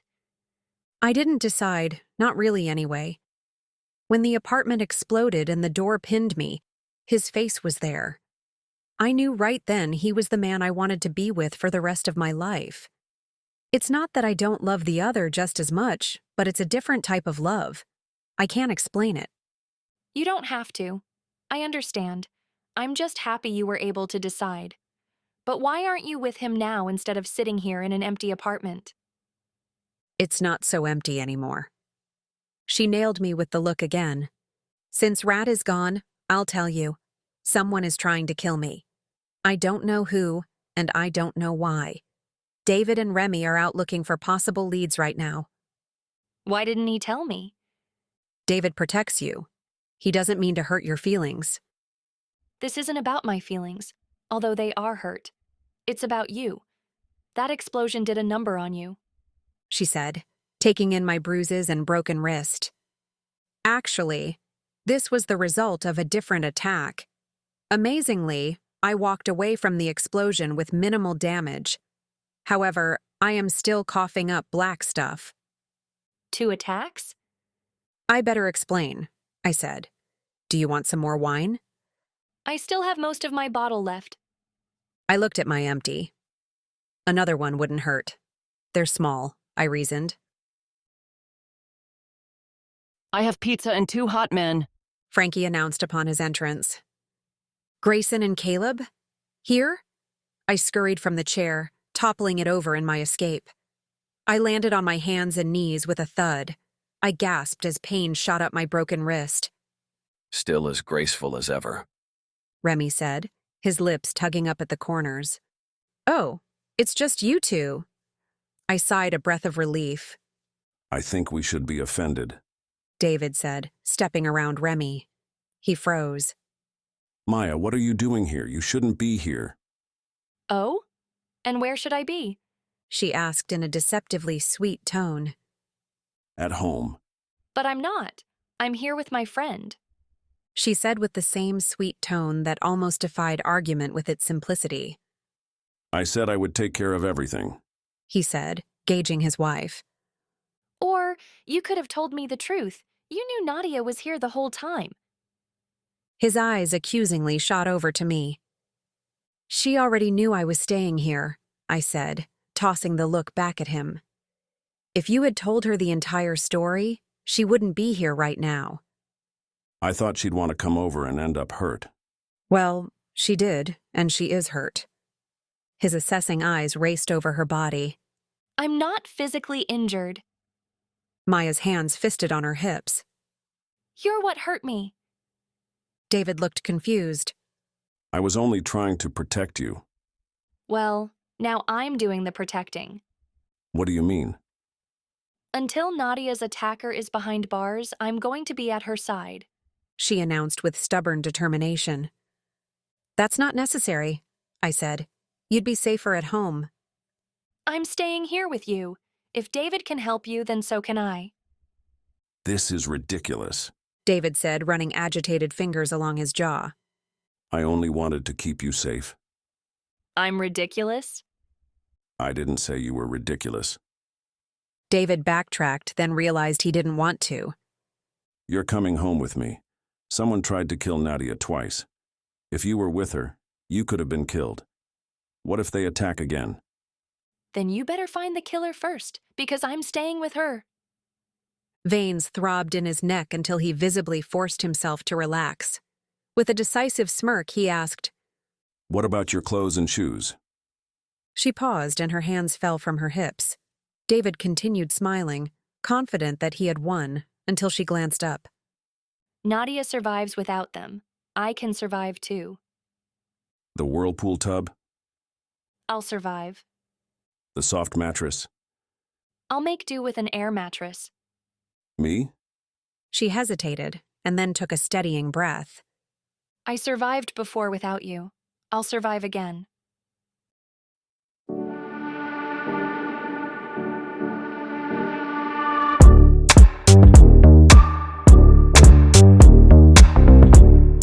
Chapter 17. I watched as Maya slept on an air mattress. Her blonde curls tumbled around her small face.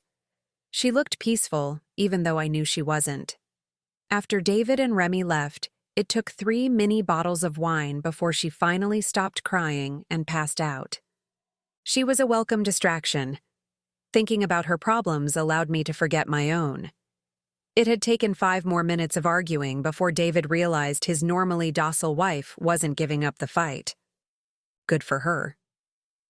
I wrapped a blanket around myself and settled onto my own air mattress, wishing the copious amount of wine I'd guzzled down would have the same effect on me as it had on Maya. An excavator and a bomb. He obviously has some skills. When will he attack again? Do you think we should paint our faces black? Maya asked the next night. I don't like the fact that you're coming, I said, watching her pull her hair into a ponytail. David will have a coronary if he finds out. He won't find out. You and I won't tell anyone, and we know Rat won't tell either. He's too afraid of Remy to let anything slip. I wonder why he's afraid of Remy, I said. I mean, I've told Remy on several occasions that he has the mannerisms of a caveman, but otherwise I don't find him scary. David's told me a little about when they served in the military together. I wouldn't say Remy is scary either, but according to David, Remy has had to get out of worse scrapes than David ever had to, which is saying a lot considering everything David went through. Did David tell you what kind of scrapes? Not really. Maya said with a shake of her head. You know he's always protecting me. Sometimes I wonder if he thinks I'm a child. He always tells me the G-rated version of things, never the R-rated. At this point, I'd settle for PG-rated. Tell me some of the stories David told you. Well, she said thoughtfully. I know that Remy was doing reconnaissance work. I'm not really sure what that is, but he was led astray. By the time he was able to finish his assignment, he wasn't able to make it to the meetup point in time, and had to cross through enemy territory on foot with hardly anything to protect himself. And we both know how Remy stands out. I'm surprised he wasn't captured. How frightening, I said, wondering about Remy's escape. But it still doesn't make me afraid of him. If anything, I'd think he was a hero. That's what I think too. But it's the things David doesn't say that make me wonder how much really happened. Do you know they can have an entire conversation with just one look? It's true. I've seen it happen several times. They've been on missions together. I'm sure it's something that comes with the job. True. I just don't think Rat would be the type of person who would be afraid of just anyone. There's a part of Remy's past that we don't know, and David won't tell. You wouldn't want to know, a voice said behind us. I jolted and swung around to find Rat leaning against the door.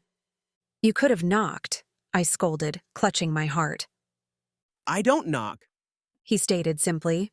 Are you ready? Yes, but what do you mean we wouldn't want to know about Remy's past? I asked. I'm not here for storytelling. I didn't ask for storytelling, I said. Yes, you did, he said, crossing his arms with a bland look. Remy's past is his, not mine. If you want stories, then ask him. Anyway, it's not his past I'd worry about. Then what should I be worried about? I asked. The fact that you're going to break into an office would be a start. Listen, if you want to know why I'm willing to help Remy, then ask him. I don't help just anyone.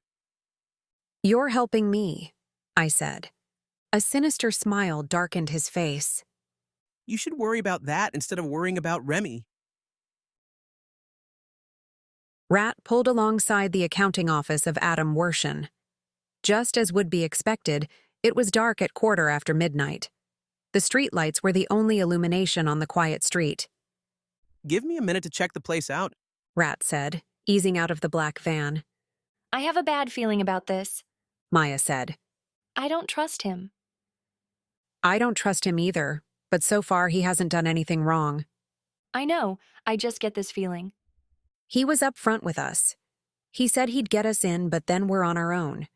He also said if the cops show up, he's deserting us. If Rat was completely untrustworthy, he wouldn't have warned us. True. But why is he helping us to begin with? There's nothing in it for him. I think it has to do with Remy. What better way to snub Remy than by leading us into possible trouble? Rat has no faith that we'll be able to get in and out without being caught. I'd bet the pot that he's counting on us to get busted. Our conversation ended as Rat slipped back into the van. There is an alarm on this building. I can get you in, but you'll only have 5 minutes to do your thing. Maybe less. Only 5 minutes? I asked. That's not long enough. How am I going to find anything in that time? Pros do it all the time. I'm not a pro. Either you do it or you don't. I'm not going to wait here all night while you decide. Maya, you stay here, I said.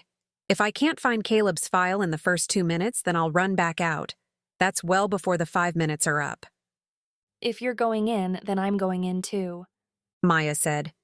We can both look and quit after 2 minutes, but I still think this is a bad idea. Why are we doing this anyway? Because Adam stole Caleb's money. If it was your money, I'd do the same for you. Maya gave a nod. Let's go. Rat gave us the order to be quiet as we followed him to the door. I'll silence the alarm, but it will still be activated. As soon as I open this door, the clock starts ticking. I'll wait for you at the end of the block. I'm leaving in 5 minutes with or without you. Okay, I whispered.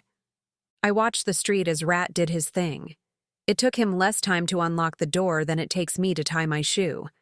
The alarm blared as we raced in.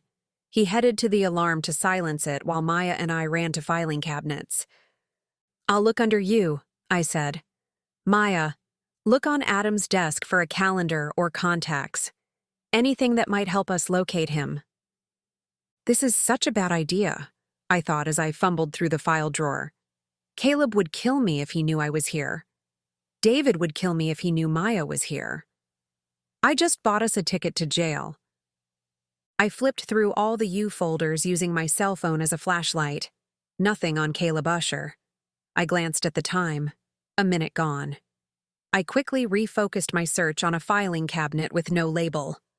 A siren wailed in the distance. Maya and I both scurried to the door. Where's Rat? She squeaked. He took off as soon as he silenced the alarm, I said, yanking open the door only to find police lights descending upon us. Is there a back way out? I asked. We scrambled to the back room. There wasn't a door, but there was a window. I flipped the lock and heaved the protesting window open. Quick, get out, I said to Maya. I followed after she shimmied through. We raced behind a string of buildings until we came to a side road. Rat said he would wait for us here. I don't think he waited, Maya said, glancing at the deserted road. I didn't think he would. Let's get as far away from here as we can, I said, listening as more sirens made their way to the crime scene. We ran a block before I heard a car racing up behind us. Tires skidded to a halt. Freeze! Police! A man shouted. Maya and I froze in our tracks. A red flashing light bounced off the shadowy buildings. Damn, this isn't good. This is bad. Horribly, horribly bad. I willed my heart to keep calm, but it kept slamming against my ribs. Hands where I can see them, he ordered. Maya and I lifted our hands in the air. Turn around. We slowly turned around and were blinded by a flashlight. I winced and squeezed my eyes shut. Walk slowly to the car. Can you aim the flashlight down? I asked, with bravery I didn't feel. I can't see one step in front of me, let alone your car or a badge. After a moment, I thought he wasn't going to lower the flashlight. He finally did. I followed Maya to the car. Her head was held high, and thankfully, her eyes were free of tears. "I'm so sorry, Maya," I whispered. No talking. Put your hands on the car and spread your legs. "Not until I see a badge," I said. "This isn't a real cop car. Anyone can stick a light on their car." Keep your hands up. He said gruffly as he stepped closer to show me the badge hanging around his neck. I glanced at the official Las Vegas police badge and then up at him. "Peter?" The dawning of who I was registered on Peter's face.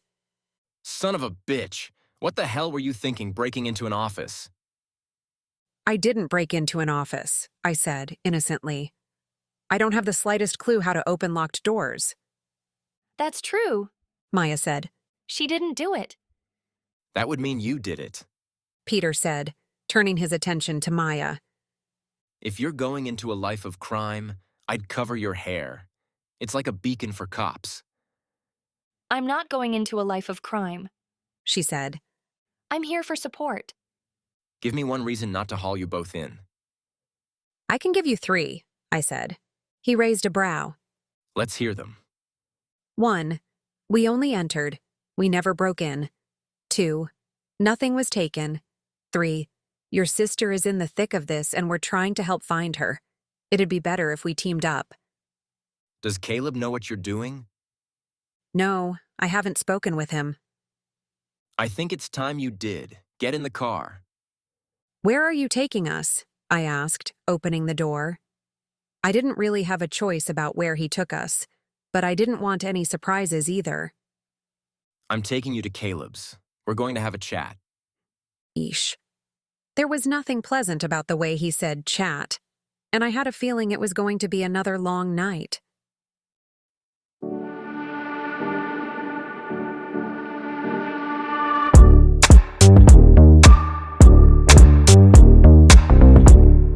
Chapter 18. You broke into Adam's office. Caleb barked. For a man who never got mad, I was sure bringing out the worst in him. "I didn't break into his office," I said once again. "I merely entered an already unlocked establishment." Says the person wearing all black. It's the truth, Maya said, coming to the rescue again. She never unlocked the office. Rat did. Rat. Peter cut in. Don't tell me you've been working with him. "You know him?" I asked. Everyone knows of him, but no one actually knows him. How in the world do you? He fixed a door for me and told me he knows how to get into places undetected.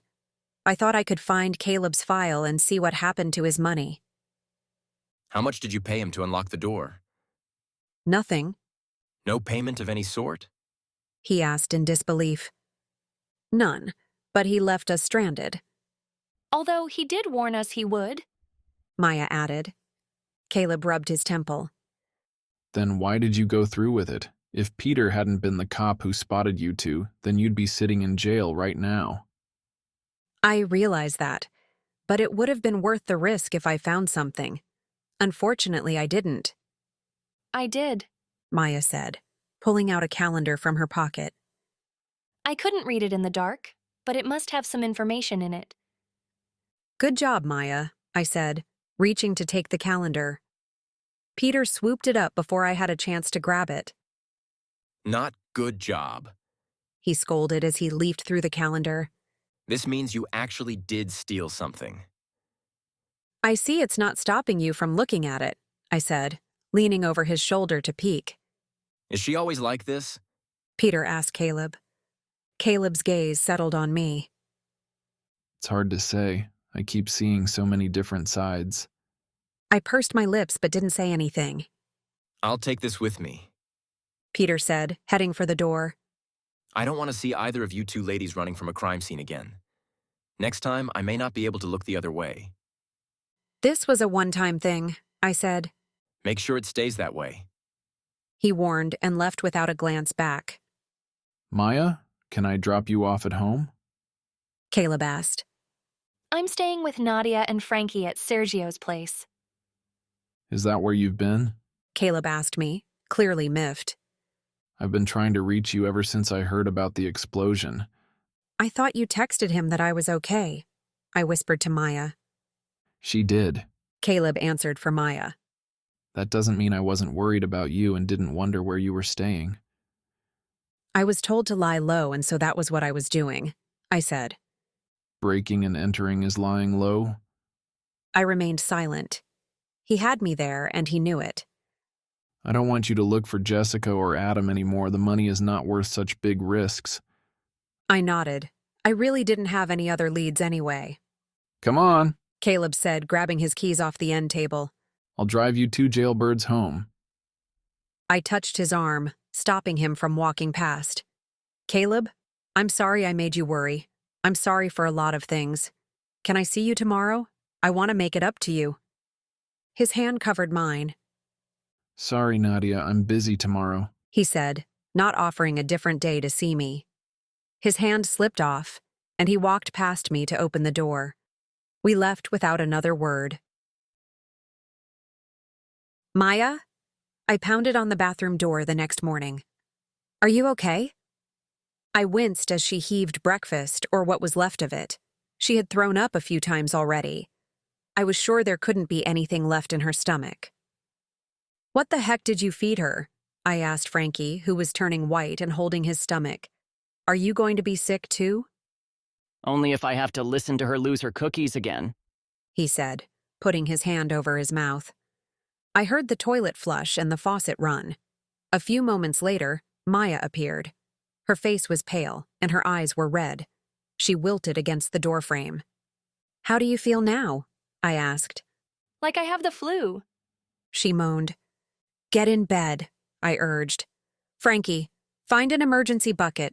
I'll head to the store for some supplies. Maya dropped onto her air mattress and curled into a ball. You find a bucket, Frankie said, running out the door.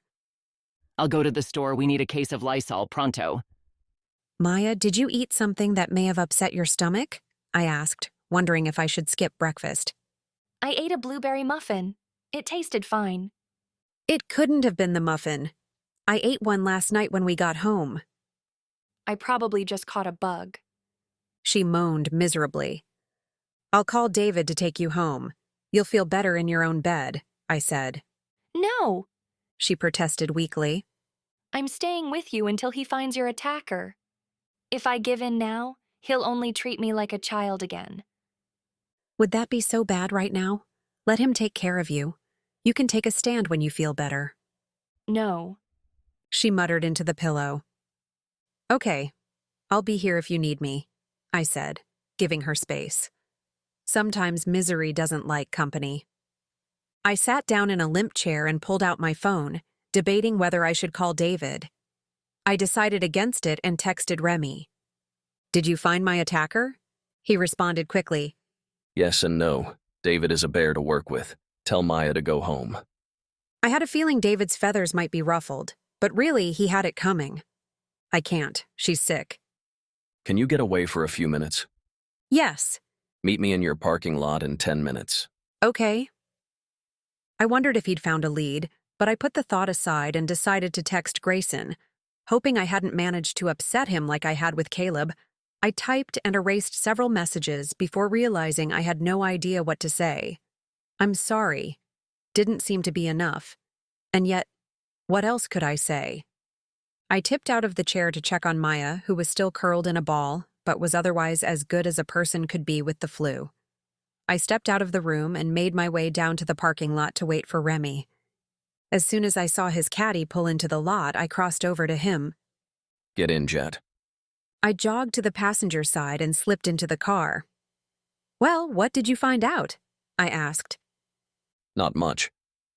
But I did determine that the materials used for the apartment explosion are the same that are commonly used to demolish buildings. Between the explosion and the excavator, our attacker seems to know about construction. Do you know anyone who works in that field? No, I can't think of anyone. But that definitely rules out Jessica and Adam. I doubt either would care if I was alive or dead, nor would they know anything about construction. That leaves us back at square one. Did you find out anything on Piñata? I asked. I can't find a trace of Piñata or Muffin. They can't be far away. After the explosion, Pinata told Muffin to get a paper so they could look for places. I'll get a copy of the paper and see if she's rented any of the listings. Muffin is recognizable enough that I can hunt her down by her description. That's true. She does leave an impression, So does another woman I know of. he said, eyeing me with such intensity I found myself leaning as far away as possible. Do you know what I heard? No, I said, trying not to squeak. Now I know why he showed up in person. I thought it was odd that he hadn't just called. He's here for information and to give me the evil eye while extracting it. His eyes never left mine, studying them as he prepared for interrogation. I heard that an accountant's office was broken into. Imagine my surprise when I also found out this accountant could have a connection to Caleb's stolen money. Imagine that. I swallowed. And then I thought, Jet wouldn't be so stupid as to break into an office, he said, still watching me. I summoned my poker face, which was not as convincing as I hoped it would be. Then I remembered who I sent to fix her door. Rat is known for opening doors, and Jet is known for getting into trouble. Amazing that it only took 24 hours for them to get into trouble together. I don't know what you're talking about, I said haughtily. You know damn well what I'm talking about. What the hell made you do it? I hesitantly glanced over at him and then wished I hadn't. His brow was so furrowed and pinched that he looked like a bulldog ready to attack. I knew it was better if I confessed and let him get his tirade over with. If not, he was like a boiling kettle with no steam vent and was bound to explode. It seemed like too good of an opportunity to miss. Like you said, Rat knows how to open doors, and I needed a door opened. He clutched the steering wheel, knuckles turning white. I could only assume he was imagining my neck in place of the steering wheel. Of all the damn stupid idiotic. You are the biggest pain in the ass I've ever met. I seem to recall you saying that several times already. How can I keep you safe when you're traipsing all over town with a criminal? He shouted, letting all that built-up steam escape with vengeance. I wouldn't say traipsing, I argued. Don't push me, he said with a growl. After a deep breath, he loosened his grip on the steering wheel. I wasn't pushing. I was lightly poking. I huffed, watching something shift in his eyes. Oh, crap. His hands were too quick for me to react. He dragged me close with a single movement and kissed me. Yes, kissed me. Quite soundly, too. His fingers fisted into my hair, pressing me into a kiss that was confusing and intriguing and confusing.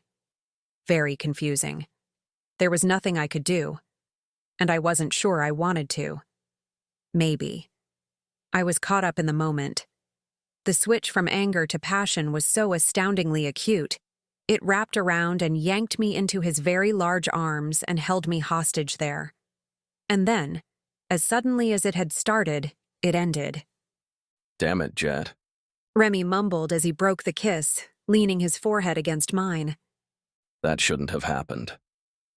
His fingers uncurled from my hair. We retreated to our corners. That was... Don't say it, Remy said, cutting me off. It didn't happen. But it did. I can honestly say I wasn't expecting it. This changes nothing. You're still a pain in the ass. It was a reaction and nothing more, he said, and I wondered if he was trying to talk himself into believing it. But in reality, it was probably just as he said, and thankfully, I was happy to agree. You may want to warn that crazy cocktail server that's been on your tail.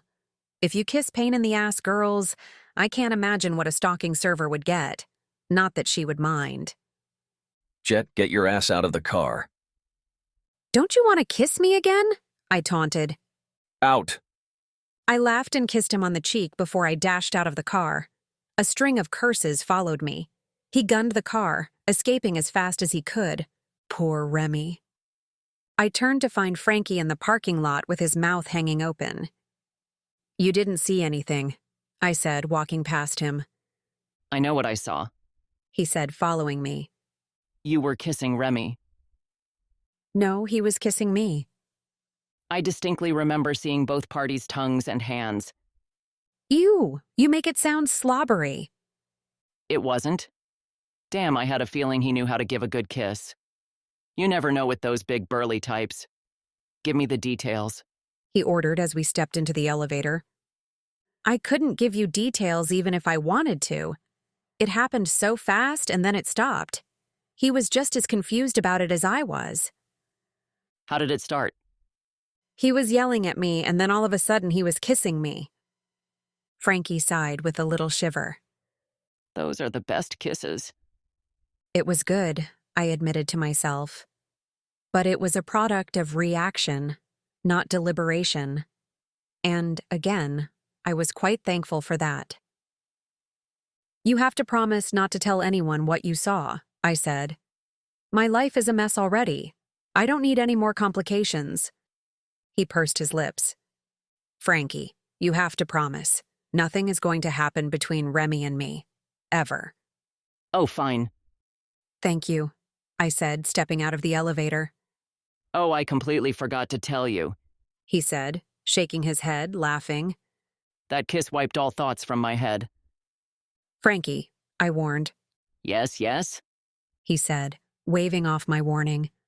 I'm heading out with a real estate agent today. He has several buildings he wants to show me. I thought you would rebuild, I said. I was thinking of it, but I'd like to see what's out there first. If nothing else, it will give me ideas. I hope you find something. I want you to come with me. You know what I'm looking for, and your input will help. A hidden compliment from Frankie and an excuse to get out of the apartment was just what I needed. I'd love to.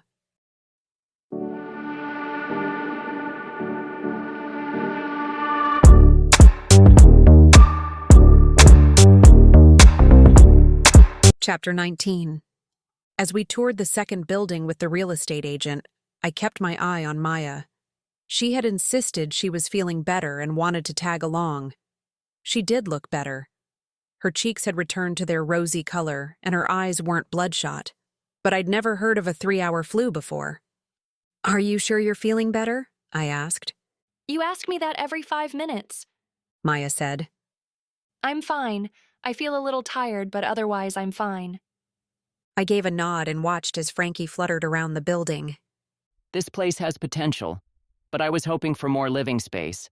I don't want to have to commute to work, and having the extra income from rent really helped during slow months.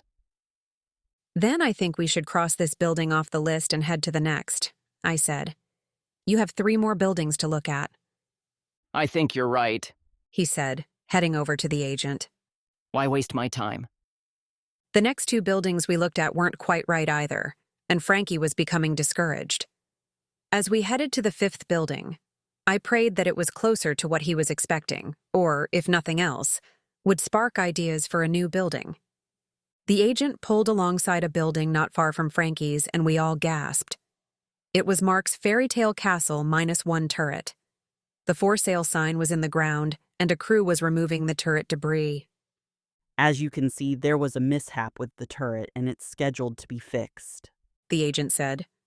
Ordinarily, I probably wouldn't show a building unless it was completely finished, but his price is marked low to sell quickly. How low?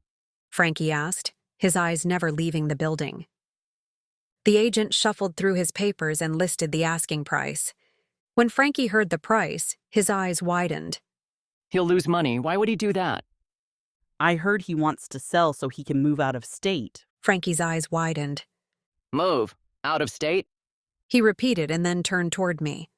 Did you know about this? Yes, but I didn't think he was serious. But why would he move? Frankie asked as though he didn't know the answer. You don't know? I asked, placing the question back in his lap. Frankie ran his hand along the side of his face. Damn. Shall we? The agent asked, oblivious to the revelation. I'll buy it, Frankie said, lost in his thoughts. Excellent. Would you like to take a peek inside your building? No, I've seen it. You can tell him to stop construction and save his money. I'll make sure he knows. I'm sure he'll appreciate the savings, the agent said. Frankie? I questioned after a few minutes of uncomfortable silence. Even Maya wasn't chattering, although after this morning, she hasn't chattered much at all. It's a good location. I'll rebuild here. What about Mark? Mark will have his freedom. He can move wherever he wants. Frankie. Don't. Just don't. 2 days later, there was still no word about my attacker. Remy kept his distance, and so did David. Now that I think about it, so did everyone. I was trapped with a moody Frankie and a weepy, tired Maya. Her mood swings were nearly as pronounced as Frankie's. It didn't help that Maya's stomach was still troubling her. I had an idea why. Maya was sitting at a folding table when I dropped a bag in front of her. She glanced at it. What is it? Don't ask. Just do, I said. With a lost expression, she peeked inside the bag and then squeaked. Her eyes rounded. Do you think? Yes, I think. With shaky hands, she took the bag and headed to the bathroom. She returned later with an open mouth, her hands tightly clenching a pregnancy stick. Congratulations, I said, watching as her mouth stumbled for words. I can't believe it. You know that's what can happen when you have sex with your husband, right? I asked with a teasing voice. She tossed me an exasperated look before falling into a chair. I just didn't expect it so soon. You were trying? She nodded. Well, we were thinking of trying, and so I stopped taking my pills. Oh my God, I didn't tell David I stopped. What is he going to say? Nothing, I said. When her face fell, I added, he'll be too busy kissing you senseless to say anything. She rubbed her hand over her abdomen. I can't believe it. You should call him. No. She shook her head adamantly. This doesn't change anything. Are you sure? Because I think it might. No, and you have to promise not to tell him. I eyed the stubborn line of her jaw and gave a nod. I promise, but you have to tell him soon. I will. That was enough of a promise for me. I wasn't going to stick my nose in only to get it swatted. What's going on? Frankie mumbled as he stumbled out of the bedroom. His red-rimmed eyes targeted the dwindling stash of wine. Don't you dare, I said. I was just going to have one. Frankie, why don't you just call him? I pleaded. You're miserable, and I know he is too. Frankie glared at me. And how would you know that? I was there when he left your apartment. With Gus. Oh, crap. I forgot to check on Gus. I'll check on them both later today. I know he's just as miserable as you are, maybe more. Just talk to him and work this out. If he wants to leave, then let him. God, give me strength, I thought as I watched both Maya and Frankie wilt in their chairs. Hell, I'd even ask my dark spirits for strength just to get me through the day without strangling the two mopey, lovesick buffoons. I have an idea, I said, dragging their attention. Why don't we go ahead and perform at Celebrity MASH? They both mumbled despondently. Well, I asked. It will get us out of the apartment and we already know the steps. We're one person short.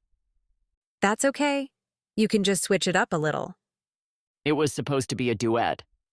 And now it's a solo. You'll be the star. What if I throw up? Maya asked, rubbing her stomach. That's what this is for, I said, handing her a second bag filled with prenatal vitamins, ginger chews, peppermint tea, and pregnancy lollipops. Oh! She exclaimed in happy surprise right before she hugged the bag and burst into tears. Did I miss something? Between sobs, she gasped, I'm pregnant. He popped out of his chair, springing over to hug her and falling victim to his own sobbing. Congratulations. He bawled. Fat crocodile tears streamed down each of their faces. I sat immobile, helplessly watching the display. After the last of the tears and hiccups subsided, I said, So how about that song? We could use a reason to get out and live a little. Frankie nodded. I could use a break. So could I. Maya said, popping a lollipop into her mouth and rubbing her belly. Just don't make me do the shimmy part. No, we'll keep it simple. Frankie said with a sympathetic smile. I can't believe I'm going to be an uncle. An odd smile brewed on his lips. You're thinking of matching sailor suits, aren't you? I asked. How did you know? His brows flew up as if he didn't know he was so completely obvious. You're scary, you know that, right? Frankie was taking us through the dance when Maya slapped her hands against her mouth. Hang on! Maya shrieked as she ran for the bathroom. Frankie stopped with his hands on his hips. Turning to me, he said, I don't think this is going to work. She's getting worse. I had to admit he was right. Maya threw up at the slightest provocation. Any time she ate, moved, smelled, or any variable in between sent her flying to the bathroom. She has a doctor's appointment tomorrow. Hopefully he can suggest something to help her stomach.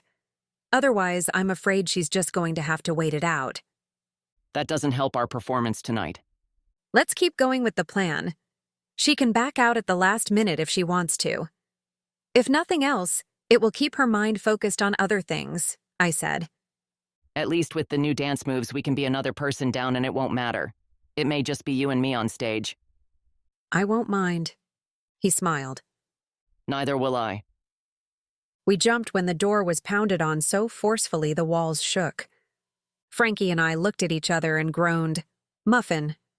Should we let her in? Let's pretend we're not here. I heard that! Muffin yelled. Don't make me break the door again! We both sighed. Frankie jogged to the door and opened it for her.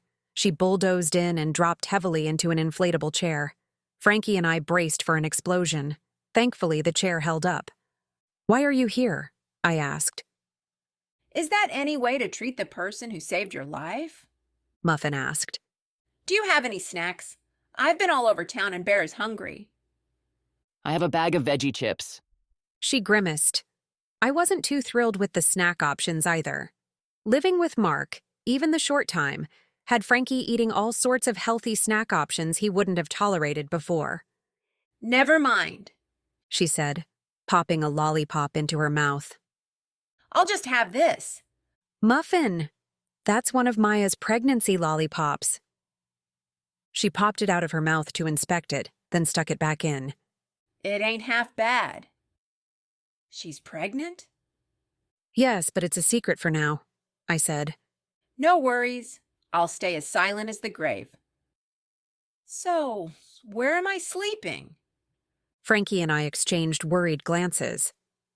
What happened to Pinata? I asked. She shrugged and slurped on the lollipop. I don't know. We were staying at a motel until we could find a place. He stepped out yesterday and never came back. It's too bad. I thought he might be a keeper.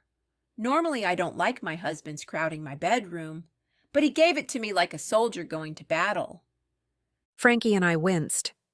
I had already heard him giving it to her like a soldier going to battle. I didn't want to envision it as well. I'm sorry he's gone, I said. But good for him, I added silently. Too bad he didn't receive battle pay. You'll have to find a different place to stay, though. We don't have room. As it is, we're sleeping like sardines. She popped the lollipop out and stared at me. Are you saying you can't help out the person who saved your life? It's not that, I said, suddenly finding my shoes very interesting. We just don't have the space or an extra bed. In case you forgot, it's only a one-bedroom apartment and there are already 3 of us. 4, she corrected and stretched out her legs. Frankie stood behind her, shaking his head violently. But what were we to do? What Muffin wanted, Muffin got. Arguing was futile. And yet, I learn the hard way every time. Not this time. I took a step toward the door, feeling a growing need to distance myself. Frankie could sort it out. I'll let you figure out the sleeping arrangements, I said, opening the door. I have to run an errand. Don't you dare leave. I'll be back before dark, I promised before I slipped out and ran for it.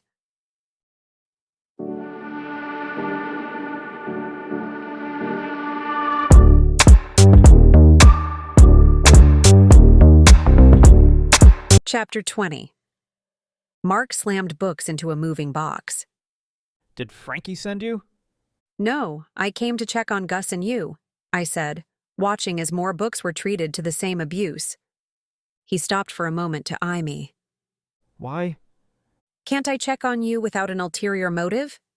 He slammed more books and slammed them again when they didn't stay upright. Unlikely. He growled at the misbehaving books. Stop for a second and take a break, I said, moving toward the kitchen. I'll make you coffee. He tossed a book and took a breath. Just grab me water from the fridge. Help yourself to whatever you want. I grabbed 2 bottles of water and crossed over to Mark, who slumped down on the couch next to Gus. I gave Mark his water and gave Gus a pet before settling into a chair. Gus grunted and cuddled back into his oversized pink satin pillow bed. Any thoughts of reclaiming Gus were gone. He was living in the lap of luxury and was clearly doted on by Mark, who was currently cooing to him. I see you're serious about moving, I said, jumping into the dreaded conversation. But as long as I wasn't in an overcrowded apartment arguing with Muffin and listening to Maya throw up, the awkward conversation was welcome. Yes. I accepted an offer on the chapel, he said with a sigh and looked around. Now I just have to pack everything. I took a swig of water and pondered my next question. He'd accepted an offer, but he didn't seem upset that it was from Frankie. Personally, I thought he'd be outraged. Unless he didn't know about it. Who placed the offer? I asked, studying his steady expression. I don't know. I've never bought a place before, but don't you have to sign papers? I'm sure the paperwork has the buyer's name. Mark petted Gus and sighed. I don't care who buys the place. It doesn't matter. I'll sign whatever X is placed in front of me. I took another sip of water and watched him. He had no idea Frankie was buying his building. How is he? Mark asked softly, still focusing his attention on Gus. I took another sip of water before lying. He's fine. We're going to perform at Celebrity MASH tonight. Okay, the last part was the truth, but I thought a little pot stirring was in order. It wasn't just to get back at Frankie for all those times he's made my life uncomfortable. He deserved it. But that's not the case this time. It's because the 2 idiots actually had feelings for each other but were too stubborn to work it out. Instead, Frankie pushed and Mark fled. I'm sure there's a lesson to be learned somewhere in the muddle, but at present, I didn't have a clue. Instead, I'll wing it and see what happens. Mark's hand paused on Gus and then eventually continued. Same song? Yes. Did you find a replacement singer? He asked nonchalantly, but I could feel his tension from 5 feet away. No, Frankie switched the steps a little. He'll sing solo instead. Mark gave a slight nod. I should keep packing, he said and stood. I stood as well. Would you like help? He gave a small smile. No, but thank you. I'll have it packed in no time. I gave Gus one last pet and walked to the door, feeling a wave of sadness on losing Gus. If you want to come, we're scheduled to go on stage at 10. Thank you, but I won't. I think you may change your mind, I stated, opening the door. Why would you think that? It's time you find out who you're selling your building to, I said, walking out the door and feeling quite mischievous. I hope this doesn't backfire on me. What are they doing here? I hissed. I invited them, Frankie said and eyed Maya, who was sagging against a prop. If nothing else, they can haul Maya off stage if she upchucks. Not like it's never happened before. Stage fright can be traumatic. I peeked through the curtain again to see Grayson, David, Caleb, and Remy all sitting at a table together. Not only were they drinking, but they were talking. Talking. My already flip-flopping stomach was now clenched with added worry. God, please don't let the talk be about me and other events. Dark spirits, I pleaded. Please go away for one night. You can have a crack at me tomorrow. Just don't let Grayson and Caleb find out that I am seeing both of them at the same time. I was rather surprised Grayson and Caleb would show up since neither was happy with me. They must be here to support Maya. David certainly was. I had no idea who blackmailed Remy to sit through this. I had been feeling a little guilty about telling Mark to find out who was buying his building. I had thought it was the perfect plan to get Mark and Frankie to start talking again. The more I thought about it, though, the more I realized it wasn't such a good idea after all. The guilt evaporated when I saw who Frankie had invited. We're on after this song, Frankie said, making room for a very beautiful woman to pass through the curtain and onto the stage. A warm round of applause greeted her as she stood in front of the microphone. The intro to the song played, and she swayed to the beat. She took a deep breath and sang in baritone. Frankie rearranged his temporary breasts in the tight, sequined dress, and I had to admit, he looked way better in the dress than I would. He probably would look better in the tux that I was wearing as well. I don't feel so good, Maya said, holding her stomach. We're on next, Frankie said, pressing his lips into a thin line when she covered her mouth. Just sit this one out. I was really looking forward to it. Maya pouted between her fingers. After the baby comes, I probably won't get another opportunity. You're friends with Frankie, I said dryly. There will always be another opportunity. I'm going to try, she said adamantly. Her pale face told me she wouldn't make it past the first chorus. Applause and whistles carried the curvy performer off stage. As she slid past the curtain, she itched her scalp, tipping the wig. Frankie clenched my hand as he was being introduced. Divas, it's time to make some magic. He grinned, patted his wig, and strutted on stage.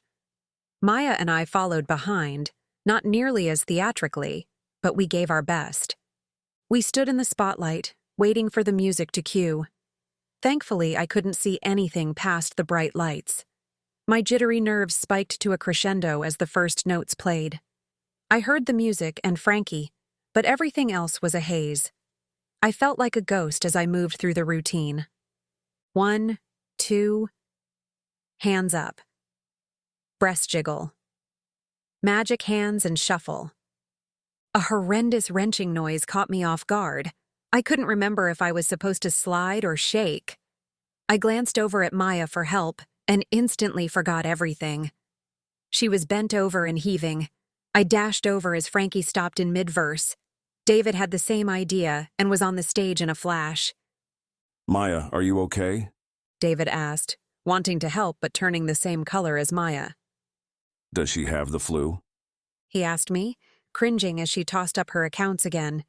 No, she's... How dare you? A voice in the dark audience hollered. I held my hands up to block the light and saw Mark marching toward the stage, waving papers.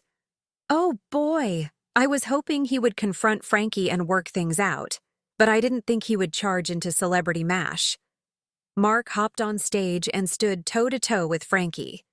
You're trying to buy my building. So? Frankie said. It was for sale. Now it all makes sense. You wanted to get rid of me so you could have my building. You can forget it. The building is no longer for sale. Mark shredded the papers and tossed them in the air. They fluttered onto the already crowded stage. Frankie's eyes bulged and he stomped a high heel, heading into a high-pitched battle with Mark. Go away, David, Maya cried between heaves. Until you find Nadia's attacker, I have nothing to say to you. Celebrity Mash staff infiltrated the stage, attempting to remove the unraveling scene, but only managing to make the situation worse. One unfortunate soul slipped in Maya's mess. The woman took one look and shrieked. Between the sight and smell, it was only a matter of seconds before she was doubled over and adding her accounts as well. Grayson and Caleb jumped on stage to help where they could, but even their help was adding to the chaos. Remy, I called. If anyone could defuse the situation, it was him. He meandered over to the side of the stage with crossed arms. What? A little help, please, I shouted over the growing mayhem. You're on your own, Jet. It's bad enough that I was dragged here. I screamed as something whizzed past my head. Damn it, Remy! Why are you being stubborn? Stubborn.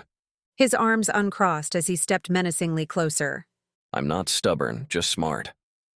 By letting this spiral out of control? I hardly call that smart. No, by staying away from you. Damn it, Remy. I can't believe you're afraid of one little kiss. Get your butt up here and help. Grayson whipped around. You kissed him? Come on. I cursed the dark spirits. How did he even hear that over several very loud shouting matches? He kissed me. It was an accident. How do you accidentally kiss a woman? Caleb barked from the other side. She's a pain in the ass. I didn't mean to kiss her, but how else do you shut her up? Remy barked back. I can think of 100 ways. Grayson argued. Although kissing does work the best. Caleb acknowledged, even though his voice was still raised. But it's only a temporary solution with her. Grayson gave a nod of agreement and then stopped. He turned to Caleb with an accusing finger. When did you kiss her? We're dating. I kiss her all the time. You're not dating her. I'm dating her. Grayson stepped in between Caleb and me. Caleb brushed him aside to glare at me. Is that why you've been MIA? Are you seeing Grayson? She's been MIA with me too. Grayson said, and then pushed Caleb aside to demand. Who else are you seeing?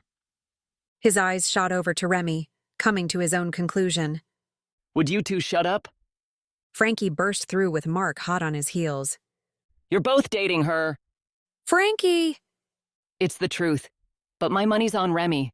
The dude kissed the hell out of you. He bristled and then flew backstage with Mark in pursuit, harping about quilted covers. I felt the hard stares of 3 angry men. I gulped and took a step back. What do I say? This is why I stay away. Damn women. Remy barked and stormed off. I bit my lip and glanced at Caleb and Grayson. Both were wearing stunned expressions. I'm sorry. I was confused. I told you both I needed time. I'm sorry, I said again. Caleb shook his head in disbelief. He turned his back and walked away without another word. Caleb? I called. Let him go. Grayson said, watching me with hard eyes. Did you and he? Have sex? I filled in the obvious. He gave a tight nod. No, same reason I didn't with you. Do you love me? Yes.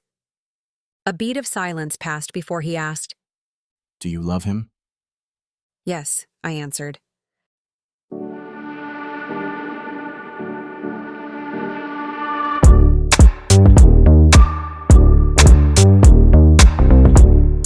Chapter 21. Thank you for coming to the doctor's office with me, Maya said, dropping into the passenger's seat. It's no problem. I'm happy to drive you around. Looks like they gave you a ton of information, I said, eyeing the stack of pamphlets and booklets in her lap.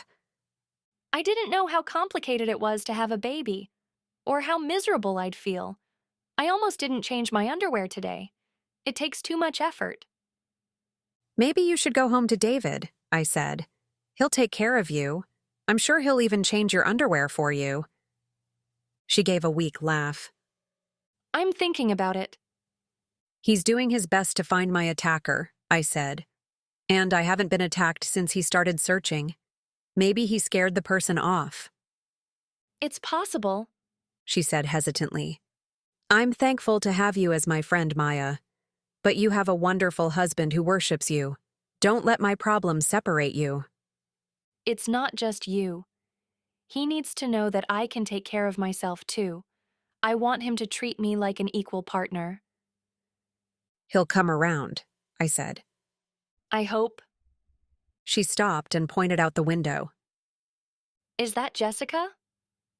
I followed to where she was pointing. A woman who looked identical to Jessica pulled away from the curb. Quick, Maya said. Follow her. She didn't have to tell me twice. I gunned the car and veered over to get behind the woman. We followed closely for nearly 10 miles until she turned into an office complex. She parked and hurried into the building, glancing behind her as she slipped inside. That has to be her, I said, reaching for my phone to dial Caleb. It rang and then instantly went to voicemail. He rejected my call. I stared at the phone. What's wrong? Maya asked, staring at the phone clenched in my hand. Nothing, I muttered. Did Peter happen to leave you his number? No, Do you remember his last name? I can't recall. I sighed and then thought of a person who might know his number. I'll call Quiet Mike, I said, scrolling through my contacts. He lived across the hall from Peter. If nothing else, he could knock on Peter's door. Yeah. Was the greeting, though it sounded more like a grunt. Mike? I asked. Of course, with his greeting, I probably didn't need to ask. Yeah. It's Nadia. Hey. Do you have Peter's phone number? Who? The guy who lives across the hall from you.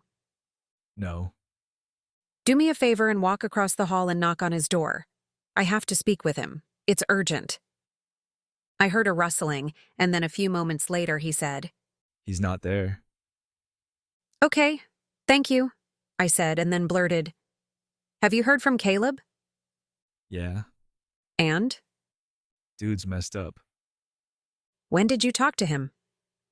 Saw him last night. And? Damn, the man was infuriating. You messed him up. Thank God I was sitting because my knees felt as though a hinge had broken. Mike, I know you don't like to talk, but please help me out here. Is Caleb okay? Hang on, he said. There was a grunt and a shriek that sounded as if it could be a laugh. Way to go, Nadia! Katerina cackled into the phone. You brought the unconquerable Caleb to his knees. How did you do it?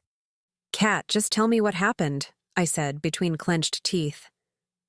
But that would mean I care, and I don't. Kat, tell me. Her peal of laughter grated. Why would I tell you anything? I intend to pick up the pieces, and when I do, he'll be mine.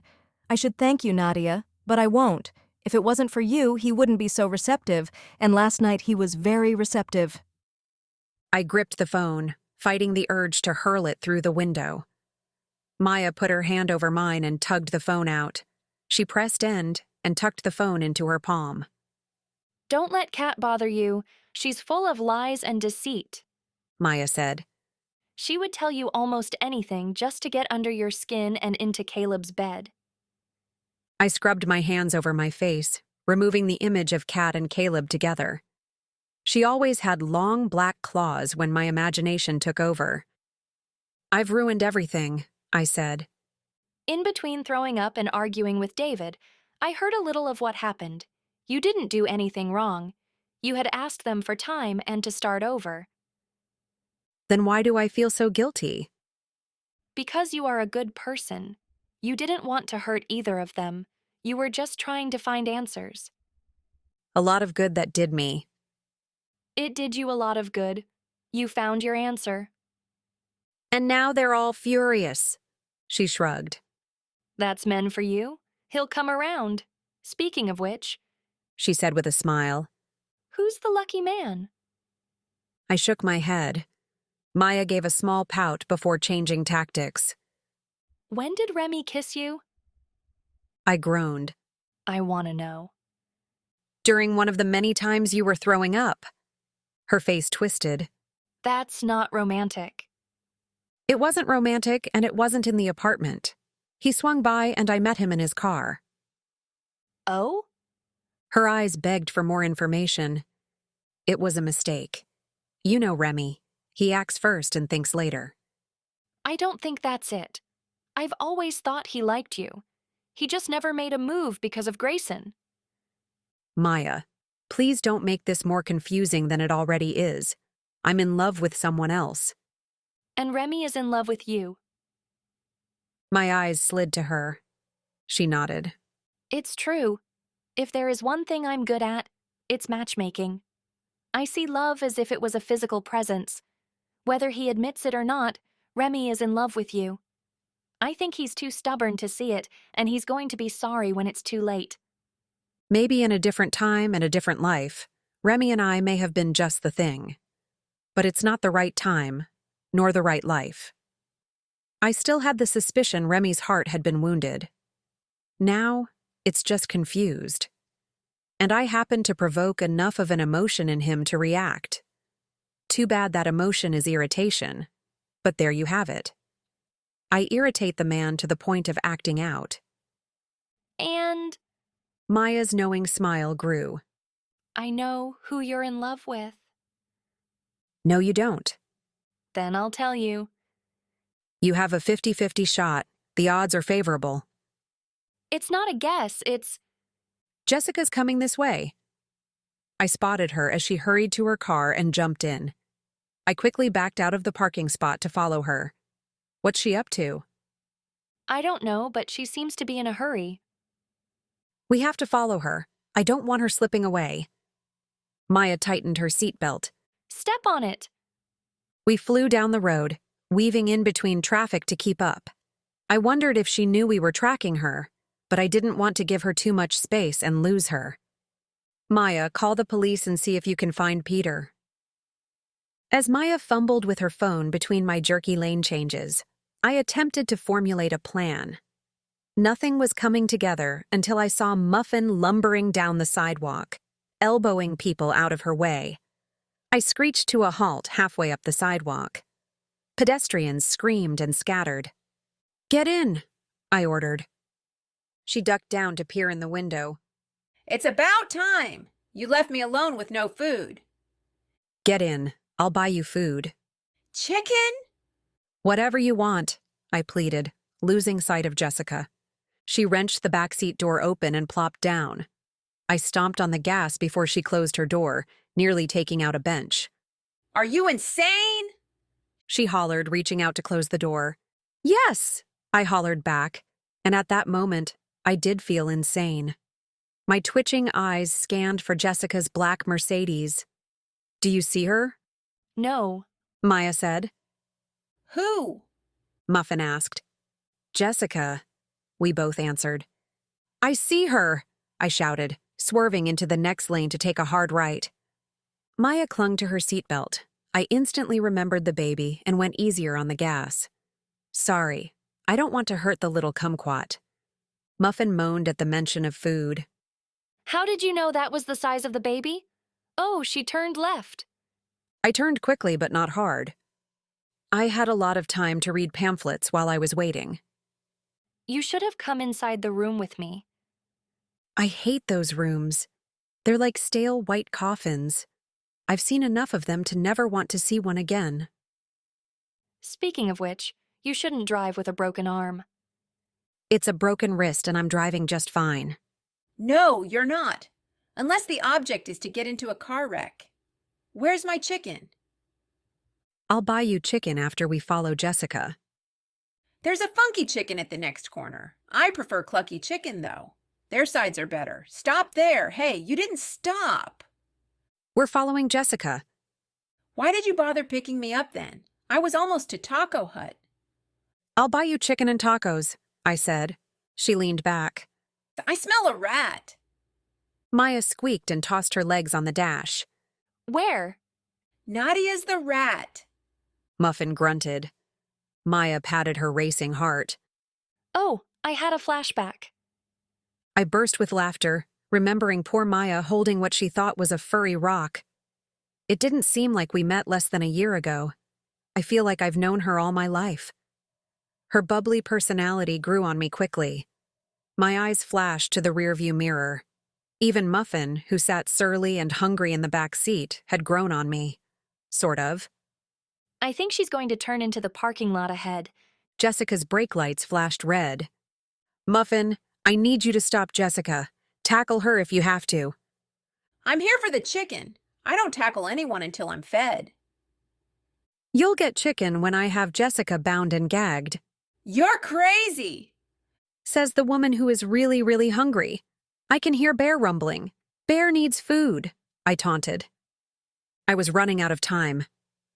Jessica found a parking spot and was stepping out of her car and heading up the sidewalk. I squealed to a stop and flew out of the car. Stop! Jessica, stop! Jessica glanced behind her. Her eyes widened when she saw me barreling toward her. She bolted as fast as her 4-inch heels would allow. I catapulted, tackling her to the ground. We both screamed. My scream was purely from the pain shooting up from my broken wrist. Jessica twisted to escape, but I slammed on top of her with all my weight. She clawed at the ground and then turned her claws on me. Get off! She shrieked. You're coming with me, I shouted. Ow, you bit me. Get off! She shrieked again. Police! Help! Rape! Rape? I lost my grip. She bucked, flinging me off. By the time I was up, she had tossed her shoes and was sprinting away.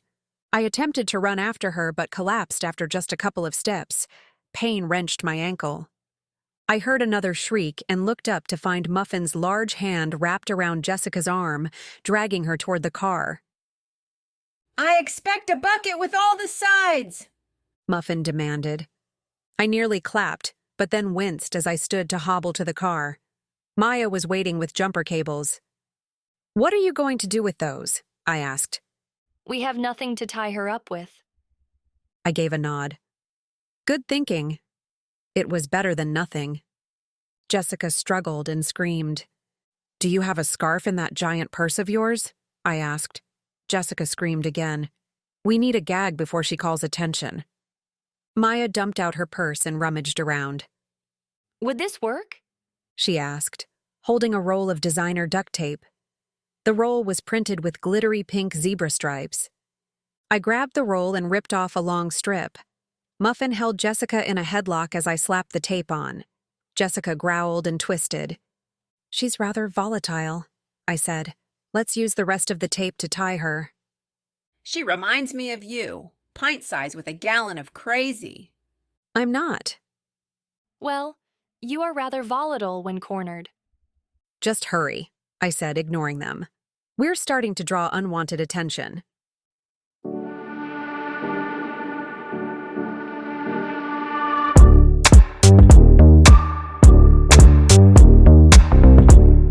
Chapter 22.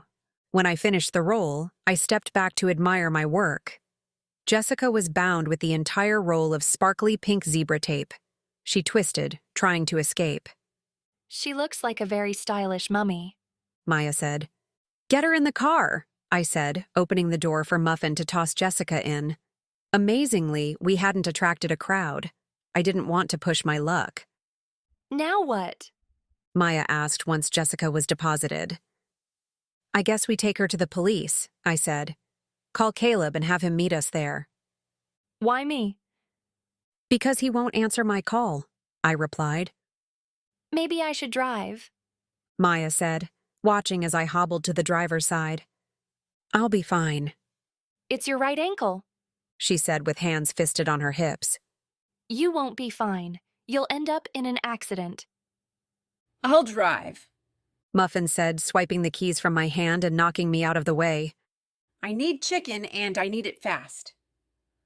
Oh, fine, I said, nudging Jessica over so I could sit in back. Maya could ride shotgun with a greasy bucket of chicken and a ravenous bear. We were on our way to find chicken when Maya shook her head. Caleb didn't answer. Text him and let him know we'll be at the police station in 15 minutes. I'm not driving to the station. You know cops give me an upset tummy.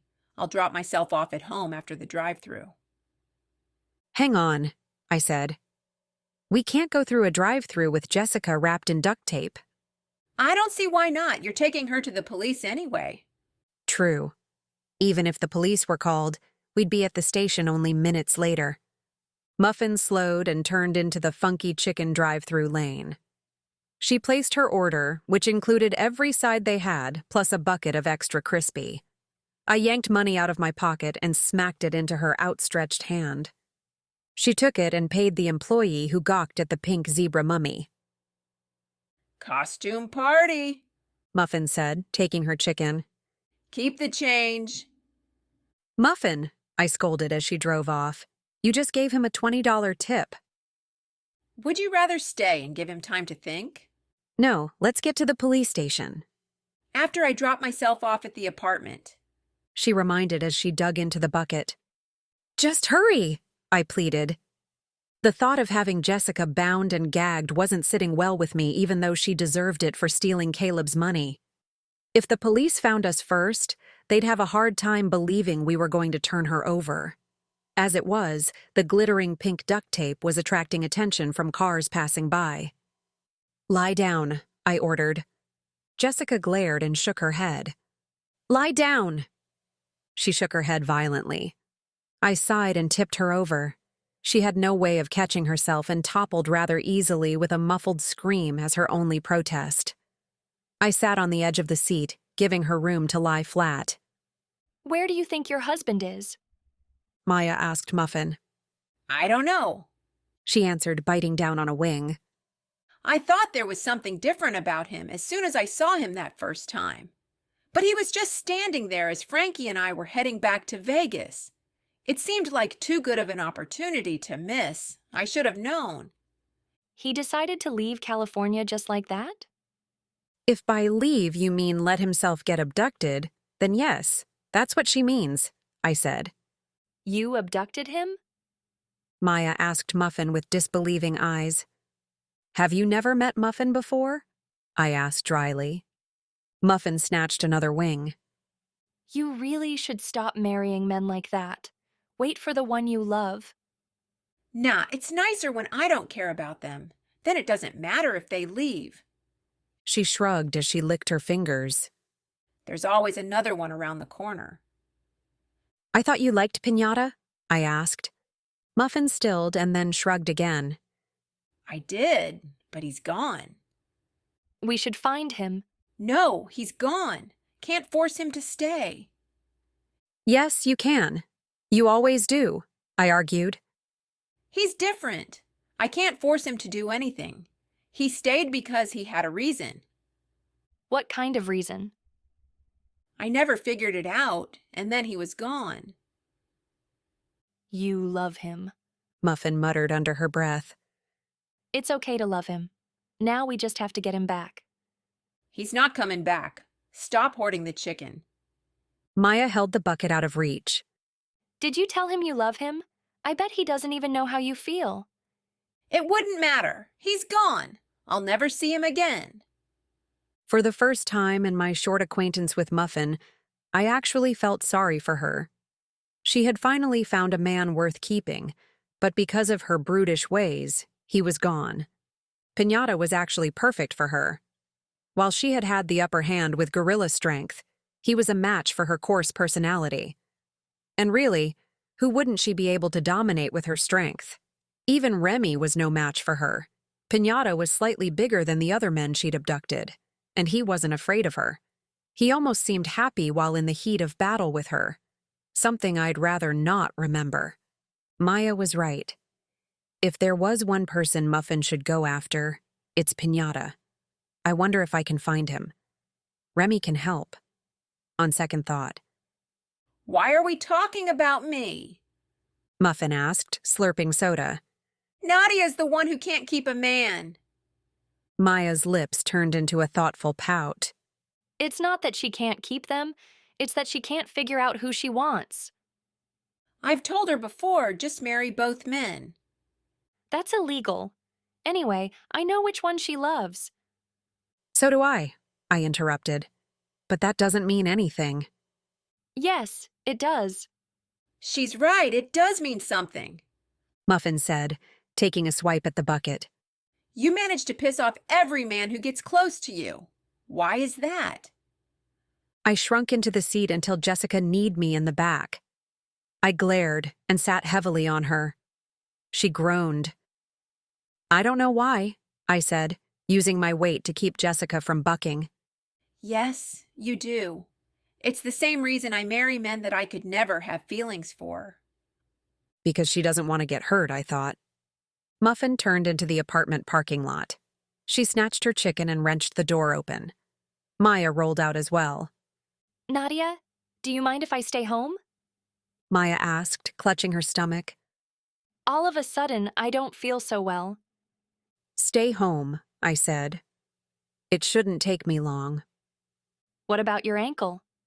It's starting to feel better. I'll be fine, I said, plopping behind the wheel. Let me know if Caleb returns your call. I will, she said right before her eyes bulged and she dashed to the nearest bush. I grimaced and closed the door. Well, it looks like it's you and me. I said to Jessica as I pulled onto the road. I still can't believe you stole Caleb's money. Jessica thrashed around and made muffled protests. We'll be at the police station soon. You can tell them your lies. I glanced in the rearview mirror to see her still wiggling, attempting to free herself. It wasn't going to work. Even though she was covered in pink girly tape, it was strong enough to hold a wild boar. Your brother was worried about you. He's been looking all over for you.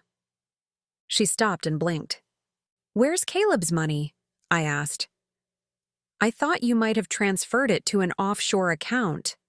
I still can't believe you stole it. Caleb's a great guy. If you're going to steal from someone, it should be from an evil rich person. Be like Robin Hood, not the sheriff. I knew I was babbling and I didn't really care. I was a little nervous bringing her in by myself. My car clunked and sputtered. The check engine light blinked on. I pulled to the side of the road and turned off the car. Of all the times to have car problems, it would be while hauling a pink, money-stealing mummy. I pulled out my phone and stared at it. Who isn't mad at me right now and would be willing to help? I scrolled through the contacts. Frankie. He could be mad that I told Mark, but I think we're even after his episode on stage. What do you want? He sniffled. My car broke down.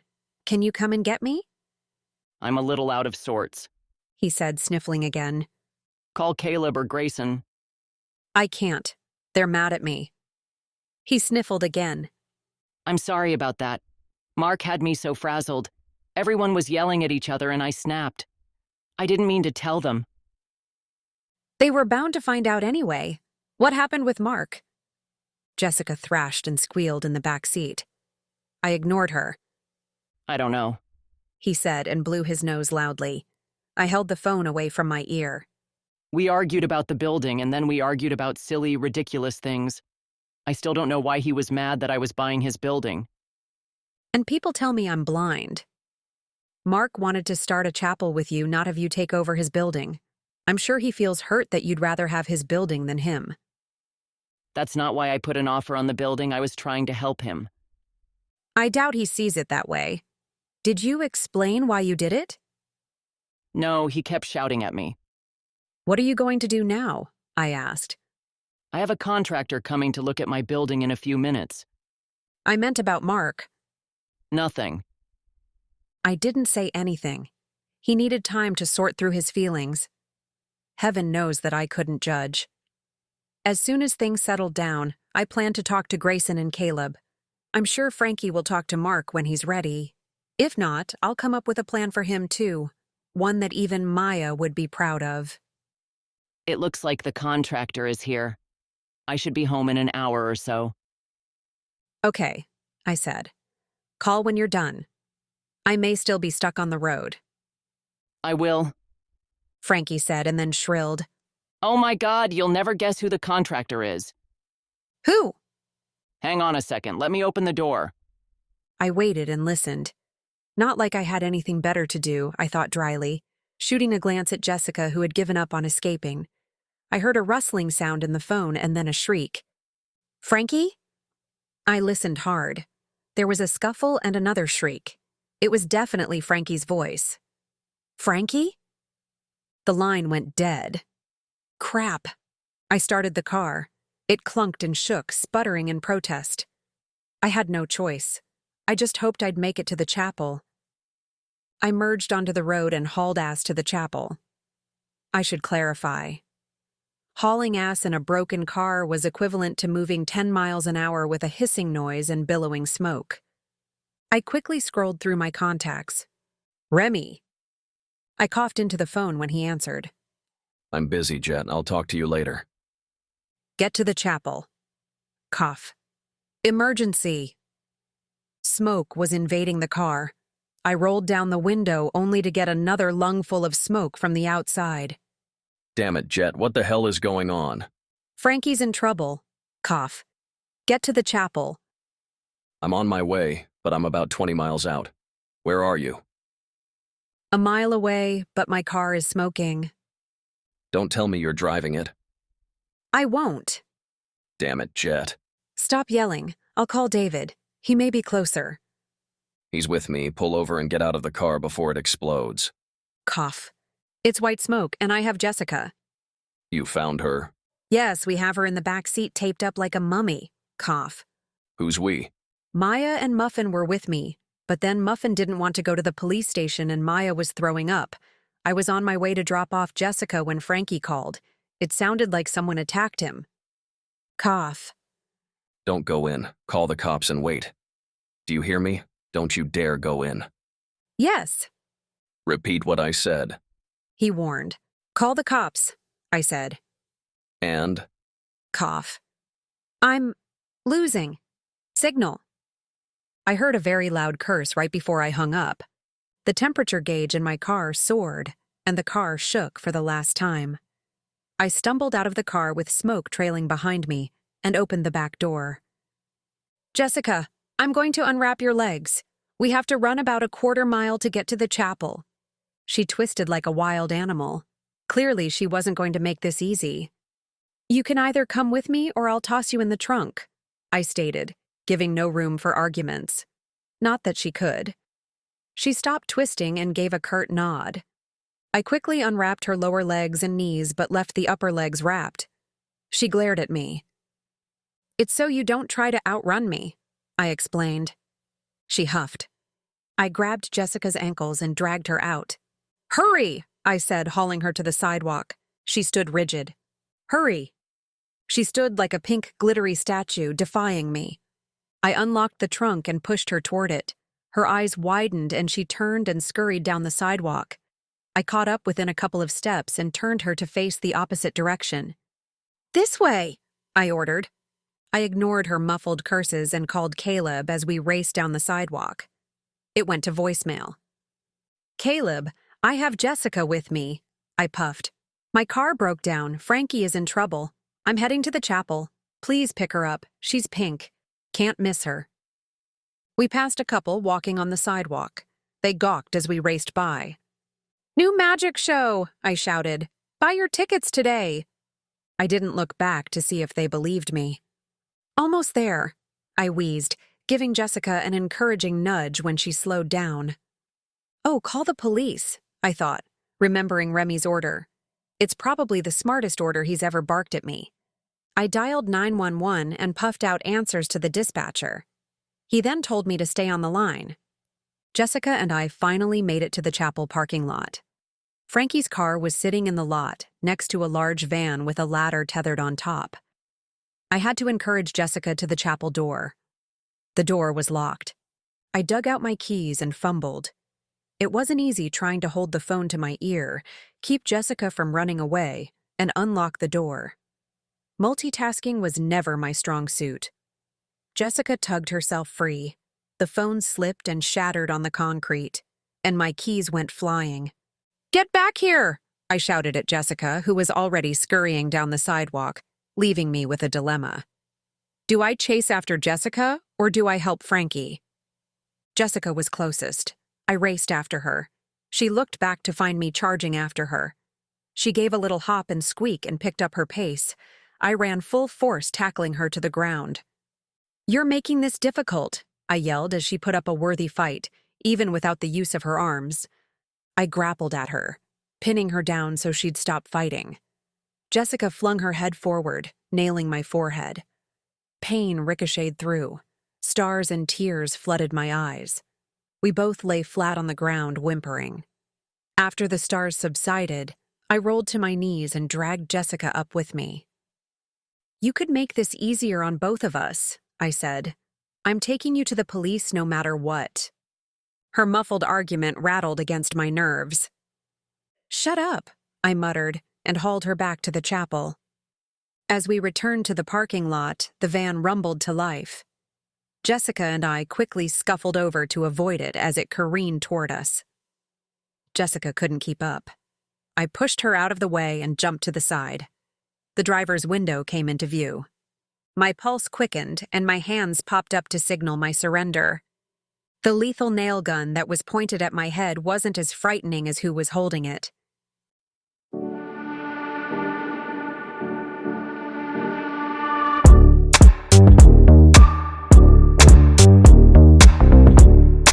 Chapter 23. Get in the van, Fiona ordered, prodding me with the nail gun. With my hand still up, I walked to the back of the van. She threw open the door and shoved me into the empty space. A security fence separated the back from the front. She slammed the door shut with a laugh that chilled my bones. A moment later, she sat in the driver's seat and tore out of the parking lot. I caught myself from sliding on the metal surface. She hadn't taken Jessica. It was almost a hopeful thought until I realized Jessica would make a break for it.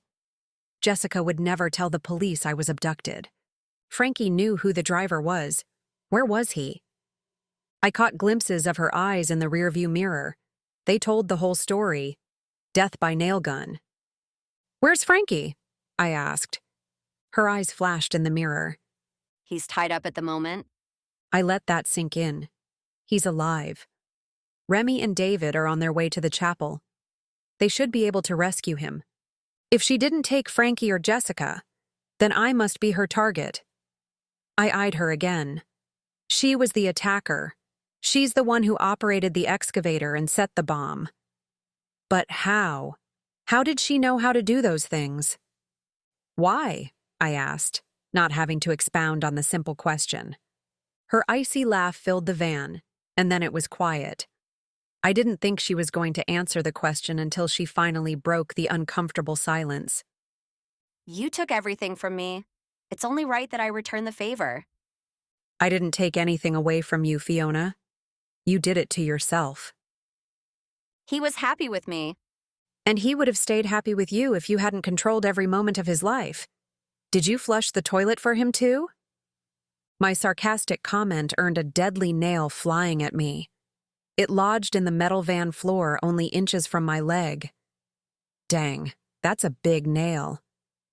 I did many things for him, she said. Her intonation sent a clear message.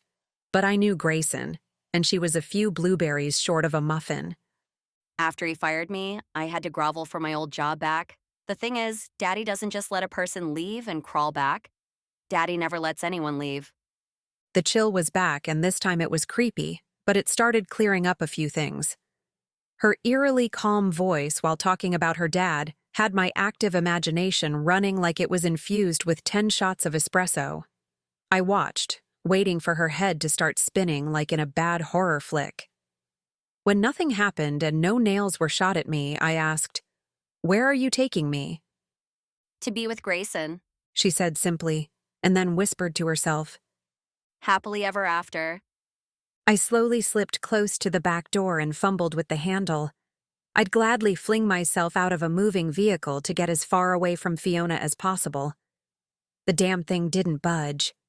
She tisked. I should have brought Frankie too. It would have been perfect. Well, if you can't do something right, you shouldn't do it at all, I said in a sad attempt to prickle her OCD and let me free. No, it will be right. It just would have been better. She tisked again. Really, I should have planned better. I'm losing my touch. Do I ask? Do I even want to know? My brain answered, no. But somewhere my faulty instincts were telling me to discover her plan. You can't fight a shadow without finding the source. What's the plan? I asked nonchalantly. Are you going to force Grayson to kill me? She perked. Why didn't I think of that? That's much better than my plan, she said with a huff. I was going to bury Grayson and you in the pond. Frankie could have married you both before I dumped you in the pit, you know? Until death do you part? How romantic. I really should have planned this better. Well, it doesn't matter. Your idea is better. I stilled. What idea? Oh, please no. Damn this mouth of mine. Of forcing Grayson to kill you. But don't worry, you won't be without him for long. No one would think to look for me at Grayson's. At least not right away. She'd have us 6 feet under a pond before we'd be missed. I think you should turn this van around and get Frankie, I said as calmly as I could, which was nearly impossible. My voice shrilled in the metal van. It would be such a feather in your cap to pull off a wedding and funeral at once. It was a desperate attempt, but I was that desperate. We're almost at Grayson's. He'll be so happy to see you. The poor guy's been starved of company. Starved? Poor Grayson was so distraught after your argument, he didn't see me coming. I must say, you can't dance. You were offbeat and looked like you were having spasms. The barbs prickled, but it was Grayson who I was worried about. She had been there, watching, waiting.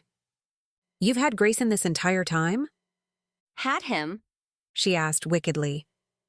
Let's just say he's been in my employment since that horrible display. I have to admit, I was a much better assistant than he's been. "Is he okay?" For now. "He knows your plan?" Of course, even though he fired me, I still gave him the courtesy of a briefing. He was rather ungrateful of all the work and planning that went into this day, but he learned. A slick, nauseating feeling sloshed as she rounded into Grayson's driveway. She rolled down the window and entered the gate code. What's the point of a security gate if you give the cuckoo bird the code? Fiona drove the van around to the back of the house. The van bumped along the grassy lawn. She pulled alongside the empty pond and parked. She jumped out and tossed open the back door, pointing the nail gun at me. "Come on out," she said with a lopsided smile. Fiona wasn't wearing one of the tight dresses she normally did. She wore painter's pants and a t-shirt, both of which were well used. She wasn't an office employee in her dad's business. She was a worker.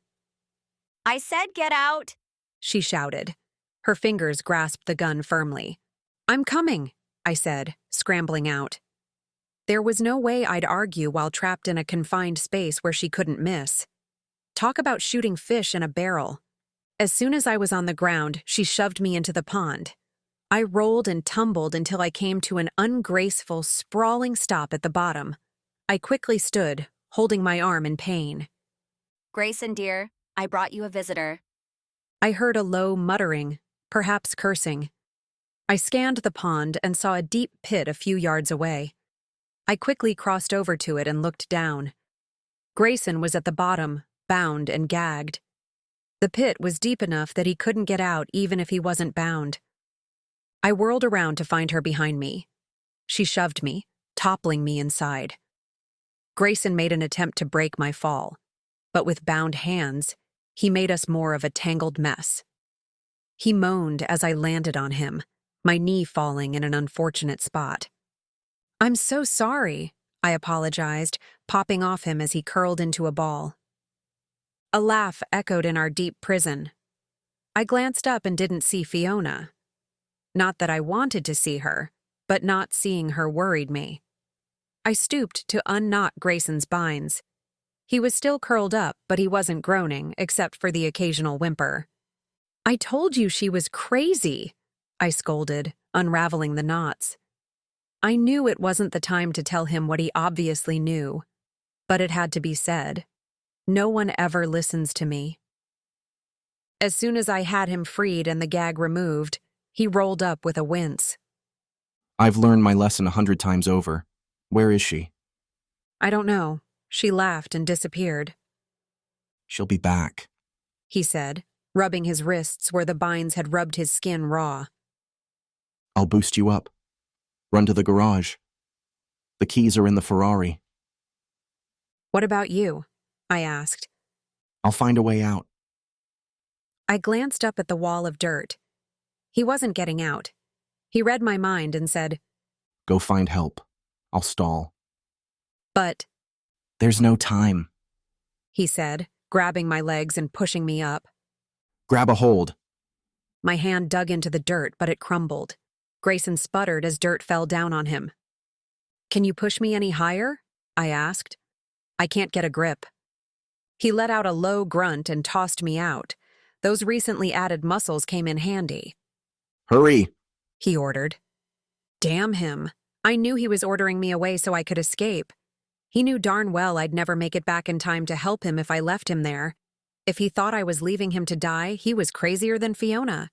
An engine revved to life, and I turned to find Fiona in the excavator cab. Her hands were at the controls, maneuvering the giant machine toward the pit. "What's going on?" "Fiona's in the excavator." "Run, go find help." Damn him, I thought again. Fiona could see me. She knew I wasn't in the pit with Grayson, and yet she didn't seem concerned. It was as if she was taking her time, playing with her food before she ate. Nadia, she called. don't go too far. I wouldn't want you to get hurt. Her callous laugh carried in the breeze. The decision was made. I was not abandoning Grayson. Get the hell out of here. Grayson shouted. I'm not leaving you! I scanned for a weapon. Any weapon. There has to be a way. The excavator closed in. The engine rumbled in my ear. The tracks squeaked. I dodged as Fiona positioned the arm. She set the brakes and hopped out. Grayson, She called, peering into the pit yet aiming the nail gun at me. Nadia gave me a great idea. I'll give you a second chance, but you have to prove you're worthy. Oh, no. I scanned the pond, looking for anything that could help. There was the excavator, but I'd only get halfway into the cab before a dozen deadly nails were shot at me. I had to get the gun away from her. But how? Catching a glimpse of metal off to the side of the pond, I inched over. Grayson's shovel. I'll let you live, Fiona continued.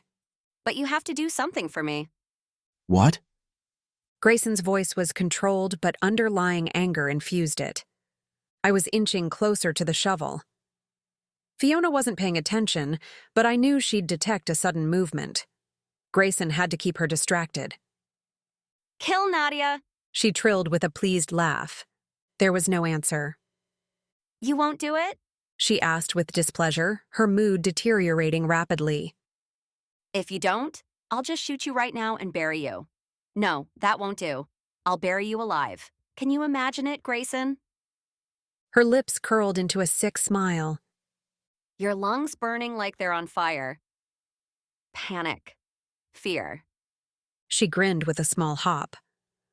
So much fear and no escape. Your body trapped under hundreds of pounds of dirt. No escape. Her chin tilted. Are you sure you wouldn't rather live? All you have to do is kill Nadia. The shovel was at my feet. I slowly bent to pick it up. My fingers gripped the handle. I inched toward Fiona with the shovel behind me. How? Grayson asked. Fiona's brows quirked. How would I kill her? Grayson asked. Nail to the head? She offered thoughtfully. You could strangle her. How about burying her alive? She shook her head. No, that's too easy. I want to see you kill her with your own hands. I'll do it.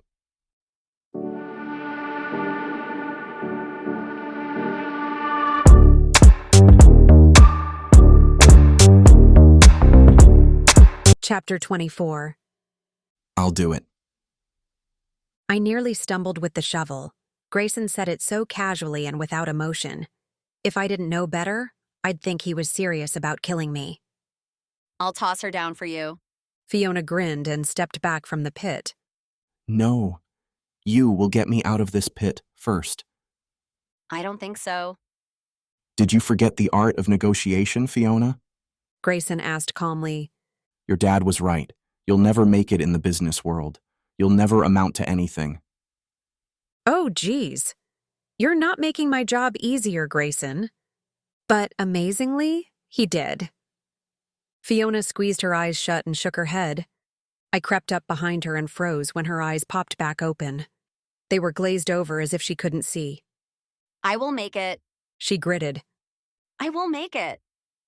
Go back to your dad. Grayson said callously. He was right. You're nothing. You'll never amount to anything. You're worthless. What the hell is he thinking? I gulped as Fiona's eyes flashed and her hands shook violently. 2 nails shot out of the gun, burrowing into the ground. It caught her attention, and she turned her shaking hand to the pit and aimed at Grayson. I charged at Fiona, swinging the shovel at her back. It connected with a thud, dislodging a nail before she flailed into the pit. Oh no! I trapped Grayson with her and a nail gun. I raced over. Grayson! Stop! I halted at the edge to find Fiona slumped in the corner with the nail gun pointed at Grayson. Blood oozed around a nail embedded in his leg. Oh, damn. My stomach flipped. I stood still, not wanting to startle Fiona. I had successfully made the situation worse. I berated myself, not knowing how to fix it. You hate me. You've always hated me. Fiona cried bitterly.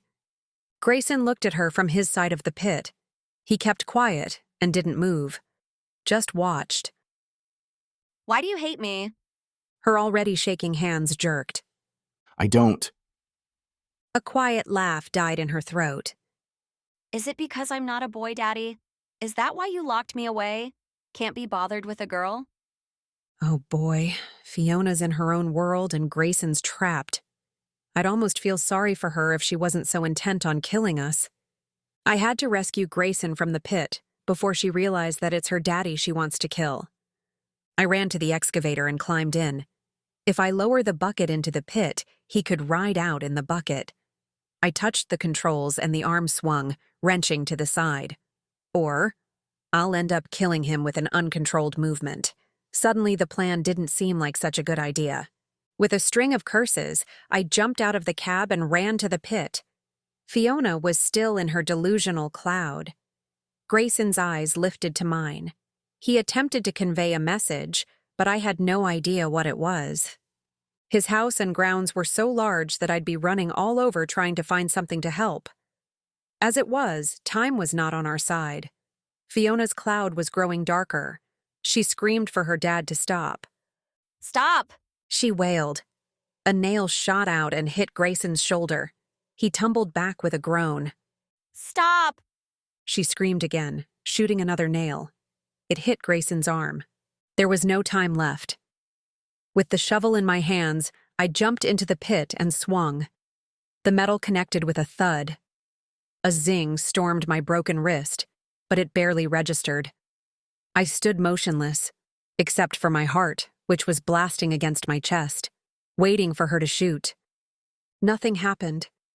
I peeked down at Fiona, who was out cold. A trickle of blood ran down her forehead. I don't know if I should be thanking you or scolding you. Grayson grimaced.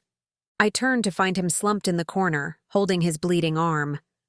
I think a thank you would be in order, I said, grabbing the nail gun and tossing it out of the pit. Except now we're stuck in here with Fiona. I can give you a lift up, he said, attempting to stand. Stay, I ordered, and bent down to look at his injuries. I doubt you could toss me out like you did the first time. You have 3 nails stuck in you. Do I? He gritted sarcastically. Should I pull them out? I asked with a brave face. God, no. He scooted away. Just don't touch. I'll be fine. Relieved I didn't have to tug nails out of flesh, I sat down next to him and leaned my back against the dirt wall. He took my hand in his and held it. What should we do with her? I asked. I have no idea. How long have you been in the pit? Since after I left Celebrity MASH. Can I say it again? I asked. Yes. He sighed. I deserve it. I told you so. He squeezed my hand and then cringed. Blood trickled down his arm. Stop moving, I said. We need to get you out of here. I'm sorry. I seem to always be apologizing for something, don't I? What are you apologizing for? God, there's so much. Should I email you a list? He quietly teased and then leaned over to kiss my temple, groaning as he straightened. But right now, I'm sorry you're in a pit with me and my former employee. Has she ever mentioned her dad before? I asked, as my eyes traveled over her unconscious form. No, I didn't know anything about him until I was tossed in here. She mentioned him a few times and the puzzle started to fit together. You tormented her until she cracked. I thought she was going to kill you. I thought so too. I was trying to distract her. You pissed her off. I have that effect. Yes, you do, I said, laughing. But you're easy to forgive as well. Silence. I'll wait for you, he said finally. I don't care how long it takes for you to decide between him and me. I'll wait. Grayson. Unless you've already decided. He continued with a deep breath. In which case, I will accept whatever your decision is. Grayson. But you don't have to tell me, unless you want to. I leaned over and kissed him. Shut up. He gave a nod and took another deep breath. I have decided. Silence. Grayson, I love you. I love the time we spent together. I love the man that you are and the man that you're becoming. It's just a different love than I feel for Caleb. I felt his body stiffen. I'm sorry, Grayson. I never wanted to hurt you. I just didn't understand my feelings. But I understand them now. You'll always be in my heart. But I have to give a relationship with Caleb a chance. I have to try. He cleared his throat. I understand. No, you don't, I said, squeezing his hand. But thank you for trying to make this easy on both of us. You're a good man. You only deserve the best. I hope he deserves you. I shrugged. We'll see. And if not, I'll be here. Don't you dare say that, I said, shifting to my knees to look at him. You deserve happiness. Don't you dare wait. Happiness comes to those who wait, He said with a small smile. Yes, but you're not a man who waits. You're a man who goes out and gets what he wants. I've changed. Yes, in some ways you have. But not that much. Promise me. Promise what? Promise that you won't wait. His gray eyes looked into mine and darkened. Promise, I requested again. I promise. Kiss on it? A sly smile grew. One last kiss, I thought. He was such a temptation, even in our dirt prison. One last kiss, and we can both move on. I pressed my lips to his uninjured arm wrapped around me, holding me in place. It was wonderful, warm and safe, but it wasn't Caleb. It sealed my decision. Grayson was everything I ever wanted, but he's still not the man for me. With a mix of sadness, acceptance, and an eagerness to find Caleb and fix this mess, I broke the kiss and touched his cheek. Grayson's eyes flicked up to the dirt ledge. I turned to find Frankie, Caleb, and Jessica staring down at us. Jessica was free of her pink tape, but she wasn't the one who caused me to flinch. Caleb's eyes were black, his hands clenched.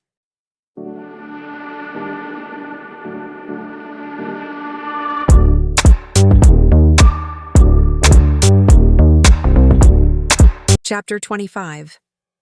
We were all silent, staring at each other until voices in the distance broke through the awkwardness. Nadia! I heard Maya frantically calling. Where is she? What are you doing here? David's voice came from a different direction. I'm here to help Nadia. Where's the pizza? Muffin asked. There's no pizza. Then why am I here? I distinctively remember you saying there'd be pizza. I said Riza. Riza, you're here? How dare you show your face? Muffin bellowed.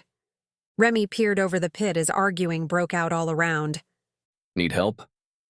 How did you know we were here? I asked. David and I found Frankie trapped in the chapel, but we didn't know what happened to you. Caleb rolled in looking for Jessica. We found her a couple of blocks down, wrapped in pink tape. He said, looking pointedly at me. Maya's tape. He gave a nod. After we unwrapped her, she described your abductor. Frankie knew who it was immediately since she had attacked him too. We split up to look for you. Looks like we all had the same idea. What are Muffin and Maya doing here? I asked. I sent an emergency text to everyone. Frankie said. More eyes to search. David stepped over and dangled a rope down. Ladies first.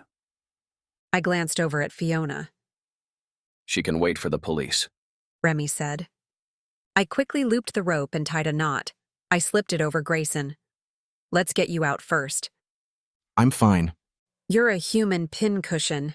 Humor me. Once Grayson was set, Remy pulled him out and then relowered the rope. Fiona blinked groggily and moaned. I picked up the shovel and tossed it out of the pit.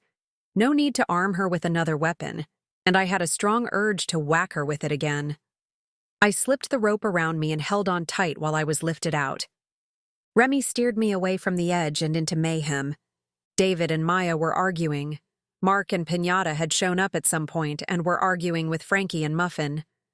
My head was splitting, and why was Jessica free? Remy escorted Grayson into the house. Caleb pierced me with a hard stare before turning on his heel. "Wait," I called. "Caleb, wait!" He stopped but didn't turn. I caught up with him, grasping his arm.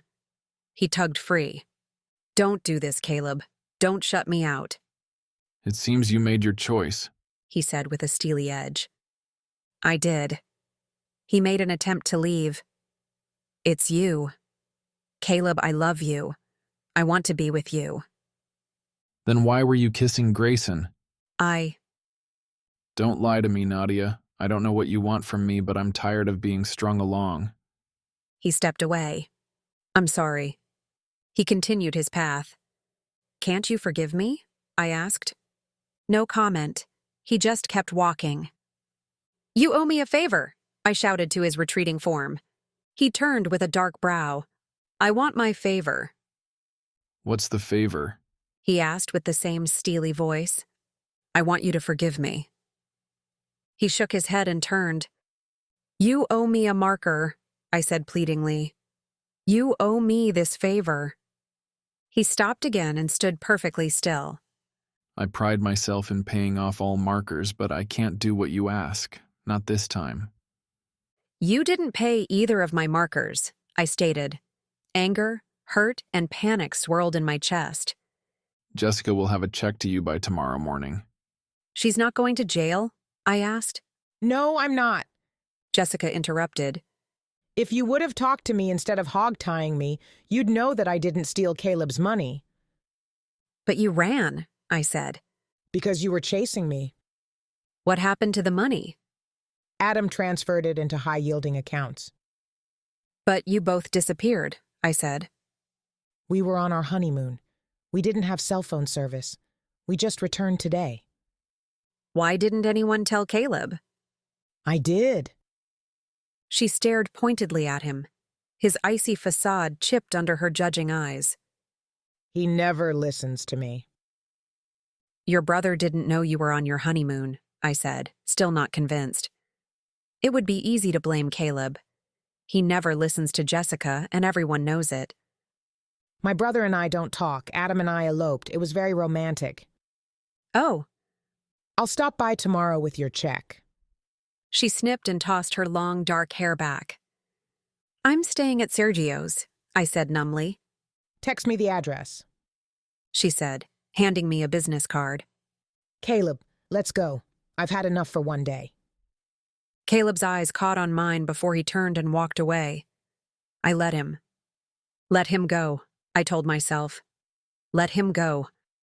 My brain may have believed this was for the best, if my heart had not wilted. I looked down at the card in my hand. She'd eloped. I laughed. I laughed until the tears came. Damn. I dashed the tears away, took a breath, and returned to the pond where the warring couples were still at it. I stared at them, dumbfounded.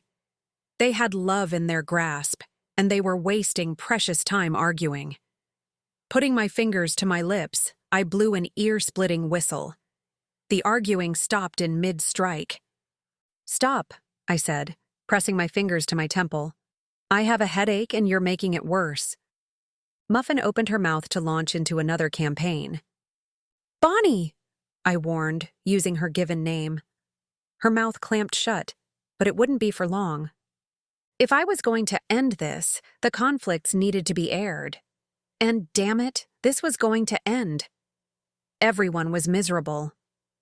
I turned toward the easiest conflict to resolve. "David, you love Maya, but you try to control her every move," I stated.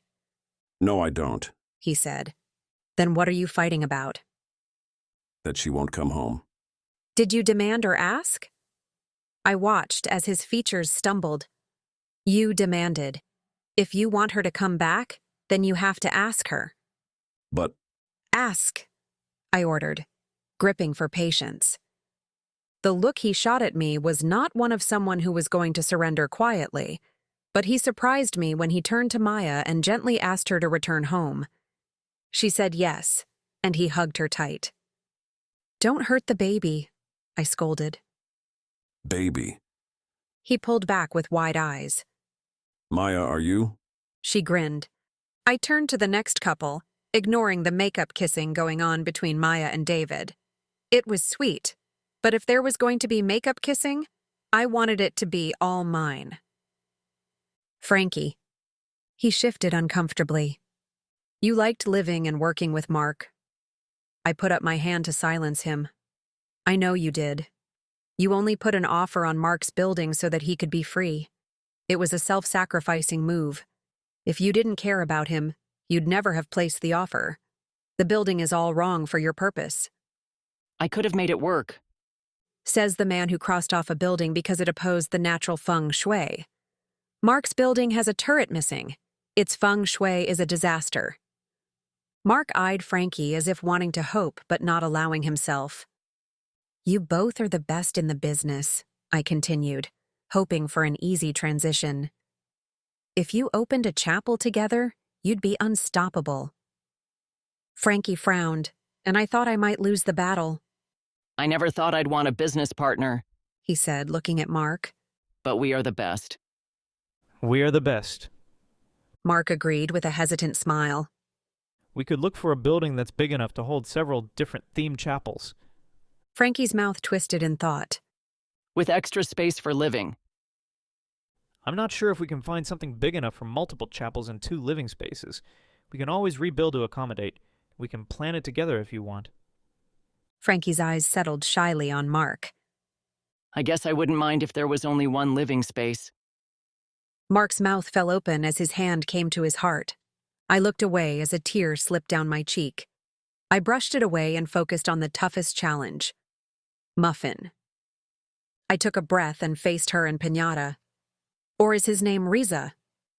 Who are you? I asked. He glanced at Muffin. No one. Yes, you are, I insisted. You're not who you seem. Your name is Riza? Yes, my name is Greg Riza. What do you do for a living? I asked suspiciously. I'm her punching bag, he said, jabbing a thumb at Muffin. Before that, I said. Nothing. I eyed him.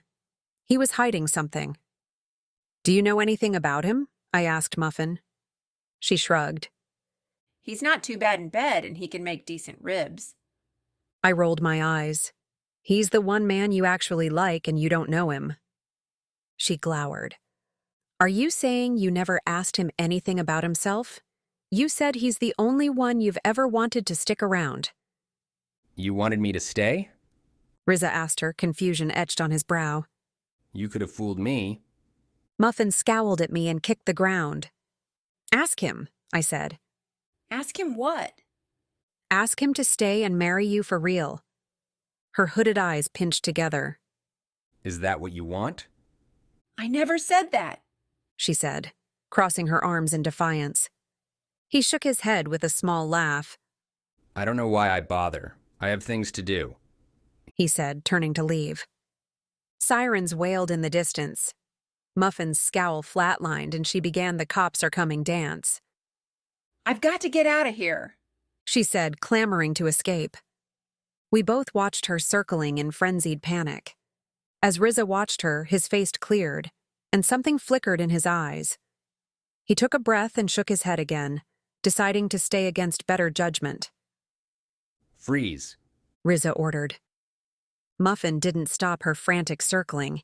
If anything, she was stuck in an endless loop. The sirens were closing in. They were already in the driveway.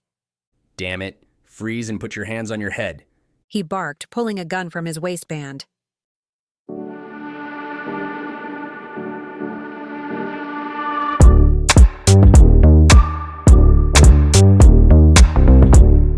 Chapter 26. I froze and held up my hands even though I wasn't the one he was ordering. What the hell was going on? Muffin, for the first time in her life, did what she was told to do. She stopped mid-dance, her hands flying into the air. Cops swarmed the pond. Riza flashed a badge at them when he was ordered to lower his gun. The one you're looking for is in the pit, Riza told the cops, still keeping his gun pointed at Muffin. Muffin's breathing grew irregular and heavy. She was panting as her eyes bulged. Hey, a cop called to Riza. Isn't that Bonnie Lane Gatlin? She's not your concern, Riza barked.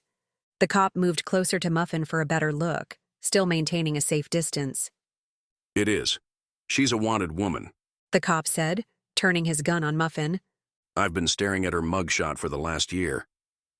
Muffin's face was crimson, with splotches dotting her face and arms. Her large frame shook. I said it's not your concern. Riza said, flashing his badge again. U.S. Marshal, she's mine. The cop glared at Riza, clearly not wanting to give up a wanted fugitive. Fortunately, he was called away to help haul Fiona out of the pit. From the looks of it, she was not cooperating. Riza tossed me handcuffs. Cuff her. Muffin's already wide eyes cut over to me. Her face pleaded. The moment I had been looking forward to was not what I expected, and it didn't feel how I thought it would. It wasn't right. I can't, I said. If you want to arrest her, you're on your own. I'm not trying to arrest her. I'm trying to keep her out of jail. Muffin and I looked at him warily. Her red splotches were spreading rapidly. Can we have this conversation later? He asked, flashing his eyes to the cops. Frankie and Mark had been listening and bustled through. We'll distract them, Frankie said. We have a way with the strong arm of the law. Love the uniforms, Mark added. Oh, that could be one of the chapel themes, Frankie said. Only if I can wear the uniform, Mark said with a laugh. Frankie argued that he would look more official in uniform as they hurried over to the cops. I turned to Riza. Tell me what's going on, I demanded in a harsh whisper. He glanced at the cops again and then at Muffin. Her face was still pleading. I'll tell you as you put the cuffs on. When I didn't budge, he added, Trust me. I stepped over to Muffin, who looked as if she was going to faint. As I was dragging her hand down, Riza said, I knew who she was as soon as I saw her in California. I let her take me so I could get close. Why not arrest her? I asked, snapping the cuff on one hand. She whimpered. Muffin actually whimpered. I was told she had information on another wanted fugitive. He's the one I was looking for. I thought I'd arrest both of them at the same time. The information was wrong. She doesn't know him, so I left. I tugged Muffin's other arm down. She swayed, ready to topple. Why didn't you arrest her like you were originally going to do? I found that I liked her. He admitted and turned his attention to Muffin. Even though you're a bully and behave like a wild ape, I found myself caring for you. He said to Muffin, who wasn't comprehending any of this. Even I had a hard time comprehending it. I took your abuse and everything you could toss at me, but what I discovered was a soft woman under that steel armor. You're afraid. Let me help you. Let me protect you, Muffin. I clicked the cuff around her wrist. She was fully cuffed and in his control. Trust me, Muffin. She hesitated but then gave a nod. I followed as he led her to his car. When he assisted her into the car and shut the door, I asked, Where are you taking her? Back to California. I can hide her better at my place, at least until the heat dies down. You won't hurt her? I asked. He eyed me as if I was daft. She's more likely to hurt me. But you'll take care of her? He sighed and nodded. I love the giant woman. I opened my mouth, but I was speechless. Don't ask how it happened, he said, understanding my lack of words. I have no idea, but she keeps me on my toes, he said with a chuckle. Maybe I need someone who can challenge me. Well, you found a challenge. He gave another laugh and sat in the car. Take care. You too. I waved goodbye as he sped down the driveway. I walked to the house, avoiding the scene in the pond. Remy, I called from the door. Kitchen. He hollered. An anguished cry came from the same direction. I ran toward the sound and then wished I hadn't. Remy yanked out a nail from Grayson's shoulder. Sit down, Jet. Remy ordered. Or go away. I have one more nail. I looked at Grayson with pity before I retreated to the living room and fell into the couch. No, wait. I'm not ready. Son of Ah. Grayson's pained voice carried into the room. What's going on in there? David asked, as he and Maya stepped into the room. Remy's pulling nails out of Grayson. Fiona's work? I nodded. David saw Maya had turned white and hurried her from the room. I pressed fingers to my ears, waiting for Maya to stop hurling and Grayson to stop swearing. I had a feeling Remy was cleaning his wounds with lemon and salt. Eventually, everyone settled into the living room a little worse for wear. Frankie and Mark appeared moments later with a cop trapped between them. Their arms were linked with his as they escorted him in. Officer Dumfrey needs to ask questions for his report, Mark said. We already gave him our side of the story, Frankie said, looking around. What happened here? You all look like hell. I know what would perk them up, Mark said, letting go of the cop.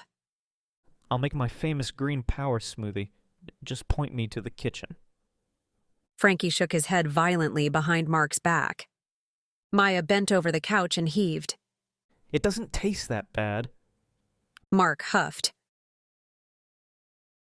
Thank you for dropping me off, I said as Remy pulled in front of the door. No problem. Everyone seems to have fled. Maya's at home with David. Muffin is on her way to California. And Frankie took off with Mark. I sighed. Sergio's apartment was quiet again.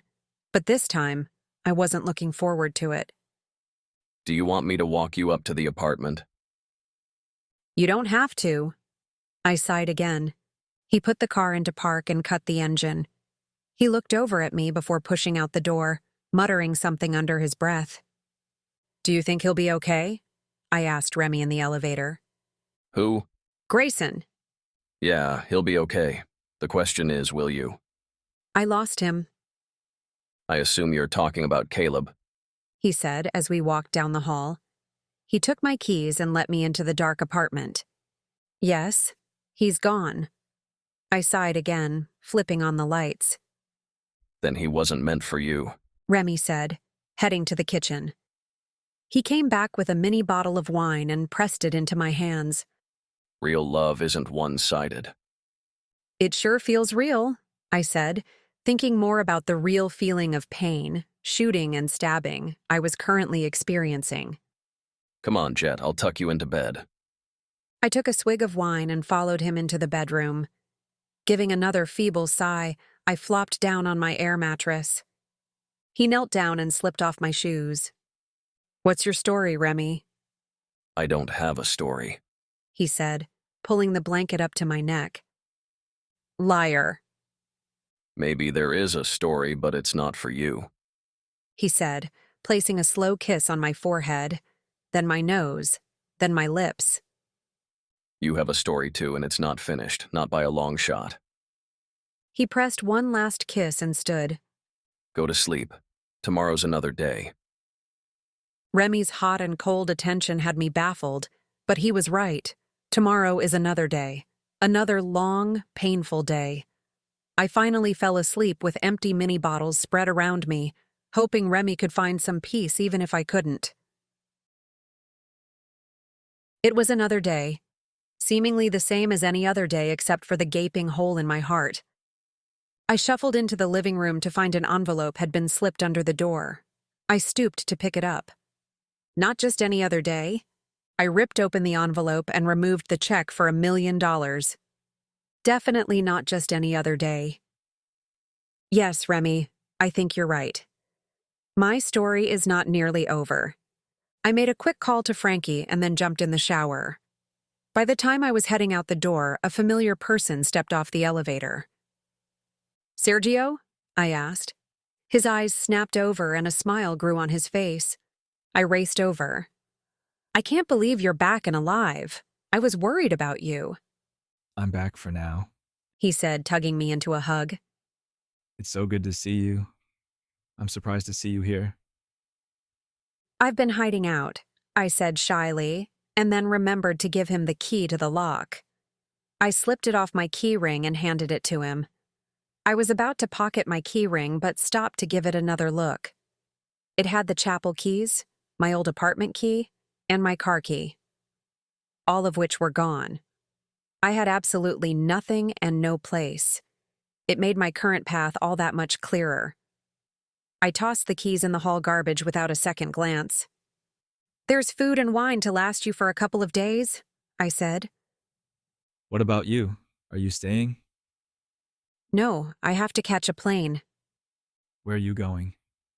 "Venice." I was hoping to visit with you. Can I at least drop you off at the airport? "That would be great," I said, pushing the elevator button. "Thank you." It's my pleasure.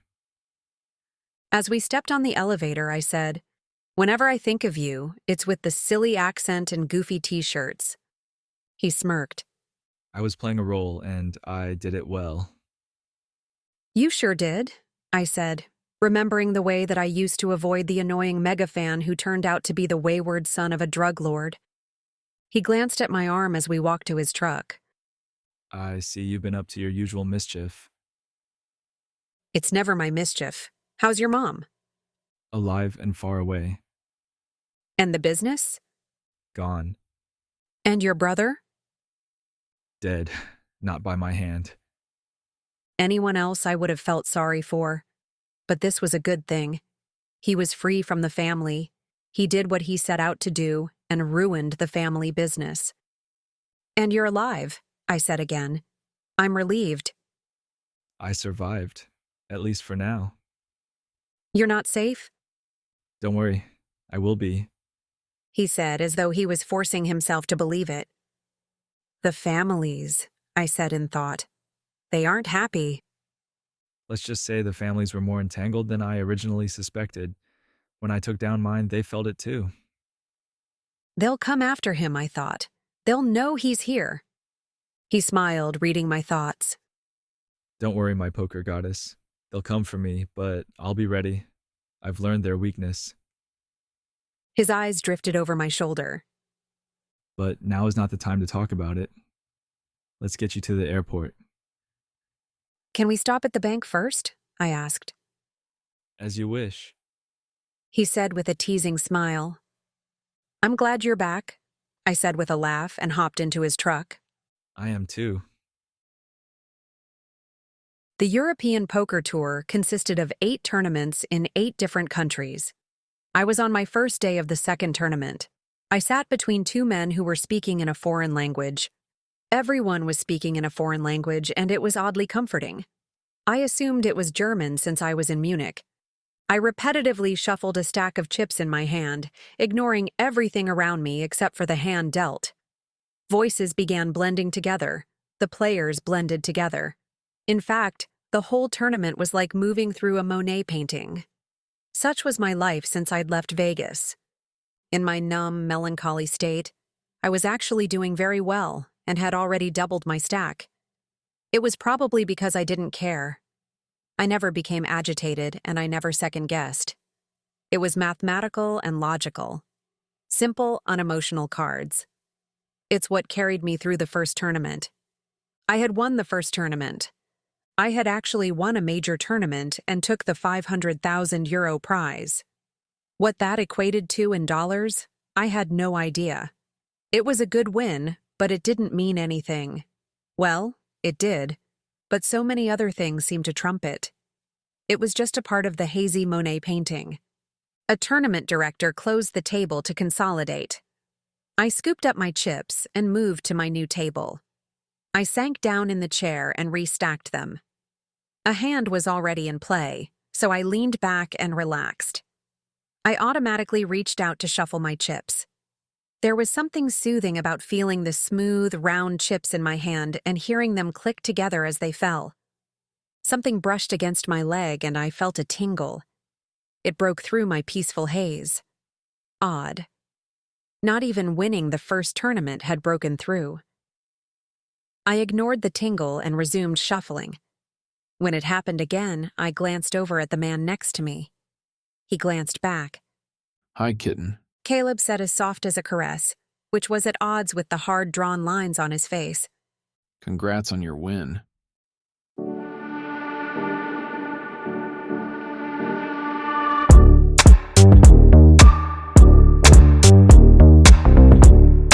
Chapter 27.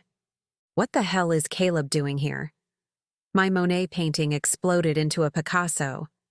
I had hoped he would follow me. but I had given up hoping after the first couple of weeks. I've been looking for you, He said softly. I was in Italy. I know. I read the news that you won. Are you playing the whole tour? Yes, are you? It depends. On what? He tossed a chip in the pot and then leaned back to look at me. You. I took a breath and focused my attention on the table. I have a tournament to play. And I have a favor to grant. You don't have to. I do, although it's not what you originally requested. My eyes slid to him. You won't forgive me? I asked, as my breath lodged in my throat. I was upset. It had nothing to do with forgiveness. You did nothing to be forgiven for, so you still have a favor you can use. I have no favor to ask. Then you can keep it for later. Caleb. It's yours, He stated, ending the conversation.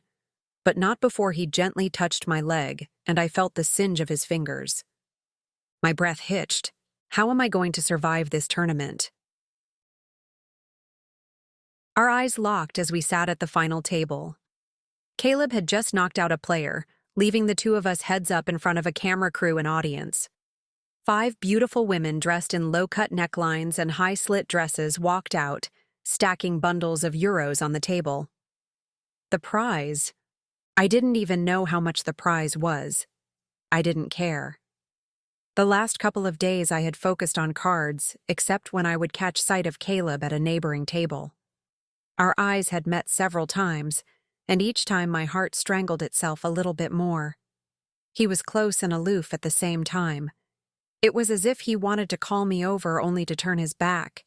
It didn't make sense. Why is he here? If it was just to clear his marker, he could have waited. How was I going to play heads up with him? I should just let him win and walk away with what shreds of a heart I had left. But I couldn't. Now that he was so close, I'd take whatever time I could. The women placed their last bundle, struck a pose, and then strolled off. The dealer put his hand on the cards to deal. Caleb motioned for him to wait. We both looked at Caleb in confusion. Caleb sat there for a moment, shuffling his chips in thought. Nadia, He finally said, reaching into his pocket to pull something out. I couldn't see what it was, but he held onto it as if it was precious. the last time we were heads up was the first time we met. I fell in love with you on the spot, and then you were gone. We found each other again and you stole my heart entirely, and then you were gone again. He opened the small box in his hand and pushed it to where the prize money sat. I'd like another wager. A stir buzzed through the audience.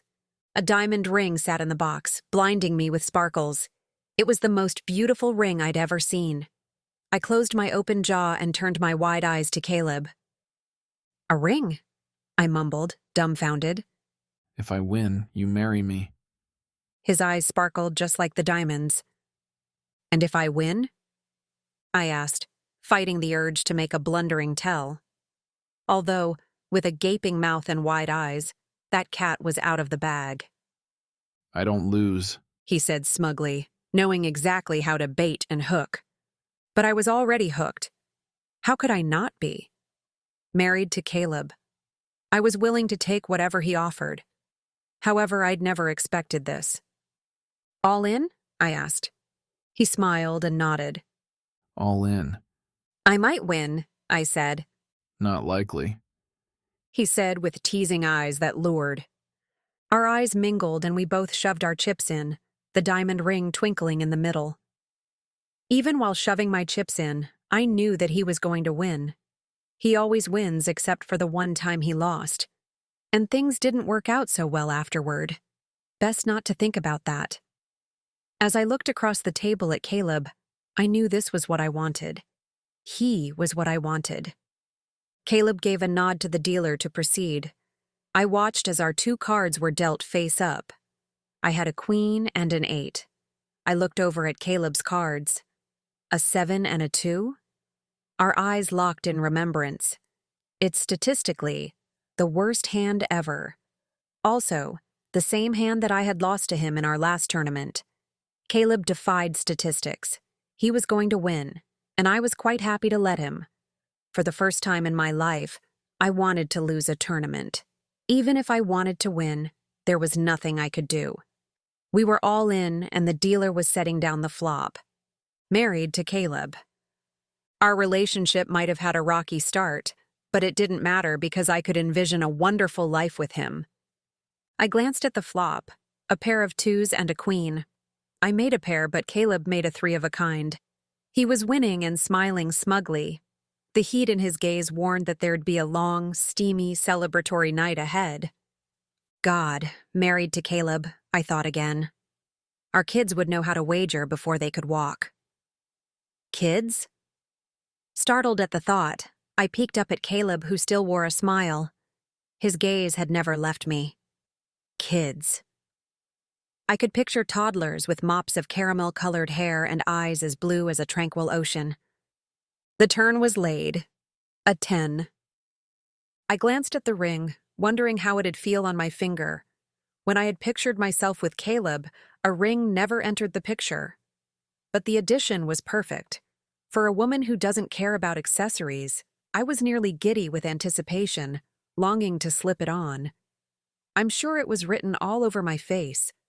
I could already hear Roy scolding while he watches the final table on television. But who cares? I'm marrying Caleb.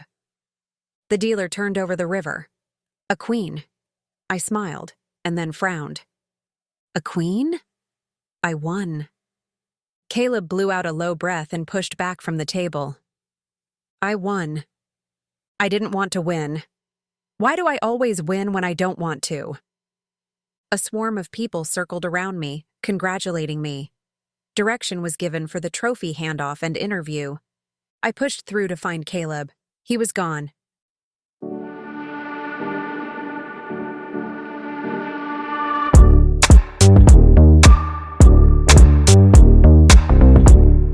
Chapter 28. I grabbed the tournament director. Where did Caleb go? It's time to take your place for the award, He instructed, ignoring my question. The poker girls strolled out and took their places in front of the camera. The tournament director led me to stand in front of them. A trophy was plunked into my hand. I gave a bewildered stare to the camera. He ran. Caleb ran. I sighed with a defeated laugh. I deserved it. How many times did I run? How many times did he welcome me back? I never expected him to run, but maybe he didn't think I'd want to marry him after he lost. It's hard to say what a man will do with a bruised ego. And unfortunately, I think I bruised it more than I realized. He could have at least congratulated me, though. I glanced at the table where the ring was still sitting and sparkling. But this isn't over, not by a long shot. Time to collect on my favor. Jessica, I growled into the phone. How many times do I have to say I'm sorry? I still have marks from the tape. That was over 2 weeks ago. You don't have marks. You tied me like a hog and then proceeded to abduct me. It wasn't like a hog. You were wrapped like a mummy. A very stylish mummy, I added, knowing I was digging myself deeper. But really, it couldn't be helped. She was irritating and haughty. A couple of jabs were required. You do realize that I'm the only one who can help you? Yes, I'm sorry, I said, backpedaling. I have to find Caleb. Please help me. If he doesn't want to see you, it's my job to ensure it. Did he tell you what he did tonight? I asked. No, he didn't answer my call. Did he win the tournament? No. Really? She asked in puzzlement. Caleb not winning a tournament could give anyone pause. Who did? I did. A beat of silence. So, you want to rub it in his face that you won? No, I want the favor he owes me. Another one of your side wagers? She asked with a sigh. Yes. Sorry, you'll have to wait. I already have him scheduled to make appearances. You will help me, I stated as my patience began slipping. The thought of losing Caleb again made my toes turn ice cold. She could have him on a plane and out of my grasp in a blink. Otherwise, all your PR work will be washed down the drain. Don't you dare threaten me. I'm not threatening you. Caleb wagered with me at the final table for the whole world to see. I knew her PR instincts would kick in to smoothing over any problems. I just needed her on my side. You can collect your favor when he returns to Vegas. That wasn't the wager, I said. Another wager? She complained. What is it with you two and wagers? I was asking myself that too. What did he wager? That we'd get married. A startled gasp was the only thing I heard. Jessica! The idiot! She wailed. I transformed him from a nobody poker player into a name synonymous with Vegas. He's a star because of me. How many times did he win Sexiest Poker Player of the Year? It was all because of me. Personally, I thought it was his good genes and infectious smile. And then he ruined it in one hand. It's bad enough to want to marry you. You're not even a model. But then to lose and be rejected on television. Oh, I have to issue press releases this instant. I didn't reject him. He left. I need to talk to him. I want to marry him. Of course you want to marry him. Every woman does. Doesn't he realize how much work I'll have to do to recover his image? He'll be a laughingstock. Not if he marries me. He's a bachelor. I love him. We're talking money, not love. And what about you and Adam? Are you saying that Caleb doesn't deserve to be just as happy as you are? But... She paused with a giant sigh. I had found her weak spot. I guess I could come up with a press release about... Wait, how about this? Nadia Wolf wins tournament, but Caleb Usher wins her hand. That's not bad. Let me think on this some more. I know I can come up with something even better. You'll have to become my client, too. If I'm selling you as a package, it might work. It's not ideal, but I guess I... Jessica, I said, interrupting her running thoughts. What? None of this will happen if you don't tell me where Caleb is. I'll have papers drawn up for you to sign. Jessica. My normal cut is 10%, but I'm raising my fee. I'll have to work harder with you in the picture. Jessica. Fine, she huffed. He's staying at a hotel not far away. Let me check the travel documents. I knocked on the door and waited, willing my pulse to stop pounding so violently. The door swung open. Caleb's brow darkened as soon as he saw me. I'm not taking the ring back. You ran away. So did you, several times? He muttered. This brooding side of Caleb was new, but he couldn't pull it off at all. It only made me want to tease him and ruffle his wavy locks. Not a good tactic at the moment. Can I come in? I asked. He shrugged and held the door open. I stepped into the suite and glanced around at the lavishness of it. My room had 4 walls and a bed. I still wasn't used to having money. Leave it to Caleb to get a suite complete with a hot tub, fully stocked bar, and 1,000 thread count bed set. A quick glance at the large, welcoming bed had me turning to look elsewhere. Fully stocked bar? Don't mind if I do. The mini bottles of wine held no interest for me. I'd had enough of Frankie's wine to last a lifetime. I took a beer and opened it. The dark liquid hit my tongue like a dirty rag. Caleb cracked a smile as my face screwed in disgust. I'll trade you, he said, handing me his mixed drink. I took a sip. Much better. I'm sorry I put you on the spot. You didn't. I feel like an idiot. I thought for sure I'd win.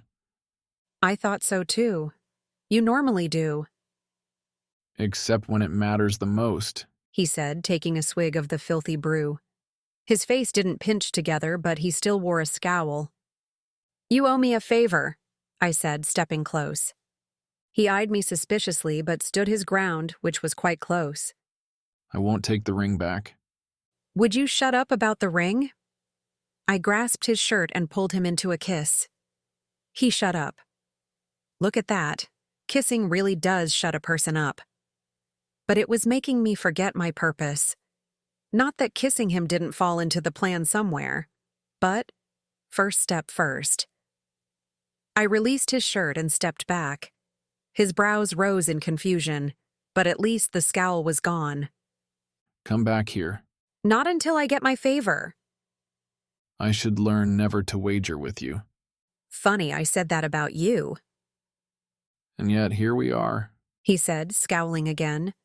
What's the favor? I pulled the ring out of my pocket. Ask me to marry you. He stared at the ring as if it was offensive. I already did. No, you wagered with me. You wanted to win me. I seem to be able to win everything except you. Some things are meant to be asked for. His eyes wandered to mine before settling on the ring again. His hand reached out to touch the ring. His fingers skimmed over it as though it was as delicate as a flower petal. Your favor? He questioned. I gave a nod. You owe me a marker. Caleb's fingers curled around the ring and took it. He stared at it. It reminds me of you. He said in thought. As soon as I saw it, I knew it was your ring. Why? I asked, looking at the large round diamond circled by a ring of small emeralds. The silver band had small diamonds encrusted around it. It was glittery and overpowering. Breathtaking. Unlike me in every way, except that I loved it. The way the emeralds circle the diamond reminds me of a poker chip. I fell in love with you while stealing your chips. He said with a playful smirk, and then continued. The green is the same color as your bewitching eyes that visit and tease me every night. The diamond is beautiful and strong, just like you. It's centered in the middle, as large as life. He reached up and cupped my cheek. His thumb caressed softly. You are the center of my heart, the center of my life. His hand dropped as he looked back at the ring. And the small diamonds running around the band reminded me of all the little reasons why I love you. All the little things that make you such a wonderful, warm, amazing woman. My throat caught when he sunk down on one knee, capturing my hands in his. He slipped the ring on my finger. It fit perfectly. It rested there, sparkling in between his hands with such hope. Nadia, will you please make me the happiest man alive and marry me? Yes, I choked, overcome with a wave of emotions. Yes. Caleb stood and brought me into his arms, kissing all the emotions away until I was left with only one, and dang if the bed seemed a mile away. I love you. I was afraid I lost you. I could say the same thing. You'll never have to worry about that. You know that Frankie will want to marry us, I said as his kisses drifted to my neck. I wouldn't have it any other way. Maya will dress me up in a ridiculously over-the-top dress. He nipped at my ear, backing me toward the bed. All the more fun to remove. It was closer than I thought. I felt the mattress press into the backs of my legs. I was thinking. I babbled as he stripped my shirt off. Since the building burned down, Nadia, he said, interrupting as he pulled off his own shirt. The sight had me staring without a single thought in my head. Well, maybe one thought. You're going to finish the entire tour, but your nights are mine. Then we're going home. I don't care where that home is as long as it's with you. Where you go, I go. And right now, that's in bed. He stated greedily, pressing me down on the bed. His lips were firm against mine, effectively silencing me. Our legs mingled together and our hands roamed. His skin was so warm and exciting. It was an addiction waiting to take me. Caleb? I nipped at his lips. He groaned and nipped back. Stop talking. His hand slid the length of me. But... You can't stop talking, can you? He teased. I can, I said. He planted a kiss and rolled me on top of him with a devilish smile. Care for a wager? I smiled back. I'll win. You can try. I'll do better than that, I vowed to my fiancé. This has been Squeeze Play, Book 4 of the Nadia Wolf Series, written by Nicolette Pierce. Digitally narrated with full cast of voices. Copyright 2014 by Nicolette Pierce. Production copyright 2025 by Pierced Heart Publishing.